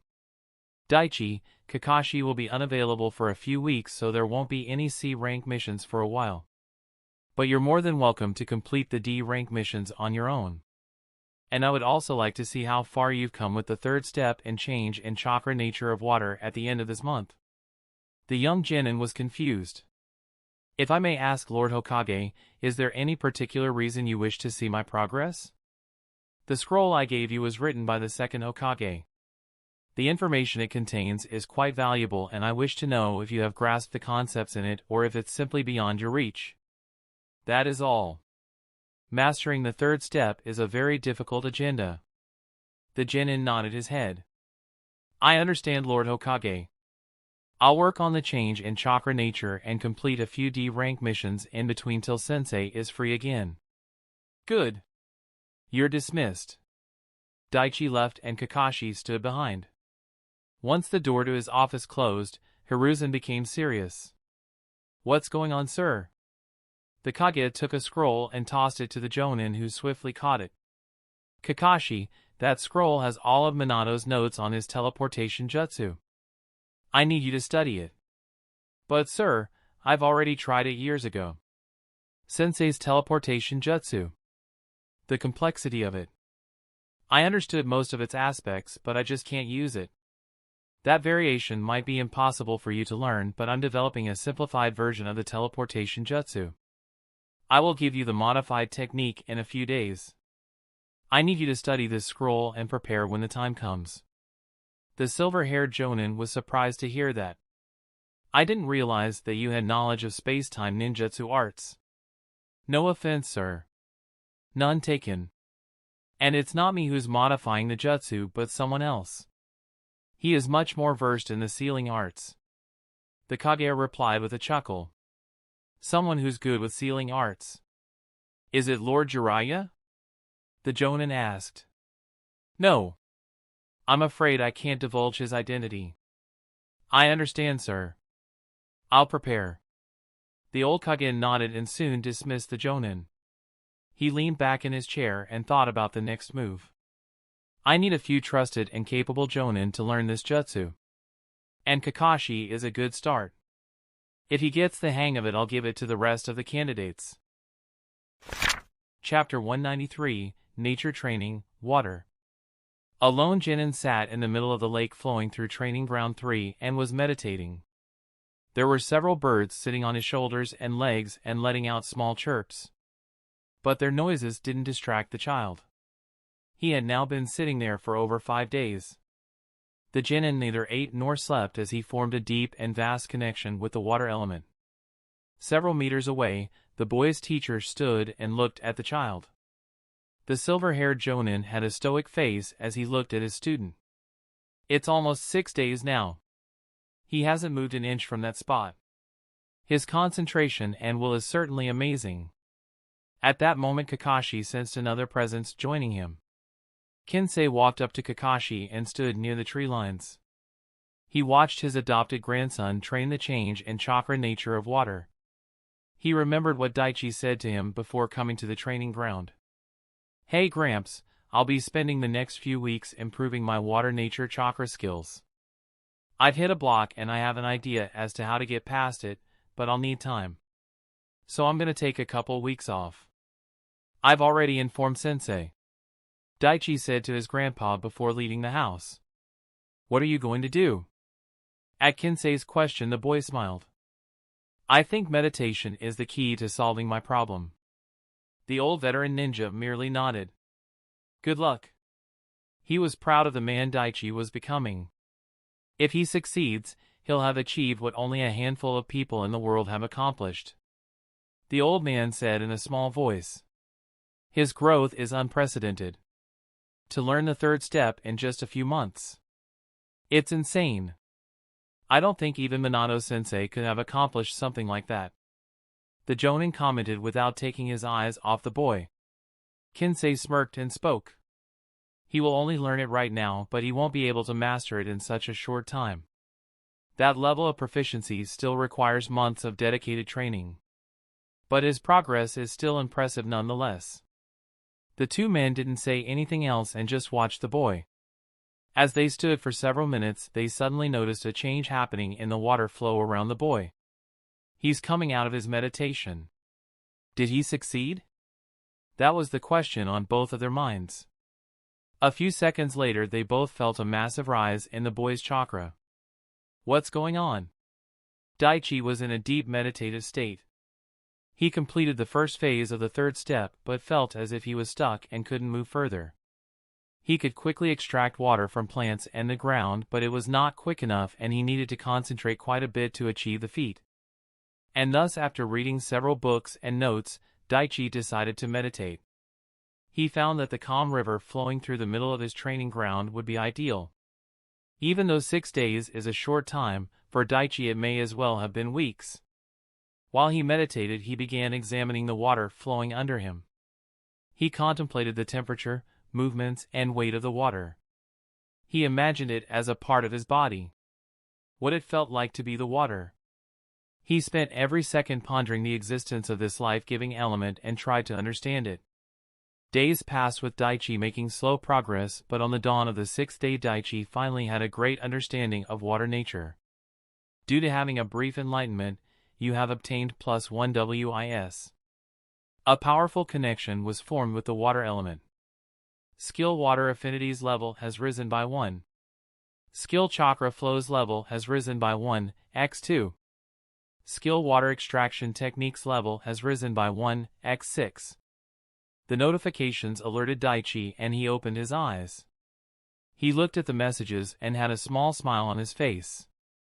Finally. I understand now. But before I test the results, there is something else I must do.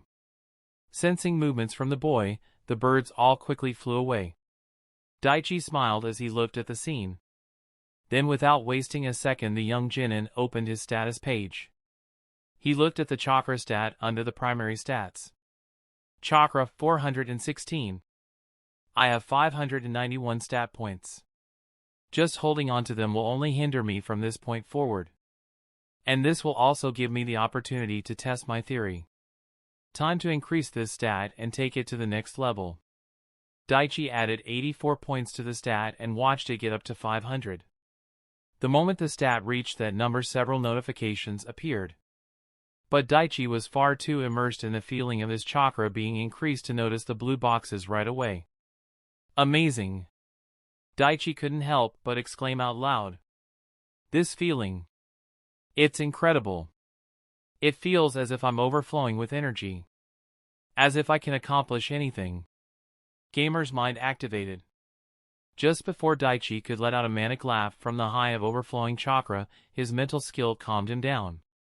Once calmed down, the boy took several deep breaths and regained his peaceful state of mind. He then looked at the various blue boxes stacked up in front of him. Chakra stat has reached 500. Chakra points formula is revised. The skill Advanced Chakra Affinity has evolved to Supreme Chakra Affinity. The skill Advanced Chakra Regeneration has evolved to Supreme Chakra Regeneration. This increases the chakra points and chakra regeneration speed of the player. Note, Supreme Chakra Affinity and Supreme Chakra Regeneration skills have now reached max level. Congratulations! You have successfully trained 2 skills to their highest level. 1000 EXP. 150 EXP. Warning, Chakra stat has reached 500. Cannot increase this stat with training anymore. Can only use free stat points to increase the number. So even though the skills have reached max level, the system has no problems with increasing stat points. Good. Daichi then looked at the warning and he wasn't surprised. I knew it. So my theory was right. Once a stat reaches level 500, there will be a restriction from the system. Now I will only be able to use points for this stat. Then this must be the case for the other stats as well. I see. Daichi opened the skill list and looked at the 2 new maxed out skills. New effects were added along with a 150% increase in chakra strength and defense-based skills. My chakra points have also gotten a serious boost. Looks like I'll be able to complete Tsunade's secret technique soon. Only after confirming everything and closing all the blue system boxes did Daichi pay attention to the 2 ninjas hanging back in the forest. They must be surprised about the rapid chakra increase. But I have an excuse for that. I'm sure they're also eager to see my progress. Well, can't blame them. I'm also looking forward to this. Daichi got up from his spot and multiple bone pops could be heard. The boy stretched his body and felt much better. With a smile he walked to the shore and greeted the 2 ninjas who came to see him. Going by that smile, I take it you know how to move past your problem? Kakashi asked, but he already knew the answer. The boy nodded. Yes. You were right. I just needed the right mindset and instinct. What was that huge chakra release just now? Since I understand the water chakra nature more thoroughly, I felt that it was time to cut loose and really test my limits and progress of 3rd step skills. And for that, holding back would be counterproductive. Daichi gave a smooth reply. The Jonin teacher didn't ask any more and just nodded his head and hummed. Kensei knew it wasn't the whole truth but didn't say anything about it. He kept his thoughts to himself since his grandson didn't want to reveal them to his teacher. Well, no time to waste then. With those words, Daichi began moving inward into the training ground and away from the nearby river. Once he reached the clearing in the distance, he stopped and let out a breath. Kensei and Kakashi both stood a few meters behind the boy. The genin closed his eyes and stood motionless. He let out a breath and then looked around, creating a powerful water jutsu with just the use of atmosphere. That's the goal. The next second, with lightning speed, he went through several hand seals.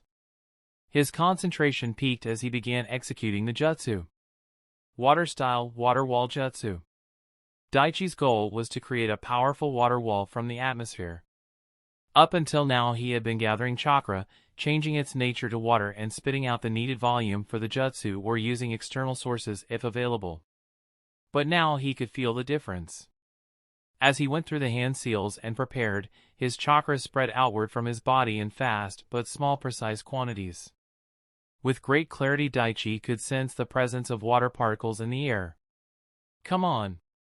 Focus on the space around me. Visualize the water particles in the air. Force the molecules together. Collect as many particles as possible and combine them. These thoughts went through Daichi's mind in less than a second. The eyes of Kakashi and Kinsei, who were standing a short distance behind Daichi, widened in disbelief. Kinsei looked at the fast swirling and increasing vortex of water with Daichi standing in the center. I knew he could do it, but still. To see and experience it. It's totally different. Kakashi already had his Sharingan out and was amazed with what he saw. With each second the jutsu got bigger and bigger. To have such fast and precise control over the spread of his chakra and to even create such a powerful water-style jutsu. Especially where there is no water. There is no mistaking it. Daichi has just become the most powerful water-style jutsu user in the whole Leaf Village. Daichi stood in the center of a swirling mass of water that grew bigger and bigger by the second.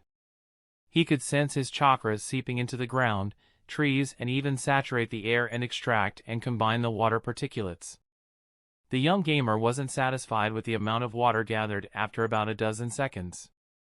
More. I have to see my limits. And then move beyond them. Come on. I need to create more water. Find the two atoms. Combine hydrogen and oxygen. Use heat as a catalyst. He closed his eyes, concentrated and increased the chakra output. He could sense the molecules in the air and he added a minute amount of heat to start the process. The next second the speed of water formation increased. Daichi thought about nothing but the task he was attempting. The ground cracked from the sheer force, trees shook and the leaves flew all around in the air. After about 30 seconds Daichi opened his eyes. All around him was fast swirling water. It was several meters high and there was a high volume of water concentrated and held in the air. The boy looked in wonder at the clear liquid surrounding him. As he stood there, Daichi felt as if he had achieved inner peace. He closed his eyes and basked in the feeling for a few moments. A few seconds later a large grin formed on the Genin's face. He sensed no life present for several meters in front of him. Immediately he began forming several different seals for his next jutsu. In moments he completed the long sequence of hand seals. Water style, water dragon shockwave. The gathered water swiftly changed form and took the shape of a large dragon with yellow eyes. With a ferocious roar it rushed forward, destroying everything in its path. Crushing trees, rocks, boulders. Nothing stood in its ways and survived. Due to the crystal clear water, Daichi saw the aftermath of his jutsu and what it left behind. He was satisfied with its strength and cut the chakra off to the jutsu. The dragon kept going for a couple more seconds before losing form and then the water came crashing down and kept moving forward. Daichi looked ahead and saw the devastating power of his technique. Did you really have to do that? Kakashi came near the boy and asked with a tired sigh. He looked at the wrecked training ground in front of him and let out a deep breath. Oh, Tenzo is not going to be happy. I had to see for myself. How far I have come. Daichi didn't say anything else. Kinsei came and patted the boy's back. Your jutsu reminds of the ones Lord Second used in his times. I've only seen him fight a few times and it was incredible. The sheer power, versatility, and the cunning way he used his techniques. The way he created water from air. Daichi, you're finally stepping into the realms of legends. The old man had no problems with showering Daichi with praise. Especially after the performance he just saw. The boy smiled at the compliment. Thank Gramps. But this is just a start. I'm gonna surpass them all. Chapter 194, Joint D Rank Mission. It has been a few days since Daichi's water training and stat upgrade in the forest. Since he had made significant improvements, the boy decided to take a few days off to rest and relax. Other than completing the daily exercise tasks he had set for himself, Daichi didn't do anything else and just enjoyed his time. It's been so long since I just spent time doing nothing. Ah. Daichi was in his backyard under a tree enjoying the quiet atmosphere. Even though his body was relaxing, his mind was working on what to tackle next. Let's see my progress. I'll decide from there. Status. The boy's eyes immediately went to the primary stats. Primary stats. Strength 277. Vitality 289. Dexterity 235. Agility 275. Intelligence 218. Chakra 500. Wisdom 214. Strength, vitality and agility are all close to 300. There is no point in wasting time getting them to 300 by training. Using points to get to the next stage is the best move. I have 507 free points remaining. I should at least use some of it now. Having made a decision, Daichi added 23 points to strength stat, 11 points to vitality and 25 points to agility. A total of 59 points to get these three stats to 300. That's a good trade-off. Now till these reach the mid-400s, I'll just increase them using training. A few seconds after the three stats reached 300 points, several system notifications started popping up. Daichi quickly felt the changes in his body. He felt his muscles tighten and felt the increased power coursing through his body. The young gamer began looking through each of the messages. Strength stat has reached 300. The passive skill Giant Strength has evolved to Tankman. So the skill evolved. Tankman, huh? I suppose it's a fitting name for a fighter like me. I wonder what's changed. The boy noticed that new effects were added to the skill. Augmented muscle density and bone strength. A reduction in damage taken and incoming damage nullification of certain levels. Not bad. Vitality stat has reached 300. Health points formula is revised. You have gained the new skill Life Return. Daichi immediately opened the details of the new skill. Life Return active, LV, max an active skill given to the player when vitality has 300. This skill allows the user to absorb the stamina and health of their target and improve one's own vitality. Effect: increase in health points and stamina points depends on the health and stamina absorbed from the target. Can permanently increase stamina and vitality stats with Life Return. Note: skill has a cooldown time of 2 hours. The user must be in physical contact with the target to activate the skill. 10 seconds are required for skill activation. Once the skill is activated, the longer the contact, the longer the health and stamina drain. Daichi read the skills and his eyes widened as he looked at the effects. I can permanently increase 2 of my stats by using this skill? Amazing! Even though there are some restrictions, the value of this skill far outweighs their demerits. I need to test this skill. I need to see their true potential. It looks like I'll have to prepare for the next dungeon soon. Agility stat has reached 300. The passive skill Swiftness has evolved to Shadow Speed. Hidden limitations placed on the skill due to the insufficient strength stat points have now been removed. New effects have been added. Daichi read the last part and his suspicions were proven correct. The system said I could increase my speed to 5 times, but I was never able to achieve that speed. At best, I was able to increase my speed by 3 times. It seems my theory was correct. My body didn't have the strength to withstand those speeds, and thus there were hidden limitations. But I wonder why the system didn't tell me about the restrictions placed. Question for another time, I guess. Daichi looked at the new effects of the evolved skill. Enhanced body part velocity. The ability to move body parts at extreme speeds in almost all directions, allowing the user to cover a wide range of motions quickly. A perfect skill to take the enemy by surprise or unleash unsuspecting fast attacks. This will definitely come in handy. After going through each of the blue boxes, Daichi opened his status page and looked at his current condition. Name: Daichi Hekima, the gamer. Class: Genin ID 012559. Age: 12. Title: Capable Child, Explorer, Prodigy, Beast Slayer, Dungeon Warrior, Executioner, Assassin, Mighty Healer, Slug Sannin's Apprentice, Master of the Elements, a Genius of the Continent. Level: 51, 52,787 out of 68,125. Health point: 27040. Chakra point: 86424. Stamina point: 24570. Mana point: 13,000. Primary stats. Strength 300. Vitality 300. Dexterity 235. Agility 300. Intelligence 218. Chakra 500.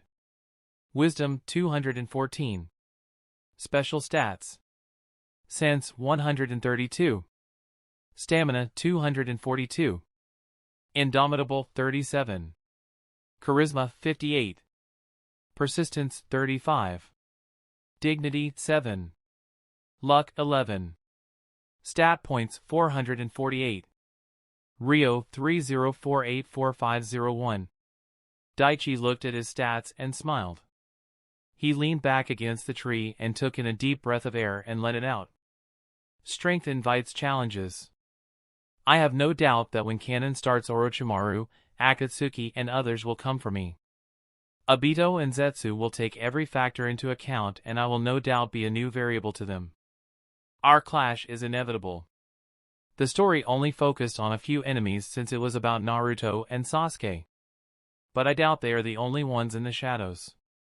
So the question is, who else will get in my way? Daichi looked at the clouds and relaxed in his spot. It won't matter. I won't allow myself to fall. Daichi stood in front of the Hokage and waited for his new mission. Since Kakashi is unavailable, you'll be working with another Genin team. I'll explain the mission details when they get here. It shouldn't be long now, Hiruzen said as he looked through the details in the scroll. A few seconds later there was a knock on the door. Come in. The door opened and Daichi saw Team Guy entering. Might Guy had a wide smile as he entered the room, and he was followed by his 3 students. Good morning, Lord Hokage. My youthful team is ready for our next mission. Guy greeted the Kage and then turned his attention to Daichi. Young Daichi, you're here too. Where is Kakashi? At that moment the Guy's students also looked at Daichi. Lee had a wide grin as he looked at his best friend, and Tintin greeted Daichi with a polite smile while Niji didn't even bother looking his way. He stood stoic and kept his attention on the Kage of the village. Guy, right on time. I've given Kakashi an important task, and so he is unavailable at the moment. So for this mission Daichi will be joining your team and will be under your care, Hiruzen said as he looked at the Jonin. Yash. It will be my pleasure to have young Daichi on our team. Guy gave a thumbs up to the Genin gamer and stood in attention. Lee was extremely happy to be able to work with his friend. He went and stood near his friend. Oh Daichi. Our first mission together. This will be awesome. Daichi chuckled as he looked at his friend. That depends on the mission, Lee. What mission do you have for us, Lord Hokage? At Might Guy's question, the Kage gave a scroll to the green spandex wearing Jonin. Hiruzen began explaining the mission. Now, this might be marked as a D-rank mission, but it is a very important one. There are apparently some parasitic organisms that got into the Great Southern Lake. They were most probably flushed here due to the recent unexpected rains we've been having. We suspect they are lamprey. Your mission is to eliminate them now before they have a chance to spawn and kill the fishes later. Tintin tilted her head and thought about the situation. Lamprey? Aren't those the fish that hook onto other fishes or something? It's going to be hard to get rid of all of them. Not to mention that if it's already at the point where the lamprey are high in numbers, where we're noticing the death and injuries on the population of fish, then it'll be a big problem if we're not thorough. Daichi gave his thoughts as well. He then looked at the Hokage and asked a question. If I'm not mistaken, then the Great Lake is one of the backup food supplies for the village, isn't it? Hiruzen nodded his head. Yes, it is. That's why despite the mission being a low D rank, it has such great importance. We cannot afford to have that supply be destroyed by parasites. What about chemicals? What are they called? Ah yes, lampricides. What about them? Guy asked the old leader. What's that, sensei? Lee asked at that moment. It was Hiruzen who answered Lee's question. There is a chemical called lampricide. It's a toxic chemical dangerous to lamprey but harmless to most other aquatic species. The problem is we have no shipment here in the village at the moment. Not in the quantities we need anyway. We'd have to ship it from the capital or coastal facilities that have access to the material. That will take time, which we do not have. Daichi crossed his arms as his mind went through the different scenarios. He went through different options, but one stood out to him. But for that he needed to know the limits. Lord Hokage, what's the acceptable collateral damage? Daichi had a serious face as he looked at the Kage. The others became silent at Daichi's question. Hiruzen looked at the strongest genin in the room and sighed after a few seconds. He then answered the boy's question. Right now, we have an estimate of the edible fishes in the lake. If it comes down to it, then their population should not be reduced to less than 60% of their current number. Also, no permanent damages should be done to the lake itself. You must complete the mission with these parameters in mind. The Kage looked at everyone as he said those last words. A new quest appeared in front of Daichi. Quest created: wipe out the invasive species. Daichi looked at the mission details and accepted the quest. Yes, sir. Dismissed. The 4 genin and 1 jonin left the room. Guy looked at his students and the new addition to his team. This mission will be a tricky one, but not impossible. We will complete it with excellence and show everyone our blazing spirits. Yes, Guy-sensei. Lee shouted alongside his sensei. Now then. Guy leaned forward with his right hand extended straight. Oh, right. Lee extended his right hand and placed it on top of Guy's. The jonin then looked towards Tintin. Oh God, this is so embarrassing. The weapons specialist, after a few seconds, hesitatingly put her right hand on top of Lee's. Guy's attention then focused on the 2 remaining ninjas of their team. Niji looked like he swallowed a lemon and Daichi had a twitch above his eyes. Daichi met the excited eyes of Lee and Guy and just sighed. He then glanced at Niji and just decided to go with the flow. Oh well, when in Rome. The young gamer reluctantly extended his arm and joined the others, and Niji soon followed. Ha ha ha. Yes. Onward with the power of youth. Attack! Attack! Attack! Guy shouted with a wide grin. Yes, sensei. Attack! Lee joined his sensei with great enthusiasm. There were other ninjas walking by who looked at the 5. They chuckled when they saw Daichi, Niji and Tintin's red faces. Let's go! With that the team made their way to the Great Southern Lake. The 5 ninjas stood at the shore of the Great Lake. So my dear genins, any ideas? Guy asked his students. I don't know much about lamprey, but aren't they eaten just like other fishes? There's probably a lot of information available about them. Maybe we could find a book that tells us their characteristics or how to catch them. Tintin gave her thoughts. But we don't know if they have started reproducing yet or what fishes they're feeding upon. Finding information on them is a good idea, but we don't have a lot of time to waste. Niji said as he looked at the giant body of water. Tintin, you're right about the lamprey being edible, but as Niji said, we don't have time to research the matter thoroughly. Guy said to his students. Lee looked at his new temporary teammate. What do you think, Daichi? Let me see what we're dealing with. Daichi said as he took a few steps on top of the lake. Niji narrowed his eyes at this. So he knows water walking. Not unexpected. Daichi created a shadow clone and then got down on one knee and placed a hand on the surface of the water.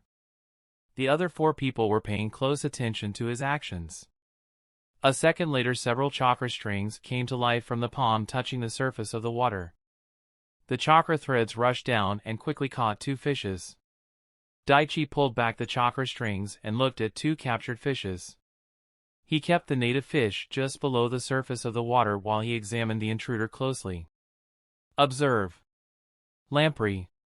Health points, 5, chakra point 1.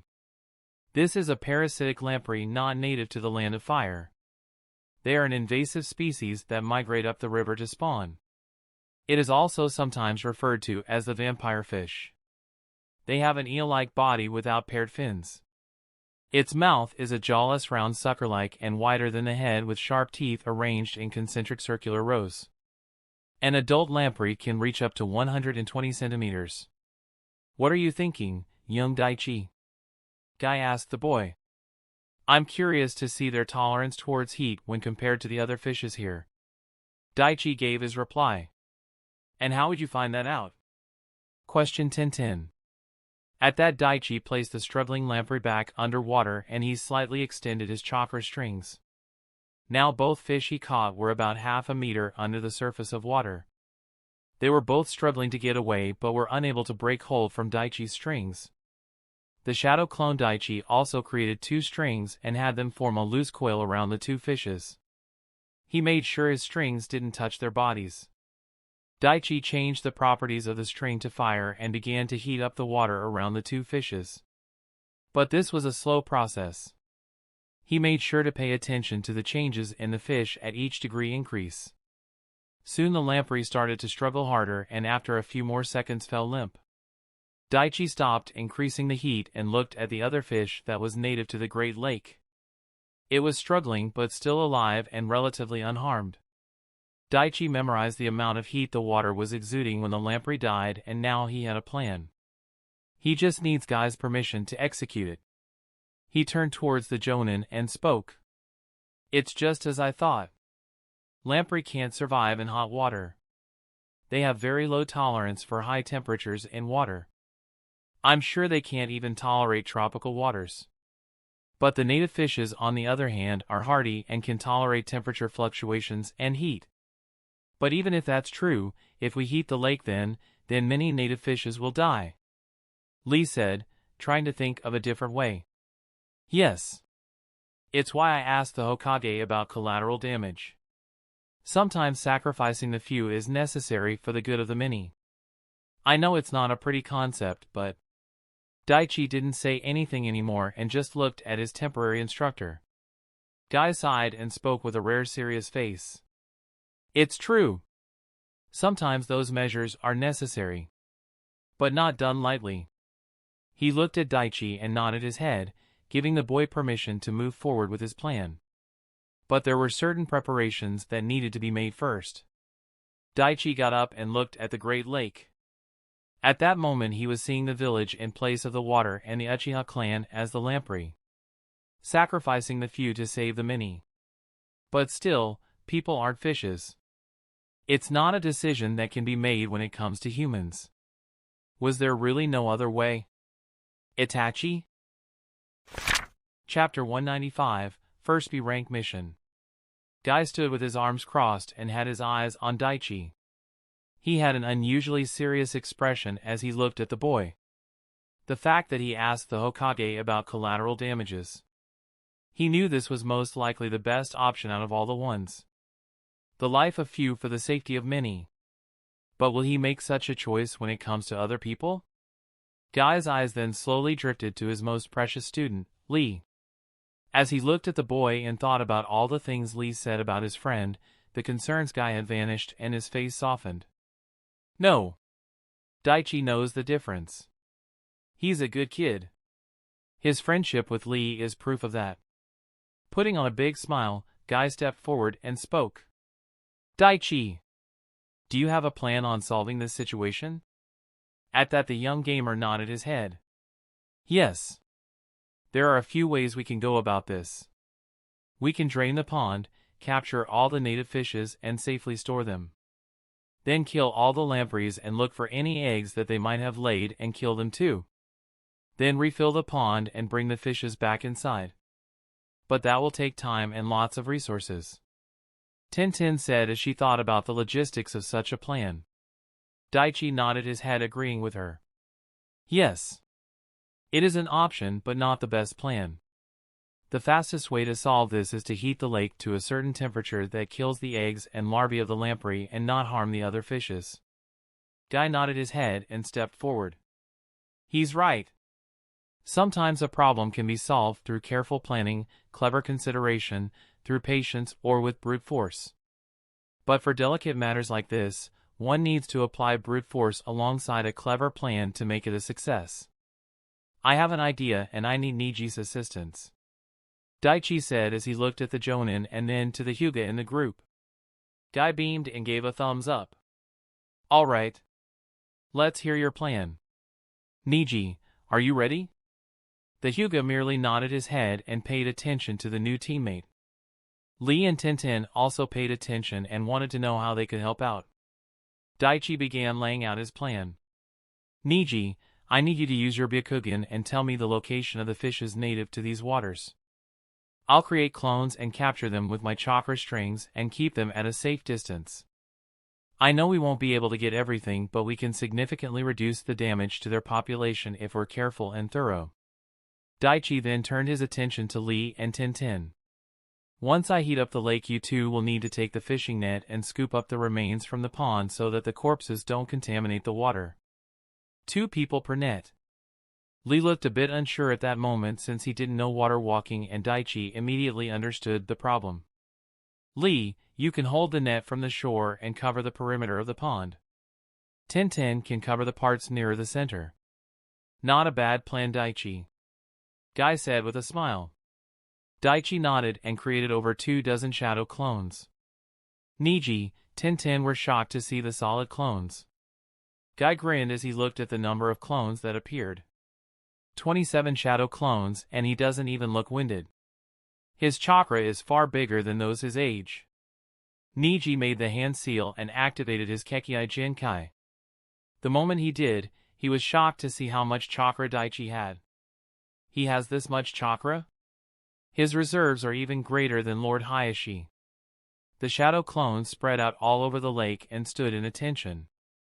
Each one of them had chakra strings coming from their hands. With his heightened senses, Daichi sensed most of the creatures swimming under the lake. The chakra strings immediately moved and started to attach to their targets. I've only seen the puppet brigade from the Sand Village that had such flawless mastery of chakra strings. But I doubt even they could change the nature of their strings so easily. His skills are truly vast. Guy thought as he looked at how Daichi used his energy threads. Niji, call out if you see the fishes I miss or the ones deep in the lake. Byakugan. The Hyuga nodded and activated his special eyes. Approximately 380 feet below you. 4 of them. Daichi quickly expanded his senses and captured the fishes. The one you caught just now is a lamprey. Niji addressed a clone. The shadow clone nodded and heated the string that had caught the parasite fish. His clones were also doing their best, and with Niji guiding them, the work was done quickly. Over half an hour and almost all the sea creatures in the lake were entangled in Daichi's strings. The shadow clones moved towards the edge of the lake with their targets while the real Daichi moved to the center. He focused on his chakra and blurred through a series of seals. Inhaling a deep breath of air and changing its properties, Daichi exhaled a stream of fire into the water. Steam erupted almost immediately as the flames touched the lake's surface. Daichi kept up the stream of fire and soon the lake started heating up. His delicate senses allowed him to assess the temperature of the lake while his clones kept the native fishes as cool as possible by changing the properties and nature of their chakra strings. Soon the entire pond started producing small bubbles and steam. At that moment Daichi stopped using the jutsu and took a deep breath of air. The lamprey larvae should be dead and the adults should be dying right now. We need to scoop up the remains before they contaminate the water, Daichi said as he looked at the team. Yash. Well done, Daichi. You did your part.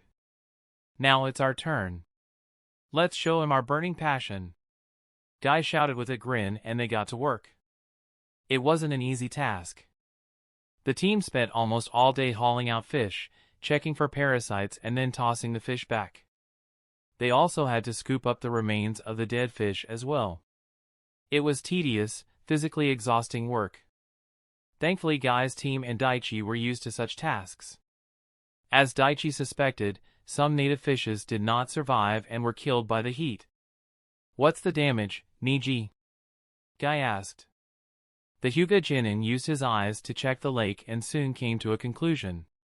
Based on my estimates, more than 85% of the native fishes survived with no visible wounds. And all the lampreys seem to have been killed. Might Guy beamed hearing that. Excellent work. Well done, all of you. You know we should take the dead fish to the market and give them to the hungry. That way there won't be any waste. What do you think, Dot? Tintin said, looking at her sensei. That's a wonderful idea, Tintin. Lee praised his teammate with a big smile. Yes. A most excellent idea, dear Tintin. As soon as we're done here we'll head to the market. Others should benefit from this work and the fish is already cooked. The Jonin agreed and made his decision. The team kept up their work for hours and by evening, their work was completed. Oh God. I need a shower. Tintin spoke as she cleaned her hands. Lee smelled himself and was taken back. Ugh. You have a point. A bath does sound nice. All of them were covered in dirt, grim and smelled horrible. At that moment an Umbu appeared near the team, startling the three Jinins. Only Daichi and Guy sensed the presence of the new ninja before he appeared. The Umbu looked directly at Daichi and spoke. Daichi Hakama. Please clean yourself up quickly and head to the Hokage's office. There is an emergency. Everyone was surprised and shocked. Guy narrowed his eyes and looked at the Umbu. Did something happen? There has been an incident at the capital. The Hokage has asked for Daichi's presence. That is all I can say. The stoic ninja replied. The Jonin nodded his head. I understand. He turned to the temporary addition to the team. Daichi. You're dismissed. Get cleaned up quickly and get to the tower. You shouldn't keep Lord Hokage waiting. Daichi nodded and turned towards the messenger. Please inform Lord Hokage that I'll be there shortly. The Umbu nodded and vanished from his spot. Daichi turned to the other and waved them goodbye. Next second he vanished with the body flicker jutsu. The gamer ninja quickly reached his home and soon got himself in a presentable state. After taking a shower and putting on some new gear, Daichi made his way to the Hokage Tower. I wonder what this is about. An emergency at the capital? Could it be about Jean? Or maybe something to do with the Phantom Thief? He didn't know what happened, but he would face whatever it was without flinching. Hokage Tower, a short while ago. The Hokage was going through important mission documents when his secretary came into the room. Lord Hokage. Yondu is here from the capital. He has requested a meeting. Said it was an emergency. The assistant said, conveying the urgency of the situation. Hiruzen was startled hearing that. Yondu? He's the messenger of the royal court. If he's here then something serious must have happened. Send him in. The secretary nodded and a few moments later a middle-aged man with green eyes and light-shaded red hair entered the room. He bowed before the Hokage and then straightened. Greetings, Lord Hokage. His voice was smooth and pleasant to the ears. Hiruzen nodded. Welcome to the Leaf Village, Yondu. Please sit. What brings you here? Yondu took a chair and spoke. I will get straight to the point since time is a precious factor. The nephew of the third minister was poisoned less than 12 hours ago. The Hokage's eyes widened. Even though it was the nephew of the third minister, Ryuga will definitely consider this an attack on the royal court and thus a personal attack on him. But that still doesn't explain why Yondu is here. There are capable medics in the capital. So why would he come here? Unless... Hiruzen could make a guess as to why the man was here but didn't say anything in case he was wrong. Yondu continued. The boy is dying. The best medics at the capital couldn't find out what's wrong with him or what poison was used. But they were able to make an estimate based on the speed of the poison's progression. Based on his bodily functions, they estimate he has about 7 or 8 hours from now to live. We've searched for Lady Tsunade. She visited the capital a few weeks ago but soon left. We can't locate her at the moment and won't be able to until it's too late. Hiruzen's suspicion was proven correct. So you're here for her student, Daichi Hakama, I presume? Yes. The messenger from the royal court nodded his head. Lord Tajimyama has requested the boy's aid and has given the mission. This will be marked as AB rank due to its high priority. Is the boy here in the village? Yondu knew that if Daichi was away outside the village, the chances of the minister's nephew dying would increase to 100%. And the situation would become much worse. Daichi is here. He is currently on a D rank mission. I will summon him immediately. Hiruzen replied and made a gesture with his hand. An Umbu quickly appeared kneeling. Find Daichi and tell him to report to me at once. Nothing else was said and the Umbu nodded and vanished in silence. Hiruzen then turned his attention back to Yondu. Tell me about the situation. How did this happen? Chapter 196, Save the Nephew of the Minister. I see. So that's how it is. If he dies, then...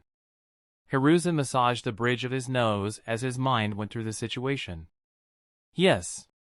Not only will the minister be furious, but Lord Ryuga will also be very unhappy.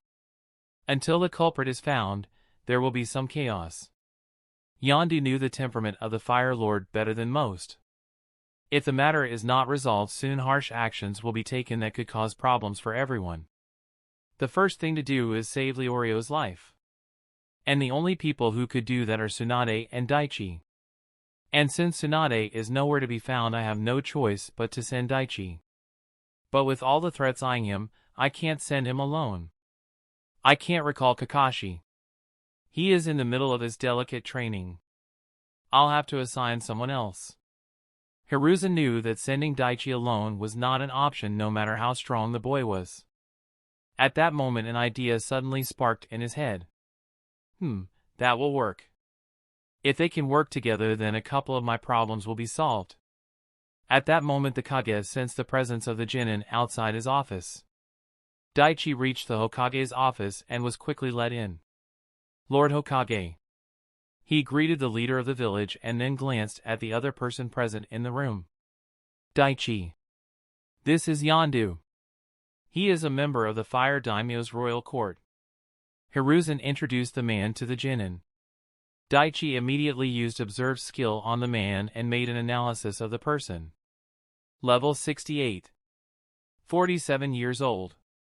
His agility and stamina are high for his level, but other than that all his stats seem normal. A messenger and close personal friend of the daimyo. Unmarried. Smart and capable of fighting even Jonin-level ninjas. It only took a few seconds for Daichi to have a rough understanding and measure of Yondu's background, strength, and abilities. It is an honor to meet you, sir. He gave a short bow and greeted the elder man. There is a matter of grave importance that requires your attention at the capital. Hiruzen spoke, drawing Daichi's attention. This will be a B rank mission and you are to leave for the capital immediately. A B rank? This is indeed serious. The boy nodded and stood in attention. Will Kakashi-sensei be coming? The Hokage shook his head, indicating the absence of the Sharingan ninja. Kakashi will be unavailable, but Genma here will join you. At that moment the Hokage's elite guard and special Jonin Genma Shiranui appeared. Hey! Daichi immediately used the Observe skill again on the new target. LV.75, Genma Shiranui. Age, 27. Health points, 9860 Chakra point, 11425. Affiliation, Leaf Village. Genma Shiranui is the son of late Hirata Shiranui. He is a special Jonin of the Leaf Village and an elite bodyguard to the Hokage. Became a Genin at the age of 10 and was teammates of Might Guy and Ebisu under the Jonin Choza Akimichi. He is a calm, collected individual and a veteran shinobi with a wide variety of skills. Proficient in ninjutsu. Capable in taijutsu and jinjutsu. Primary chakra nature is fire. Strength 186. Agility 198. Intelligence 67. The physical stats may be subjected to change if chakra or technique is applied. The young gamer quickly read the information his system showed. Genma Shiranui. There wasn't much about him in canon other than the small bits shown. I guess I'll know more about him during this mission. You will be working under Ginma for the duration of this mission. Hiruzen relayed his message. At that moment the second chain quest appeared in front of the boy. Chain quest initiated. Quest created, save the nephew of the minister. An unknown party has poisoned the nephew of the third minister of the fire capital. He only has a few hours left to live. Head to the capital and save his life. Conditions. Stabilize his condition and prolong his life. Rewards. 12,000 EXP. Plus 1 level in health manipulation. Plus 1 wisdom stat. Plus 1 intelligence stat. Reputation increases with the client. Reputation massively increased with Ginma Shirana, Hiruzen Sarutobi, and people in Fire Capital. Failure. Failure to complete the quest, save the nephew of the minister. Reputation decreases with everyone. Possible wrath of the Fire Daimyo. Accept yes or no. Another chain quest? Looks like this will be a tricky mission. Having absolute faith in his medical skills, Daichi mentally accepted the quest. You have accepted the first quest. The Hokage spoke at that moment. Since this is a time-sensitive issue, Yondu will explain the details of the mission to you on the way. Daichi nodded and soon Ginma, Yondu and Daichi were on their way to the capital. It was evening around 6 p.m. 3 people swiftly moved through the forest in the fire country and were making their way to the capital. Daichi, you've spent some time in the capital. What do you know about the third minister? Yondu asked the boy as he jumped to another tree. Daichi recalled the information he read and quickly replied. The third minister is Lord Taji Miyama. He is in charge of public relations and overseeing the various businesses in the capital and surrounding towns. Yes. There are 3 ministers overseeing various aspects of the government in Fire Country, and Lord Taji Miyama is a very important person. So this must be solved quickly. And moreover, an attack against his family is considered an attack against the daimyo itself. The genin nodded his head as heard that. I understand the seriousness of the situation. Can you tell me more about the minister? You said his nephew lives with him? What about his parents? Yondu was silent for a few moments, and just when Daichi thought he wouldn't answer, Yondu spoke. Lord Taji and his wife Fui had a son. And Lord Taji had a twin brother named Genji. Genji also had a son named Leorio Miyama. Both Leorio and Lord Taji's son were around the same age. Many years ago he lost his son, his brother and sister-in-law in an unfortunate accident.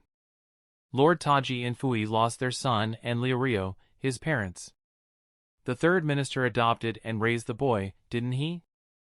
Ginma said, as it was easy to draw that conclusion from the events. Yondu nodded his head. Yes. It took a long time, but they were able to heal and move past the tragedy. But now, if Lord Taji loses Leorio as well, I will do everything in power to not let that happen. Yondu looked at the genin's serious expression and nodded. If there is anyone who can save him and avert a crisis, it's you. Please tell me everything that's happened to Leorio. Daichi wanted to know as much information as he could to prepare and have an idea as to what he was walking into. Yondu recalled the memories and began. Everything was fine yesterday when Leorio went to bed. He was healthy without any problems. But early this morning the guard outside his room started hearing loud coughs and painful shouts. He burst into the room and saw Leorio sweating heavily, breathing hard and clutching his chest in pain. The family medics did a thorough examination and couldn't find what's wrong with him, and he was soon brought to the hospital. I see. I'm guessing Dr. Karuizawa examined his condition. Indeed. He, along with several competent other medics, ran all sorts of tests. But none of them could find the cause of his illness, let alone a cure. What they did find is that he was poisoned and how much time he has left before death. The medics said that based on the speed of his organs deteriorating functions, he has only a few hours from now. Have you caught the person who poisoned him? The messenger from the capital shook his head to Ginma's question. An investigation is underway, but nothing at the moment. At least, I haven't heard anything before I left. And the guards stationed at Lord Taji's mansion didn't sense any intruders. It became quiet and Daichi took another look at the new quest. It says stabilize his condition and prolong his life. Not cure or save him. That's strange. Does that mean saving his life is impossible or will it come in another quest? I'll only be able to know more after I examine the guy. This brings another question that's been on my mind for some time. Does the system know the future and my future actions? Is my gamer system sentient? Daichi recalled the system message that appeared when he first woke up in this world. Memories of the previous life of your soul which were locked have now been unlocked. Memories of your current life and your unlocked ones are being merged. Merging complete. Good luck, player. System Administrator. System Administrator. Till a few years ago I thought it was from some deity who sent my soul here. But now, is there someone who is controlling the system? An uncomfortable and somewhat frightening thought came to Daichi's mind. Am I someone's puppet? Daichi took a few deep breaths of air and calmed his heart. I will have to look into this. But for now, just need to focus on becoming stronger. Are you alright, Daichi? You look a little pale. The Jonin Ginma's voice brought Daichi out of his thoughts. I'm fine. Just thinking about the many possibilities of our actions. Ginma raised an eyebrow hearing the vague reply. At that moment Daichi received a new system message. Quest wipe out the invasive species completed. Rewards. 8,000 EXP. 1,200 EXP. Reputation increases with Team Guy and the Hokage. Reputation increases with people of the Leaf Village. So Guy must have submitted the mission report. Good. Only 6168 EXP to the next level. In a better mood than before, Daichi made his way to his destination. The three people were moving much faster than even ordinary ninjas. Yondu expected the fast pace from the Jonin accompanying him, but Daichi keeping up without showing any strain was a surprise to the man. So his stamina and speed are also above normal. A very talented child indeed. Yondu thought as they were getting closer to the fire capital city. The three people soon made it to the hospital and Dr. Karuizawa greeted them. He was about to bring them to where Leorio was situated, but at that moment several people came forward. Two in particular had their focus on Daichi. The young Genin immediately used Observe and found out who they were. The third minister and his wife. And the rest are his personal guards. Lord Taji Miyama, the third minister of the fire capital, looked at the messenger of the royal court. Thank you for bringing him so quickly, Yondu. Of course, Lord Taji. The man bowed and replied.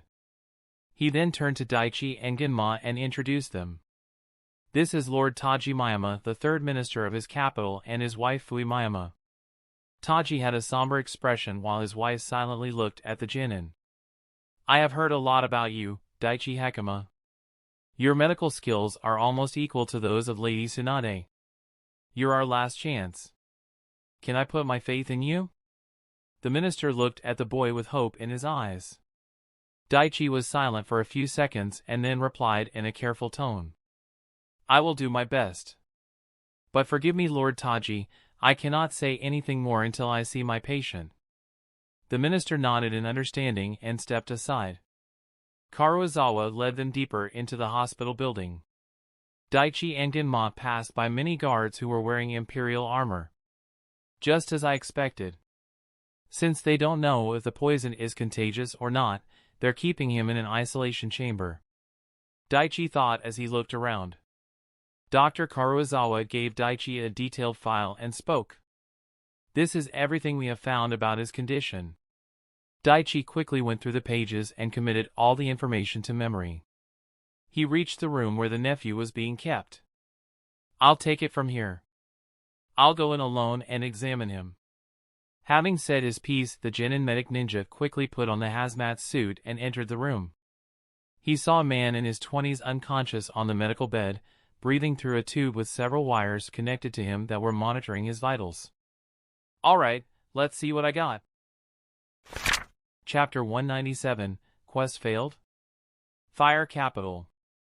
A few hours before Daichi reached the capital, a man in a well-dressed suit was standing on his balcony looking at the night sky. He had a melancholic expression as he looked at the stars. Soon you too. I'll see both of you very soon. I'll finally be with you.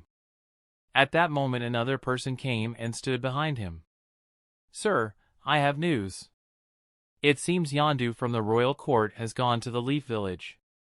Rumor at the hospital is that he is going to bring Daichi Hakama, the student of the Sannin and medic ninja Lady Tsunade, here to heal Leorio.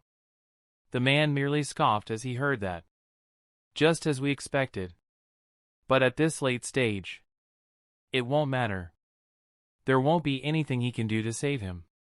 This poison was created by that man. It's not something a child can, cough cough. The man suddenly started violently coughing into his hand. There was blood on his palms. My lord. Here. The servant standing behind gave the well-dressed man a small piece of cloth to wipe off the blood. Thank you, Junichiro. It doesn't matter who Yondu brings. The man took another gulp of air and continued. Unless he brings Tsunade herself, there is no way to save Leorio from death. And I made sure to put this plan in motion now when she was out of the country. But still, my lord, the head of the hospital believes the boy can save his life. He is not someone who speaks empty words. The servant now identified as Junichiro spoke. Is that so? Well then, why don't you pay the hospital a visit and stick around? Find out what happens and report back to me. Junichiro bowed as he heard his master's order.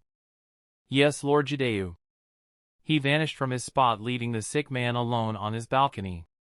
Daichi Hakama. Let's see if you can do the impossible. Daichi had entered the isolation room and several people were waiting outside in anxiety. As the minister and his wife waited for the good news, another young woman soon came near them. I heard he's here. So I came as quickly as I could. The young woman spoke softly to Lady Fui. Yes. He's inside healing Leorio. He is our last hope. Taji replied with a small smile as he looked at the girl. But can he really do it? I heard he's only 12 years old. You needn't worry about that, Lady Junko. Right now, Daichi is the best medic in this hospital. If there is anyone who can save your fiancé, it's him. Lady Tsunade taught her students well. It was Dr. Karuizawa who spoke these words. He had faith in the boy's skills. Ginmaz, who stood leaning against the wall, had a smirk as he heard the doctor. His opinion of the boy was increasing day by day. Looks like the kid has a fan. Daichi's talents are truly incredible. To be compared to someone as accomplished as Lady Tsunade herself at such a young age. Yondu came near the Maima family and spoke. I understand your fears. But for now all we can do is wait and pray. The group nodded and waited. More than 2 hours passed by with no news. Dr. Karuizawa was slightly tense. Despite his strong faith in the boy, the person who was lying in critical state was the nephew of the minister. If anything happened, he didn't even want to think of the consequences he would face. Come on. Only you can save his life. The group patiently waited, and after about half an hour more they saw the boy coming out of the room. Daichi walked out of the isolation room and looked at the people present. There was the third minister and his wife, a young woman who Daichi quickly used to observe and identified as Leorio's fiancée Junko Sekiri, the messenger of the royal court Yondu, head of the Fire Capital Hospital Dr. Karuizawa, his temporary jonin instructor Gima Shiranui, and several guards of the Maima family. They all had their eyes on him, with the Maima family having great hope in their eyes. But that hope was quickly vanishing as they looked at the dark, somber expression on Daichi's face. Daichi closed his eyes and took a deep breath and slowly let it out. He looked at the 3D minister and his family members as they came near them. Dr. Karuizawa frowned as he looked at Daichi's face. Don't tell me you failed. Was there nothing that could have been done? With a sad and soft tone Daichi spoke. I'm sorry, sir. I was too late to save him. No. That can't be. Leorio's fiancée and Lady Fui burst into tears while the minister just stood still trying to process the information. Reputation massively decreases with Taji and Fui Mayama. Yondu sighed and pinched the bridge of his nose as he heard this. Did we overestimate the boy's skills? Or was it too late to save him when we got here? Now this situation is going to escalate. Lord Ryuga will be angry, and that's not mentioning what Lord Taji will do. The messenger looked at the greeting man and frowned. Reputation decreases with Yondu. How? How could this happen? Was there nothing you could do? He asked the boy in a shaky tone. Reputation massively decreases with Tadashi and other guards. I did everything I could, but the poison was too strong and I got here too late. Daichi replied in a soft tone. Ginma, who stood against the wall, sighed. It seems we indeed reached here too late. Still, with everything I heard about you, I thought you would be able to pull some kind of miracle. But it looks like not even the best medic can save everyone. The death of Lady Tsunade's fiancé is proof of that. Reputation slightly decreases with Ginma Shiranui. Reputation slightly decreases with Dr. Karuizawa. Aren't you the student of the greatest medic in the world? How could you not save him? It was Leorio's fiancée who shouted this question angrily at him. Reputation massively decreases with Junko Sekiri. Ginma was about to step forward and defend his ward, but Daichi slightly raised his hand, stopping the man. I'm sorry. There are some things even I'm not capable of doing. See, can we see him? Tears were flowing down Lady Fuyu's cheeks as she was coming to terms with the death of her adopted child. Yes. Of course. Answered Daichi. The young medic ninja then turned his attention to the third minister. Lord Taji. I need to speak with you along with Dr. Karuizawa, Lord Yondu, and you too, Ginma-sensei. The poison isn't contagious, but there is something you should know about it. Daichi said, pointing to the room Leorio was in. The people who Daichi called out glanced at each other but followed after the boy into the room without question. As the group of 7 walked into the room, the Mayama family guards stood in silence. They had great fondness for their young lord, and his passing away had struck them all. Especially one in particular. The guard Tadashi tightened his fist and clenched his jaws in anger and sadness. Damn it! How could I let someone poison Lord Leorio? How did they escape me? He looked at the closed entrance of the room Leorio was in. Daichi Hakama. I thought you were some great medic ninja. But it looks like you're just another overhyped useless brat. The guards waited for about 10 minutes before everyone started coming out of the room. Lord Taji had an unreadable face as he looked at his guards. To think there could be a traitor among my guards. He said it was unlikely, but still. This is a risk that's too big to take. Lord Taji looked at the man that was stationed outside Leorio's room last night. Tadashi, go with the Leaf Ninjas and assist in their investigation. The guards all heard the sadness in Taji's voice. Yes, my lord. Hiramichi. Yes, sir. Another guard answered and straightened. Taji was silent for a few moments and then, in a small voice, gave the order. Make the funeral arrangements. Why, yes, sir. The rest of you. Return to your posts. Everyone began leaving and Dr. Karuizawa headed to the medic station. I have strict orders from the minister not to disturb the body. No one is allowed to go inside the room. Is that clear? Yes, sir. Sir, did that mean Daichi failed? Is Lord Leorio? A medic asked and the head doctor sighed. Yes. I'm afraid so. And we still haven't found what poison was used. So for the moment Daichi will be using the lab in Sector 3. Do not disturb him. The fact that Daichi failed was certainly news to everyone. And before long the death of the minister's son quietly spread throughout the hospital. A man who was paying close attention to the chatter in his surroundings suddenly focused on a new conversation happening. He was sitting in a corner of the room wearing ordinary clothes. Yes. It's true. Daichi couldn't save his life. The minister's son is dead. The guards stationed around the room all left. I can't believe it. I thought for sure he could cure the poison in time. That's the thing. They couldn't even find what poison was used. Daichi is working on identifying it now. The man smirked as he heard the news. He got up from his seat and slowly made his exit without anyone noticing. He made sure no one was following him and quickly made his way to his master. It worked, master. The minister's son is dead. Yes. I'd expect no less, cough, cough, from the poison made by Sasori of the Red Sand. Even Tsunade's apprentice couldn't save his life. Now, on to the next part of my plan. The sickly man turned towards his aide. I know, you're not looking forward to what comes next, Junichiro, cough, cough. No, Master Jideo. But I will endeavor. You will be fine. You will find a new purpose. My death will set you free. The well-dressed man slowly walked towards his kneeling servant and placed a hand on his shoulder. To be free. I never considered this as an imprisonment, master. It was my choice to serve you. Junichiro replied with small tears rolling down his eyes. His master didn't say a word and just looked up at the night sky. Tadashi, Genma and Daichi were in front of Leorio's bedroom.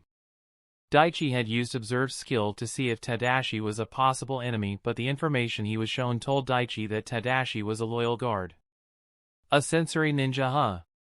To escape his senses, this culprit must have some serious stealth skill. It's also a good thing the isolation ward had chakra-blocking seals. Tadashi looked at the two-leaf ninjas with a stony expression. He was angry at Daichi for his failure to save Leorio and even more at himself for failure to protect his ward. But he decided to cooperate with the ninjas and find the people responsible for his young lord's death.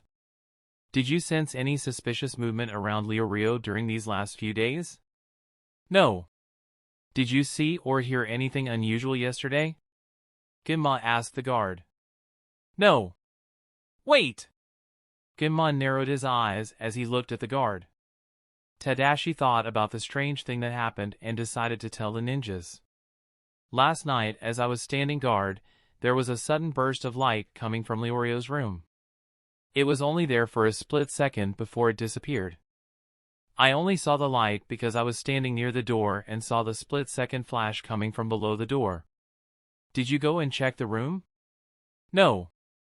I quickly went into sensory mode to check if there were any intruders, but I didn't sense anyone or anything abnormal. And I felt Leorio's chakra. He was sleeping without any problems.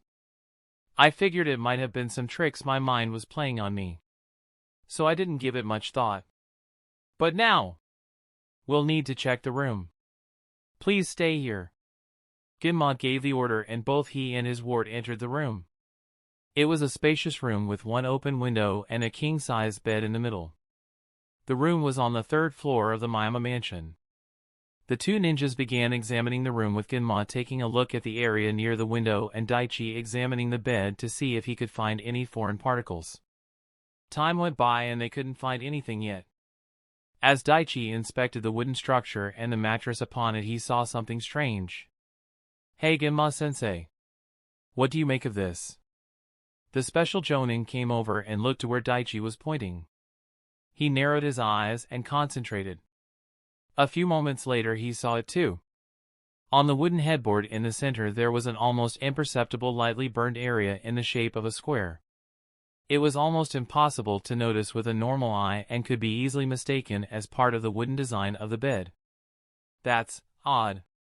What is that? Daichi took a closer look and several seconds later replied. Whatever it is, that's not part of the design.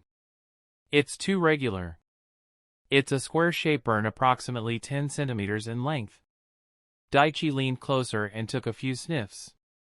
He did a double take and took another whiff of the burned area. I think I know how Leorio was infected. Call the guard. Genma raised an eyebrow and looked at Daichi in silence for a few seconds and then decided to do as the kid said. He called Tadashi inside and the two of them waited for Daichi's explanation. Daichi looked at the guard who just stood in silence. I was under the impression that the culprit came here last night, slipped through all the guards and security, poisoned the minister's son and left without anyone noticing. That's not the case. Tadashi was surprised to hear that. What? But then how did he? You said you saw a bright flash of light. Just for a split second. Yeah. Your eyes weren't playing tricks on you. You did see it. More precisely, what you saw was evidence being destroyed. What are you talking about, Daichi? What did you figure out? Ginma was eager to know the truth behind the case. Flash paper. When it burns, it does so very quickly and it leaves no smoke and no residue. Tadashi was shocked. Flash paper? The genin nodded. Yes. Flash paper or nitrocellulose. It's created by mixing paper or cellulose with equal portions of nitric acid and sulfuric acid. The sulfuric acid converts nitric acid into nitronium ions that easily makes nitrogenated cellulose, also known as flash paper.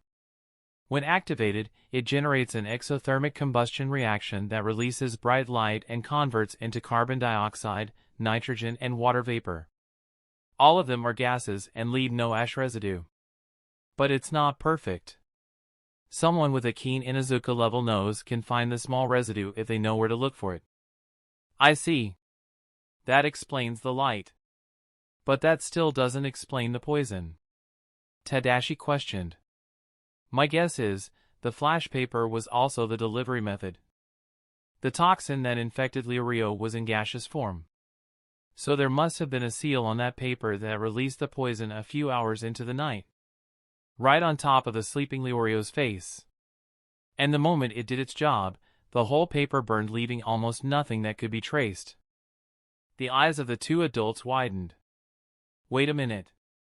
You're saying? Daichi nodded his head in affirmation. Yes. This paper must have been placed here hours before last night. There are two ways that could have happened. Someone inside these walls placed it here. Tadashi clenched his fists at the thought of a traitor. Or the culprit most probably infiltrated this place when it had the least guards and placed the paper here. Daichi finished. I see. Ginma was silent for a while and thought about his next move. Several moments later, he turned to his ward. Daichi, why don't you get some rest? You've had a long day. I'll take it from here. Wait. I can help. The gamer ninja wanted to help so that he could make sure the quest was completed. Ginma shook his head from side to side. You've done plenty to help, kid. Right now, based on everything you've told me, I have an idea as to who could make something like this. I'm gonna report my findings and then get whoever did this. Don't worry. You can join the fun after you've had a good long rest. Ginma came near Daichi and gave him a piece of paper with an address in it. We'll be staying there for the duration of our mission courtesy of Lord Taji. Go there and get some sleep. We will definitely need your help tomorrow. Daichi wanted to protest, but he decided to go along with his temporary Jonin instructor. Bidding farewell, Daichi quickly made his way to his quarters. It was located in one of the best inns in the area. The room was far better than any he stayed until now. This isn't half bad. I guess a good night's sleep won't be a bad thing. Daichi closed his eyes and drifted off into dream world.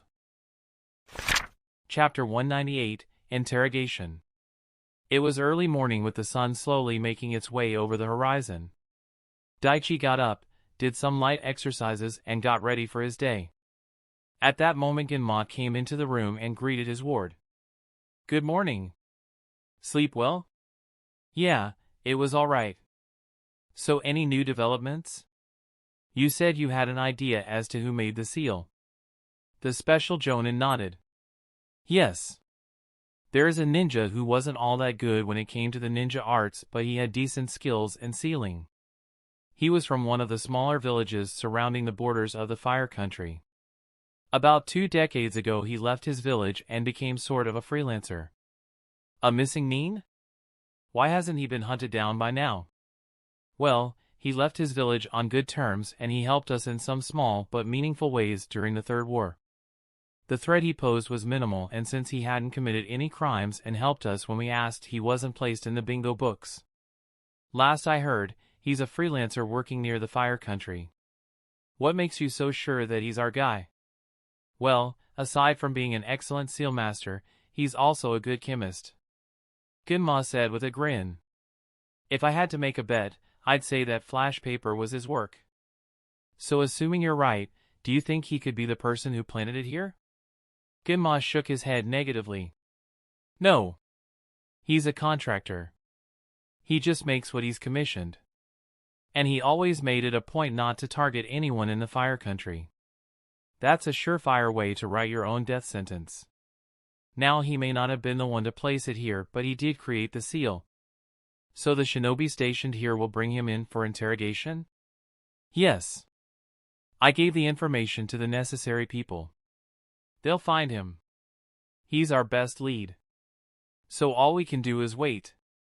Gunma then asked something that's been on his mind. Yesterday you said you needed a sample of the original thing to find a cure. Is this poison really that complex? Well, if this were a poison that affected everyone it came in contact with, then regardless of how complex its chemical makeup was or what compounds were used, I could easily come up with a counteragent. Gunma nodded as he paid close attention. And you said the poison used on Leorio was a custom-built one specific to his DNA. Daichi nodded his head. Yes. If I had Leorio's uncontaminated blood sample, I could have reverse-engineered the poison and then created a cure. But since we don't have that, we need the original sample of the toxin or something close to it. And there's no other way to create a cure? Well, there is. It's just that, it'll take time. I'd need 3 or 4 days at least. The special Jonin ninja sighed and sat on one of the chairs. And that's time we don't have. The Genin sat down opposite and both shinobi were silent. A few moments later Daichi broke the silence. What about the spy in Lord Taji's mansion? An investigation is currently underway.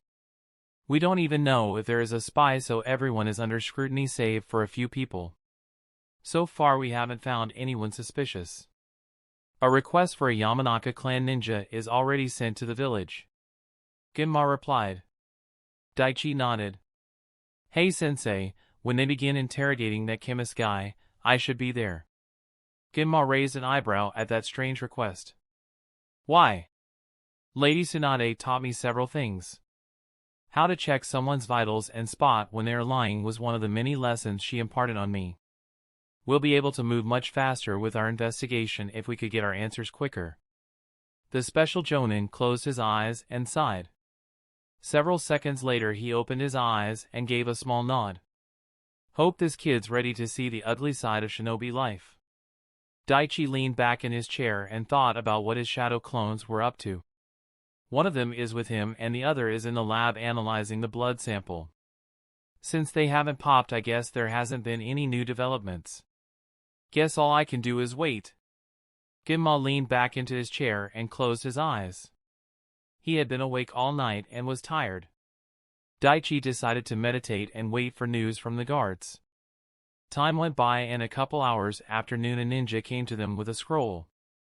Gunma took the sealed scroll and looked at the information written inside. They found him. He's here. Well, let's not waste any time.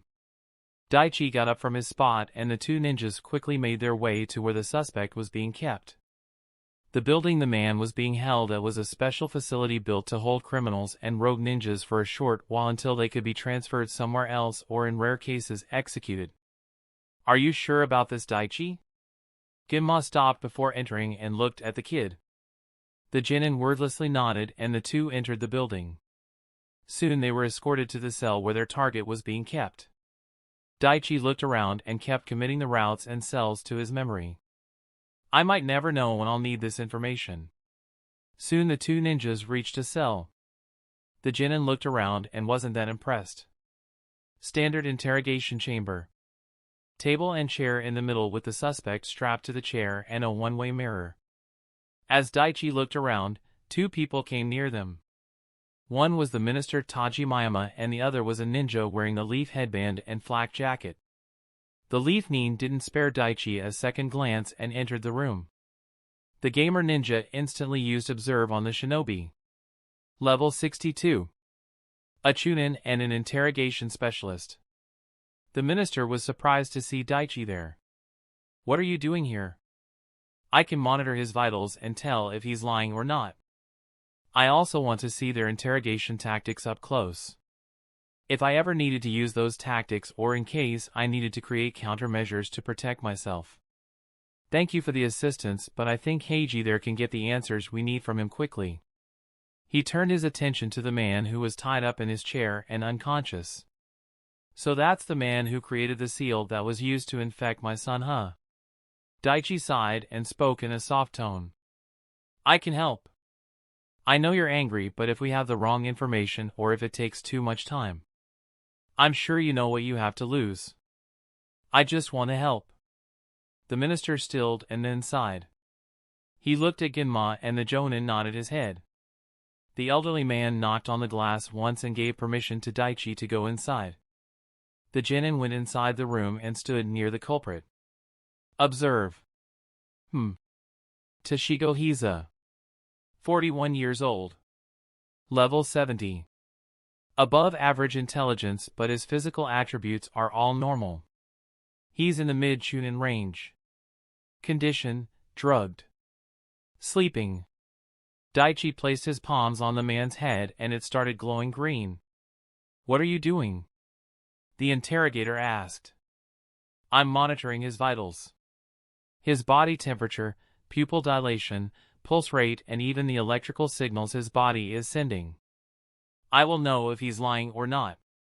The interrogator Heiji looked like he wanted to say something but then glanced at the mirror and then kept quiet. He knew the situation was extremely serious and he didn't want to offend the minister. Without saying another word, Heiji took a syringe and injected its contents into Toshigo's arm, and a few moments later the man groggily woke up. What the hell? He shook his head and quickly came to lucidity. He looked around and felt the bindings on his body. He struggled for a few seconds and then stilled. 1 minute I'm in bed and the next. What's going on? Where am I? You're in an interrogation room currently in the heart of the fire capital. Heiji answered the trapped man's questions. Why am I here? I haven't committed any crimes or done anything against the people of this country. Daichi paid close attention to him and then glanced at Heiji and gave a small nod. His voice and body movement suggest he's telling the truth. It seems this kid might have some skills. Toshigo then turned his attention to the genin with the green glowing hands. They're sending kids into interrogation now? You must be scraping the bottom of the barrel. Heiji slapped Toshigo's face lightly a few times to get his attention back on him. Hey! I'm the one asking the questions. Now, there has been an incident last night and now a lot of powerful people are upset and want answers. And they are willing to go far to get them. Cooperate and you'll find yourself back home in one piece. Toshigo was silent and then nodded his head. What do you want? You made a special flash paper with some sort of a seal on it, didn't you? Toshigo was silent for a few moments and then nodded his head. Yes. I did. It was made about 2 months ago. Who gave you the commission to make that item? Toshigo sighed and shook his head. If I give out my client details like that, then I won't have much of a reputation. Heiji narrowed his eyes. Even if it means inviting the wrath of the fire daimyo and the people of his court? Toshigo's eyes widened in panic. Wow. Hold on. Fire daimyo? People of the court? What are you talking about? Seeing the genuine panic and confusion on their suspect's face, Heiji decided to give him one chance. The nephew of the third minister is dead via a poison that spreads through the air. Traces of your flash paper were found at the scene. You have one chance to come clean. Otherwise I'll have to resort to more barbaric tactics. I have nothing to do with that. Daichi nodded his head and Heiji sighed and looked at the tied-up man. You have 1 minute to explain who gave you the order to create that paper with that seal and why. Go! Toshigo sighed and began his side of the story. 2.5 months ago a man came to see me. He was in disguise and said he wanted a special seal that could dispense aerosol particles into the atmosphere in a small space. And it had to be done in a way that would leave no evidence. And you didn't ask what he was going to do with it? I did. He said he was going to use it for a robbery in some minor village in Lightning Country. The seal was going to be infused with sleeping gas and he said he was going to use it on some guard. Daichi didn't detect any lies and indicated as such to the interrogator. Heiji sighed at the situation.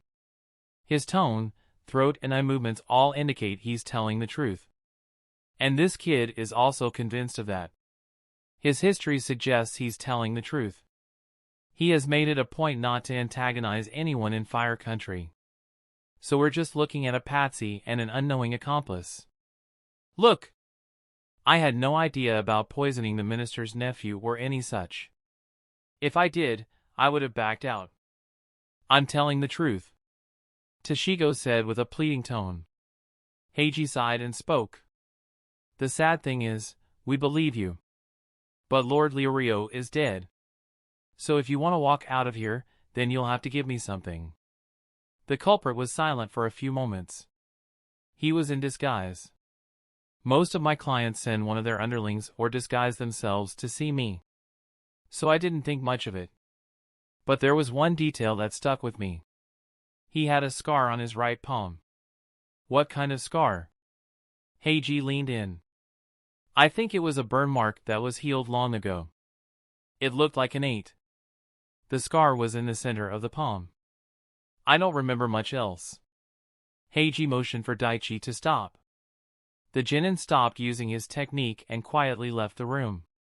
Outside the room, Ginma sighed as he heard the description. Finding someone with that scar in such a short time. Even assuming they're in the capital. Ginma turned to the man and saw that Lord Taji was silent and in deep concentration. Sir! That scar he mentioned. I know that from somewhere. I've seen it. I just can't seem to remember where. Taji said in a low voice. Ginma frowned as he heard that. So he met the person behind this. That means whoever did this has some sort of a connection with him.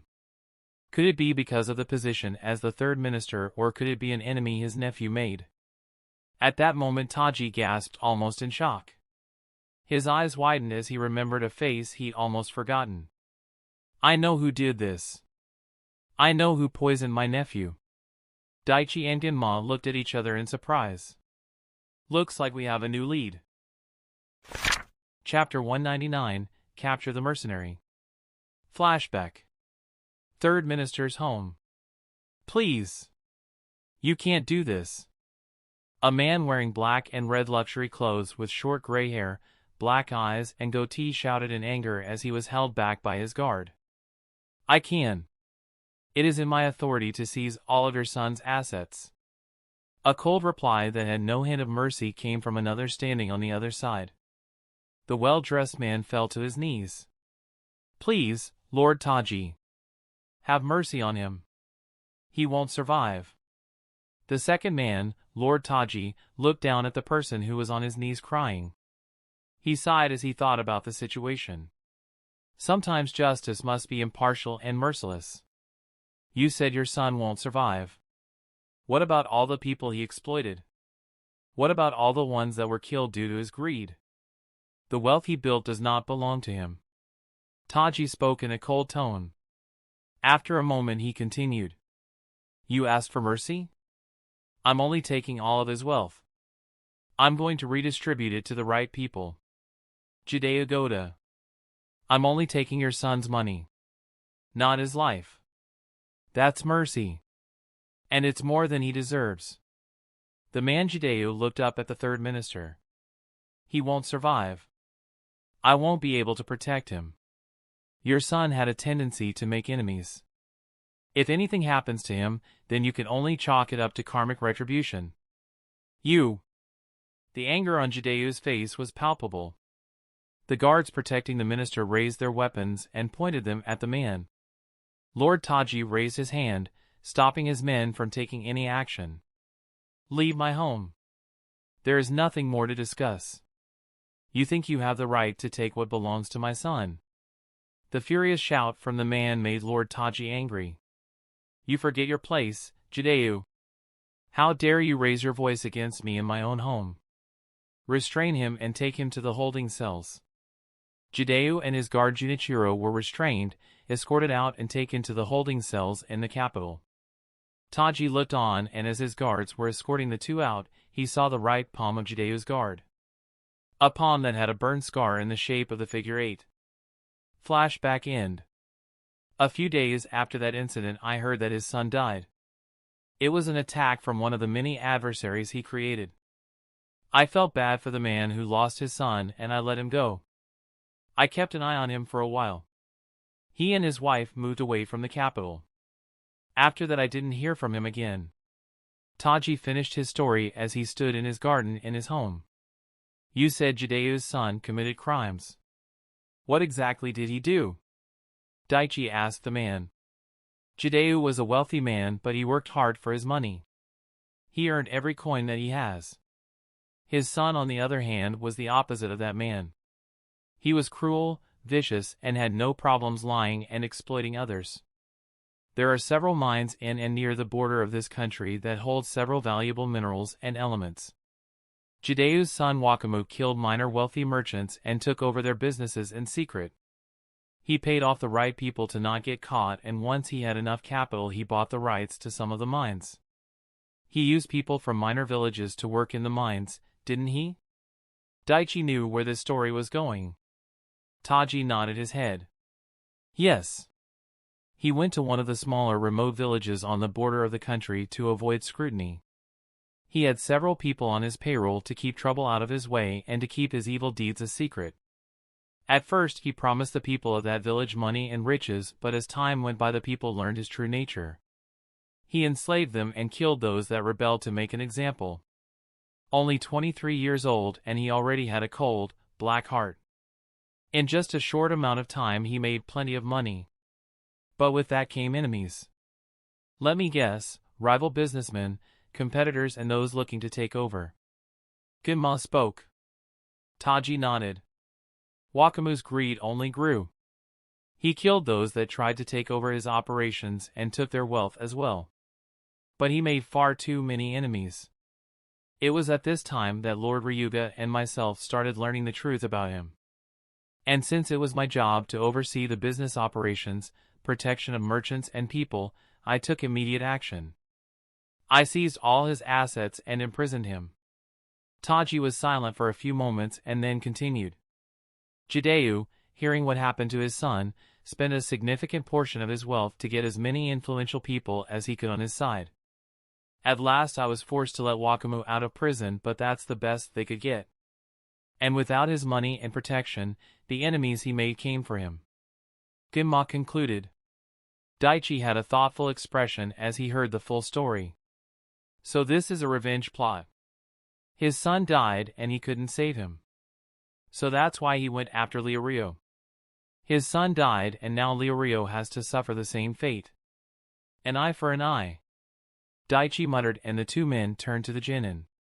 "Now it makes sense why he poisoned your nephew. Why he used a custom-built poison. He wants you to feel the same way he did." Taji closed his eyes and took a deep breath of air. "What kind of a mind thinks this way? The kind that has no problems attacking a family member of an official of the royal court. Someone in enough psychological pain to not care about the stupidity of the situation from their perspective."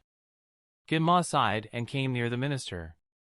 "The poisoning of your nephew is the equivalent of writing one's own death sentence.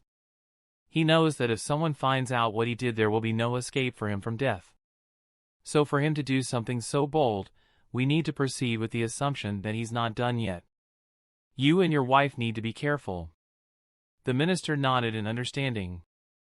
"These last several hours, all my guards and staff have been properly checked and interrogated. We don't have a spy." "I'm sure of it." "Then our best move is to find Jideo and his guard. My men will help you with the search. With a detailed description of their targets, Genma and Daichi left the minister's home and began their search. Several of the royal guards and leaf ninjas stationed at the capital also lent their hands. Time went by and soon it was night time. The minister was at the daimyo's palace reporting his findings to Lord Ryuga while his wife was home. Fui Miyama was in bed alone with tears running down her cheeks. She stayed up late and soon felt too tired and slowly went to sleep. A couple hours later, a shadowy figure in black clothes entered her room from the open window. He looked at her sleeping form for a moment and then took a knife from his pouch. Just as he was about to plunge the knife into the old woman's heart, a Senbon came from the shadows with great speed and struck the assailant's right shoulder, paralyzing the arm. It was also coated with a special enzyme that momentarily disrupts the chakra in one's body, rendering the person unable to use jutsu. What the?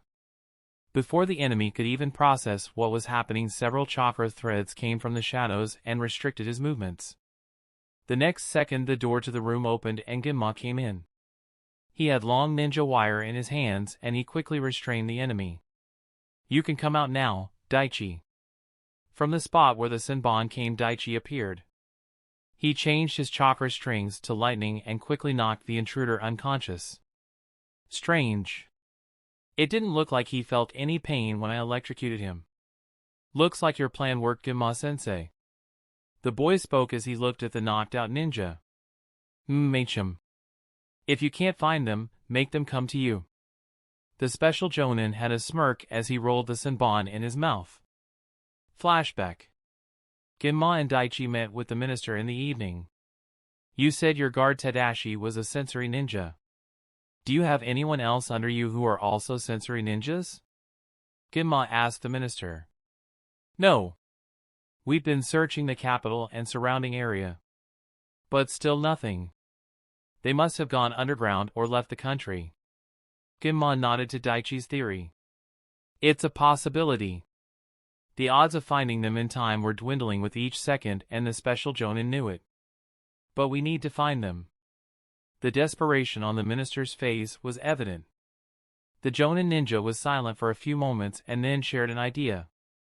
"If we can't find them, then how about we make them come to us?" It only took Daichi a second to realize his superior's plan. "Wait. You're talking about setting up a bait and trapping them? What makes you so sure that they're even in the capital?" "If I were Jideo, I'd put some serious distance between this place and myself after what happened. Guys who are so motivated by revenge. They have a one-track mind and they're somewhat easy to predict if you know their personality." Genma turned to the minister.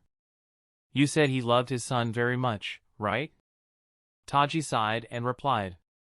"Yes. It was one of his few faults. He loved his son too much to see what Wakamu was becoming. And even then, someone like that. I have a feeling he's still here in the capital. That flash paper wasn't easy to find. And without that paper we never would have reached Toshigo and wouldn't have known about Jideo. So for the moment he must think he's safe. He will definitely try to attack. We need a bait." Genma looked at the minister. Lord Taji sighed as he saw the ninja's look. "I'm not happy with this, but I suppose I have no choice. What do you need me to do?" Genma shook his head. "Forgive me, Lord Taji, but it's not you I was referring to." "Then who?" The minister's eyes widened in shock and then turned to anger. "Absolutely not. I won't put her in danger. I will be the one." Genma refused.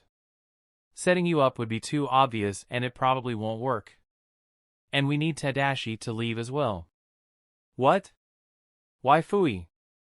And why does Tadashi need to leave?" "This attack on your family was well prepared. To execute this plan so well, they must have intel on you. Your daily routine, number of guards, their abilities. The day Leorio was poisoned, your guard Tadashi only left the house for 3 hours when he was accompanying you. We have to assume the intruder got inside and placed the seal at that time. So there is a good chance he must know that Tadashi is a sensor ninja." Taji nodded to Genma's reasoning. "Makes sense. If you're here in the house and your guard Tadashi isn't, then it might look like you're vulnerable for an attack, but a smart person would be able to tell that it's a trap. Same goes for the reverse. If your guard is here and you're not, it shows that we're waiting for the enemy. Why can't you be the bait? You can transform into someone else, can't you? The minister asked, and Ginma sighed. We can do that, but the chances of our enemy finding out that something is wrong is too great. The plan might fail. We have to do this for real. Taji was silent as he heard Ginma's plan. So you want me to leave and take Tadashi with me? And leave Fui here alone at the mercy of a killer? She won't be alone. We'll keep her safe. We promise. Daichi spoke, and the minister looked at the strong, confident face of the genin.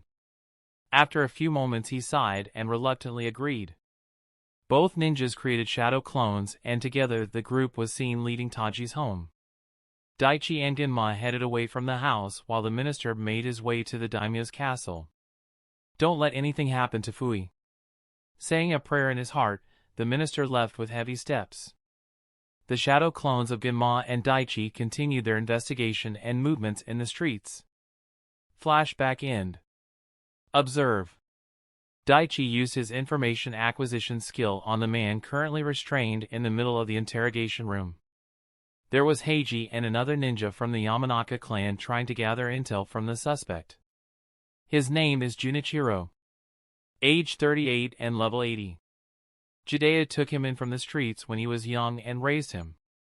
He's trained in information gathering and stealth skills. Haichunin level ninja and Jideu's trusted bodyguard. As Daichi read the information his system showed, he found something that surprised him. Well, this is interesting. The young genin looked at the man sitting silently and knew the information he read changed everything. If we keep going like this, we won't get anything in time. Should I inform them now? No. I'll wait and see how this plays out.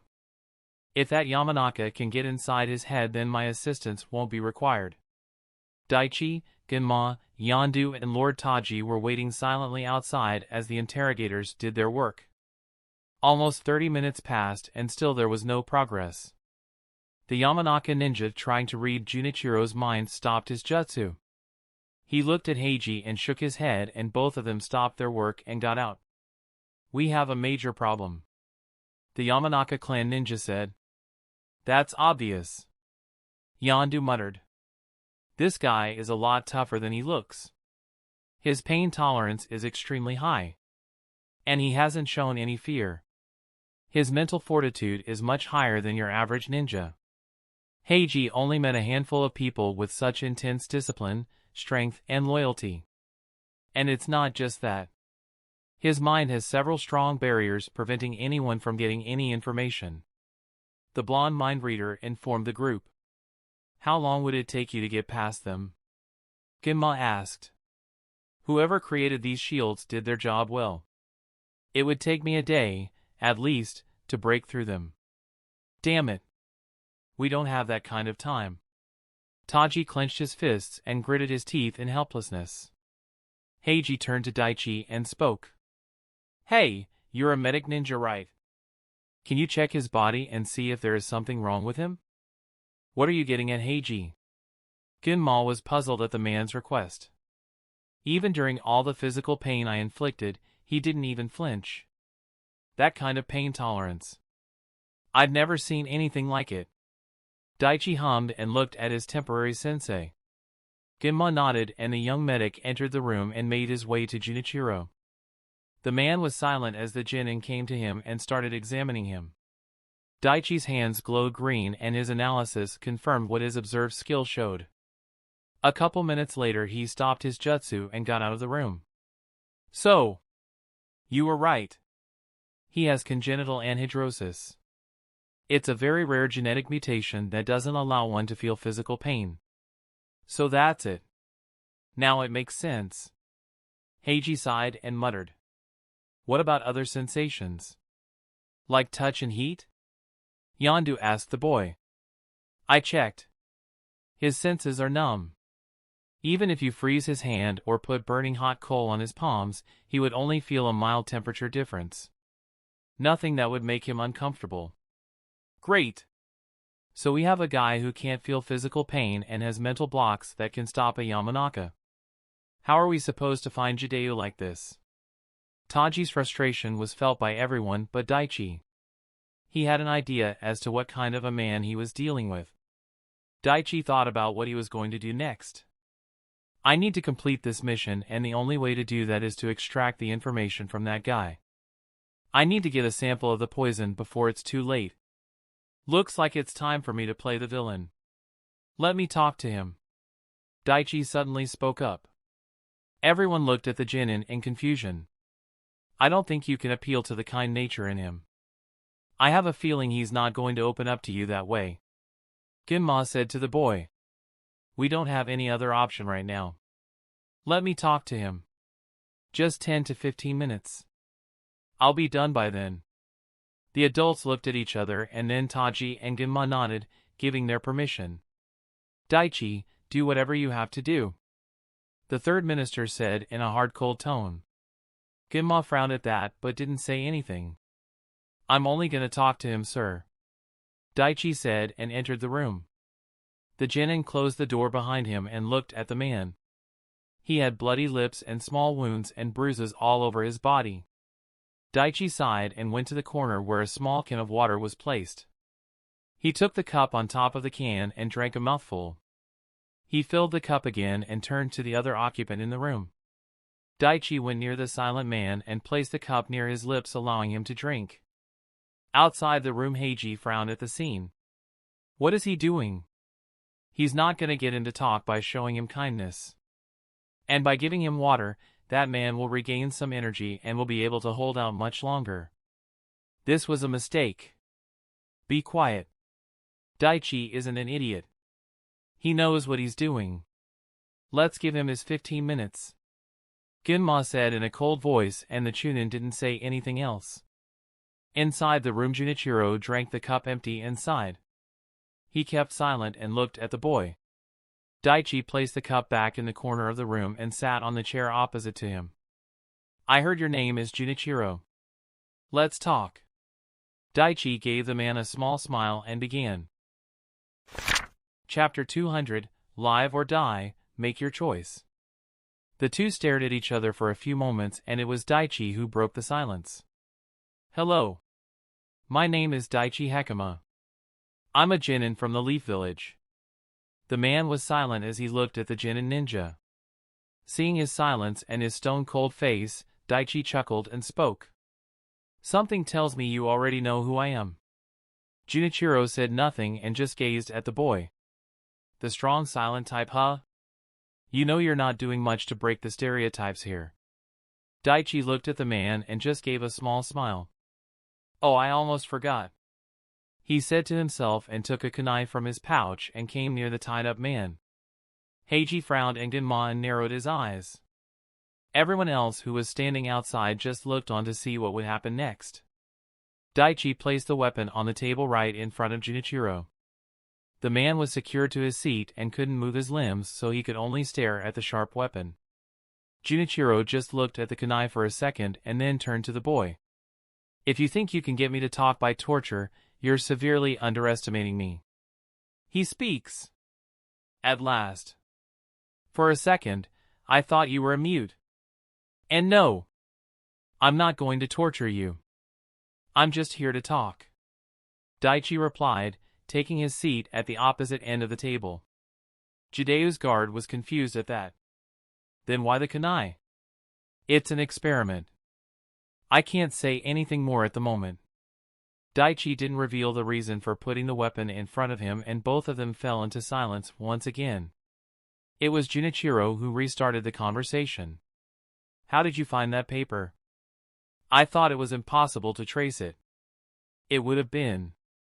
Not to brag, but you see, my senses are much sharper than the ordinary ninjas. I studied medical ninjutsu and learned to analyze particles even microscopic in nature. I examined the bed thoroughly and saw the faint discoloration on the wood due to the burn. There was a faint distinctive scent at that spot, and I quickly figured out that flash paper was used. My sensei and the others did the rest.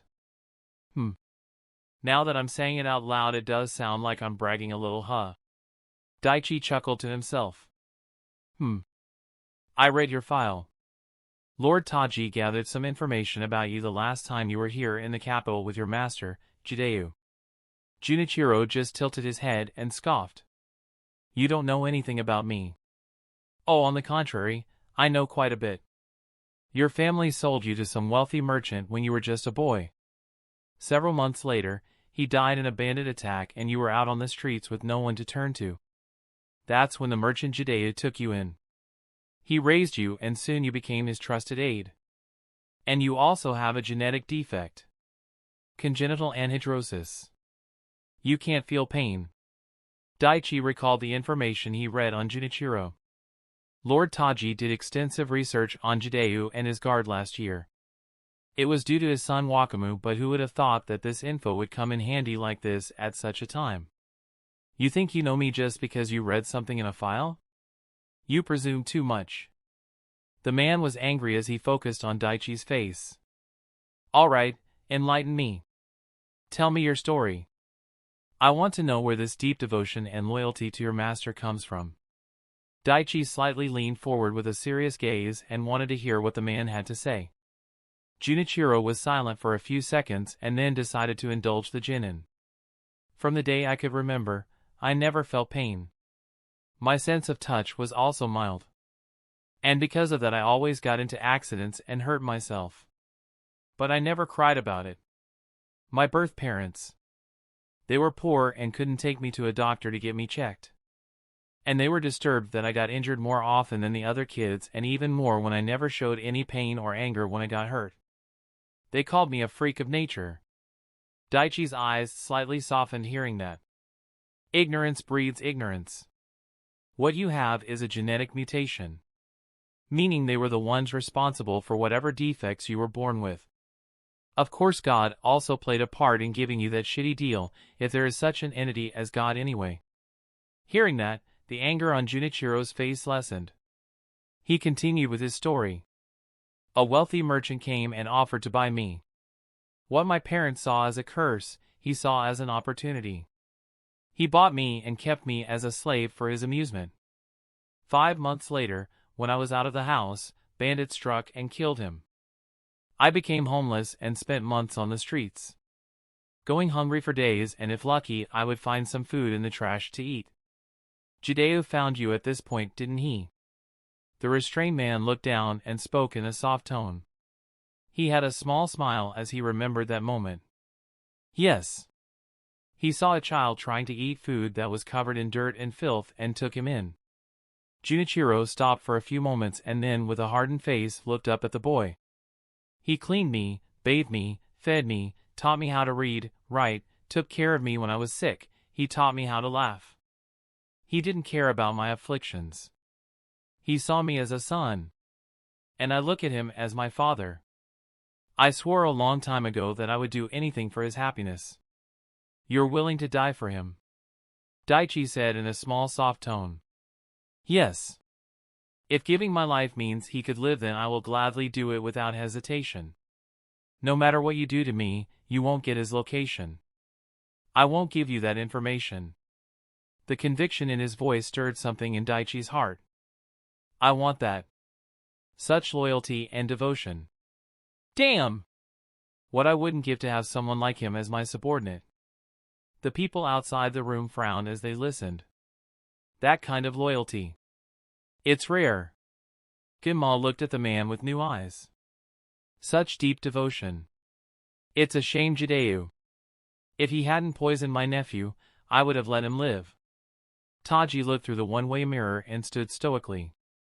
Back in the room, Daichi took a deep breath and steeled his heart. He couldn't show any mercy or sympathy now, or it would ruin his plan.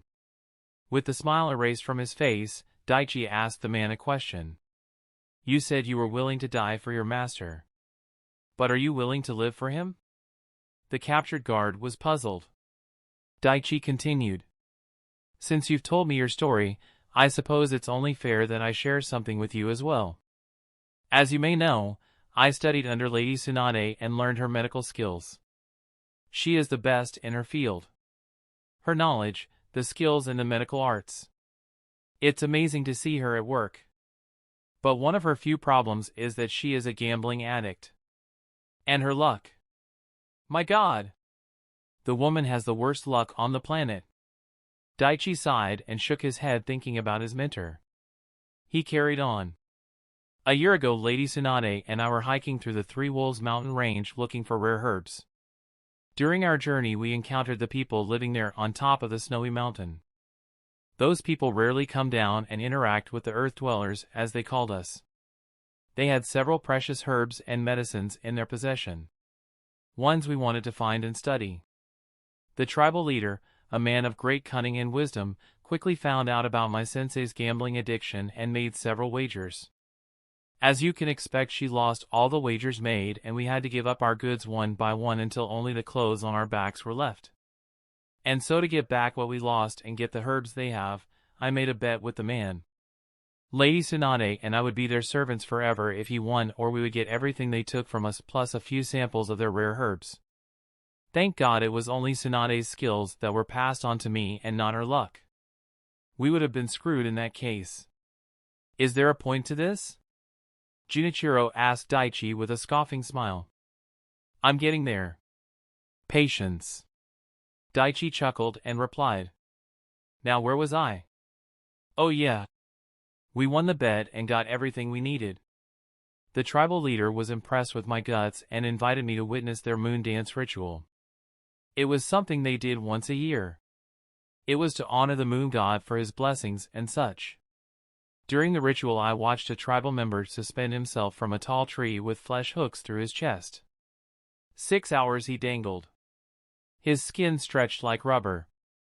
And below him was a deep pit filled with hot burning coal. He didn't show any pain or discomfort. It was as if his soul left his body to communicate with the moon god's spirit. Junichiro and those standing outside were silent as they listened to Daichi's story. It was quite captivating. Once the ritual was over and the man was safely on the ground, I walked up to him. I asked him whether he was afraid of falling into that burning pit or not. Daichi's smile left his face and he became serious. He looked straight into Junichiro's eyes and spoke in a somewhat cold tone. He looked at me with a straight face and said no. He told me that death was just another short stop in our spirit's journey. Like you, he wasn't afraid of death or pain and suffering. But you know what terrified him? The thought of spending his days in a dark hole, deep in the earth, trapped, unable to move and just waiting for the end. The sudden change in Daichi's story took everyone by surprise. The genin looked at the restrained man with no hint of mercy. I know you're willing to die for your master. But are you willing to live for him? If you don't tell me where Jideo is, I'm not going to kill you. I'm going to do the opposite. I'm going to make a concrete box just big enough to get you in and then I'm going to bury you alive deep into the earth. Daichi stood and slowly walked up to the tied-up man. He placed a hand on his shoulder. The human body is a paradox. It can be unbelievably strong and at the same time it's incredibly fragile. We can survive without food for 2 months before giving up. But if you force my hand and make me bury you, I will make sure you live far longer than 2 months. Junichiro. I want you to imagine. Your chakra sealed and your body restrained. Being trapped in a small box. No way out. Just 2 small holes that will bring you just enough air and in 4 drip that will keep you alive for years. And no one will stop me. You know why? Because of you, Lord Taji's nephew is dead. And he will make sure you suffer his pain. As Daichi painted that picture, the clam facade of the man started to slowly vanish. He looked in horror at the child near him. You monster. To you, I could be. Daichi took a scroll from his pouch and took out several things from it. He placed a vial first on the table. This is a special concoction that will destroy the part of your brain that makes you sleep. Without sleep, the toxins in the brain build up and it deteriorates the organ. This process will drive the person insane. Their mind would slowly collapse in on itself without the person even realizing it. Junichiro shook his head defiantly. And no. That can't be. the Yamanaka dash. It doesn't matter how many protections he placed inside your mind. If your organ is physically failing, then no amount of mental defenses will help you. In fact, those shields will only prolong your agony. Daichi said, relaying the cold hard facts.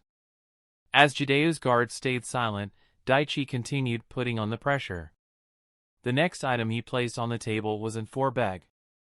The liquid in this bag contains essential vitamins and boosters. It can keep a person in your condition who is relatively unharmed, alive for several months. Attach a few of these to you and you'll live for several years. Daichi looked Junichiro dead in his eyes and gave an ultimatum. If you force my hand, I will inject the vial, hook you up to this bag and bury you so deep so you won't even be able to think about seeing the sun. Daichi walked around him and looked at the man with a stern visage. You're strong. But you're not that strong. Trapped in that darkness, your mind would collapse and your body would slowly destroy itself from within. I have no doubt that by the 6th or 7th day, you'd scream your throat bloody, and by the end of the 2nd week, most of your sanity will be gone. And each second from that point forward would feel like an eternity to you. Daichi became silent and got back to his seat. He looked at the unparalleled horror and fear that appeared on the man's face. Jesus Christ, I sound like such a fucking edgelord. But I have no choice. If I want to complete my quest, I need this guy to talk. And since my mana puppetry isn't working on him, this will have to do. The people standing outside were silent and had wide eyes and dropped jaws. Never did they imagine the charming Jinin to have such a dark side to him. They saw the unimaginable fear on Junichiro's face and they could perfectly understand that reaction. They would show the same reaction if such a threat was posed against any one of them. Junichiro looked at Daichi's face to see if he was bluffing, but seeing the boy's cold-hardened face he knew the truth. He's really going to do it. The second this realization sank in, Junichiro tried to reach for the kunai that was in front of him. Even though he was strapped to the chair, he made every effort to break free and reach for the weapon. He tried his best for several seconds before stopping. The man was breathing hard with sweat dripping down his face. He looked shocked at what he was experiencing. You went for it. So you really tired to kill yourself for your master. And since biting your tongue isn't an option, you went for the blade. This was your experiment? The restrained man asked in fear. Yes. It was a test on the human psyche. You're sweating. This must be a new experience for you, isn't it? I heard that people with your condition rarely sweat. Daichi spoke in a casual tone, looking at the man. He stood from his spot and walked up to the man. Daichi pointed to the vial and 4 bag and gave the man a choice. A prolonged, agonizing, painful life. Or a quick, relatively painless death. Daichi said, pointing at the kunai. What do you choose? Live or die? Junichiro was silent, and several moments later tears formed and started rolling down his cheeks. He didn't make a single sound, but the tears kept coming. Daichi was silent and he patiently waited. A minute later Junichiro spoke. I want you to do it. Daichi raised an eyebrow and waited for the man to elaborate. Do what? I will tell you Master Jideu's location. But I want you to kill me right after. It has to be you. No one else. A quick, painless death. Give me your word that you'll do it. Daichi was silent and glanced at the mirror in the room for a second. Ginma was about to step forward and knock on the glass to stop Daichi, but Lord Taji stopped him. The special Jonin gritted his teeth and then thought about what was at stake and stood still. Seeing no response from the other side, Daichi made his decision. Tell me your master's location and I'll give you a quick death. You have my word. Junichiro sighed and then spoke. East Plaza. Kumaraji Mansion. That's where he is. Daichi was scanning his vitals and saw that the man was telling the truth. He sighed and picked up the kunai. I hope you have better luck in your next life. With those words, and before anyone could come in and stop him, Daichi plunged the kunai into the man's heart. Arg! Within seconds the life faded from his eyes and blood slowly trickled down his lips and chest. He placed everything back in his scroll and slowly walked out of the room. The Genin looked at the faces of everyone with an unreadable expression. East Plaza. Kumaraji Mansion. We should move quickly. With those words he walked away before anyone could say anything. That's the end of this tale for now. Thank you for watching and I'll see you in part 9. Peace.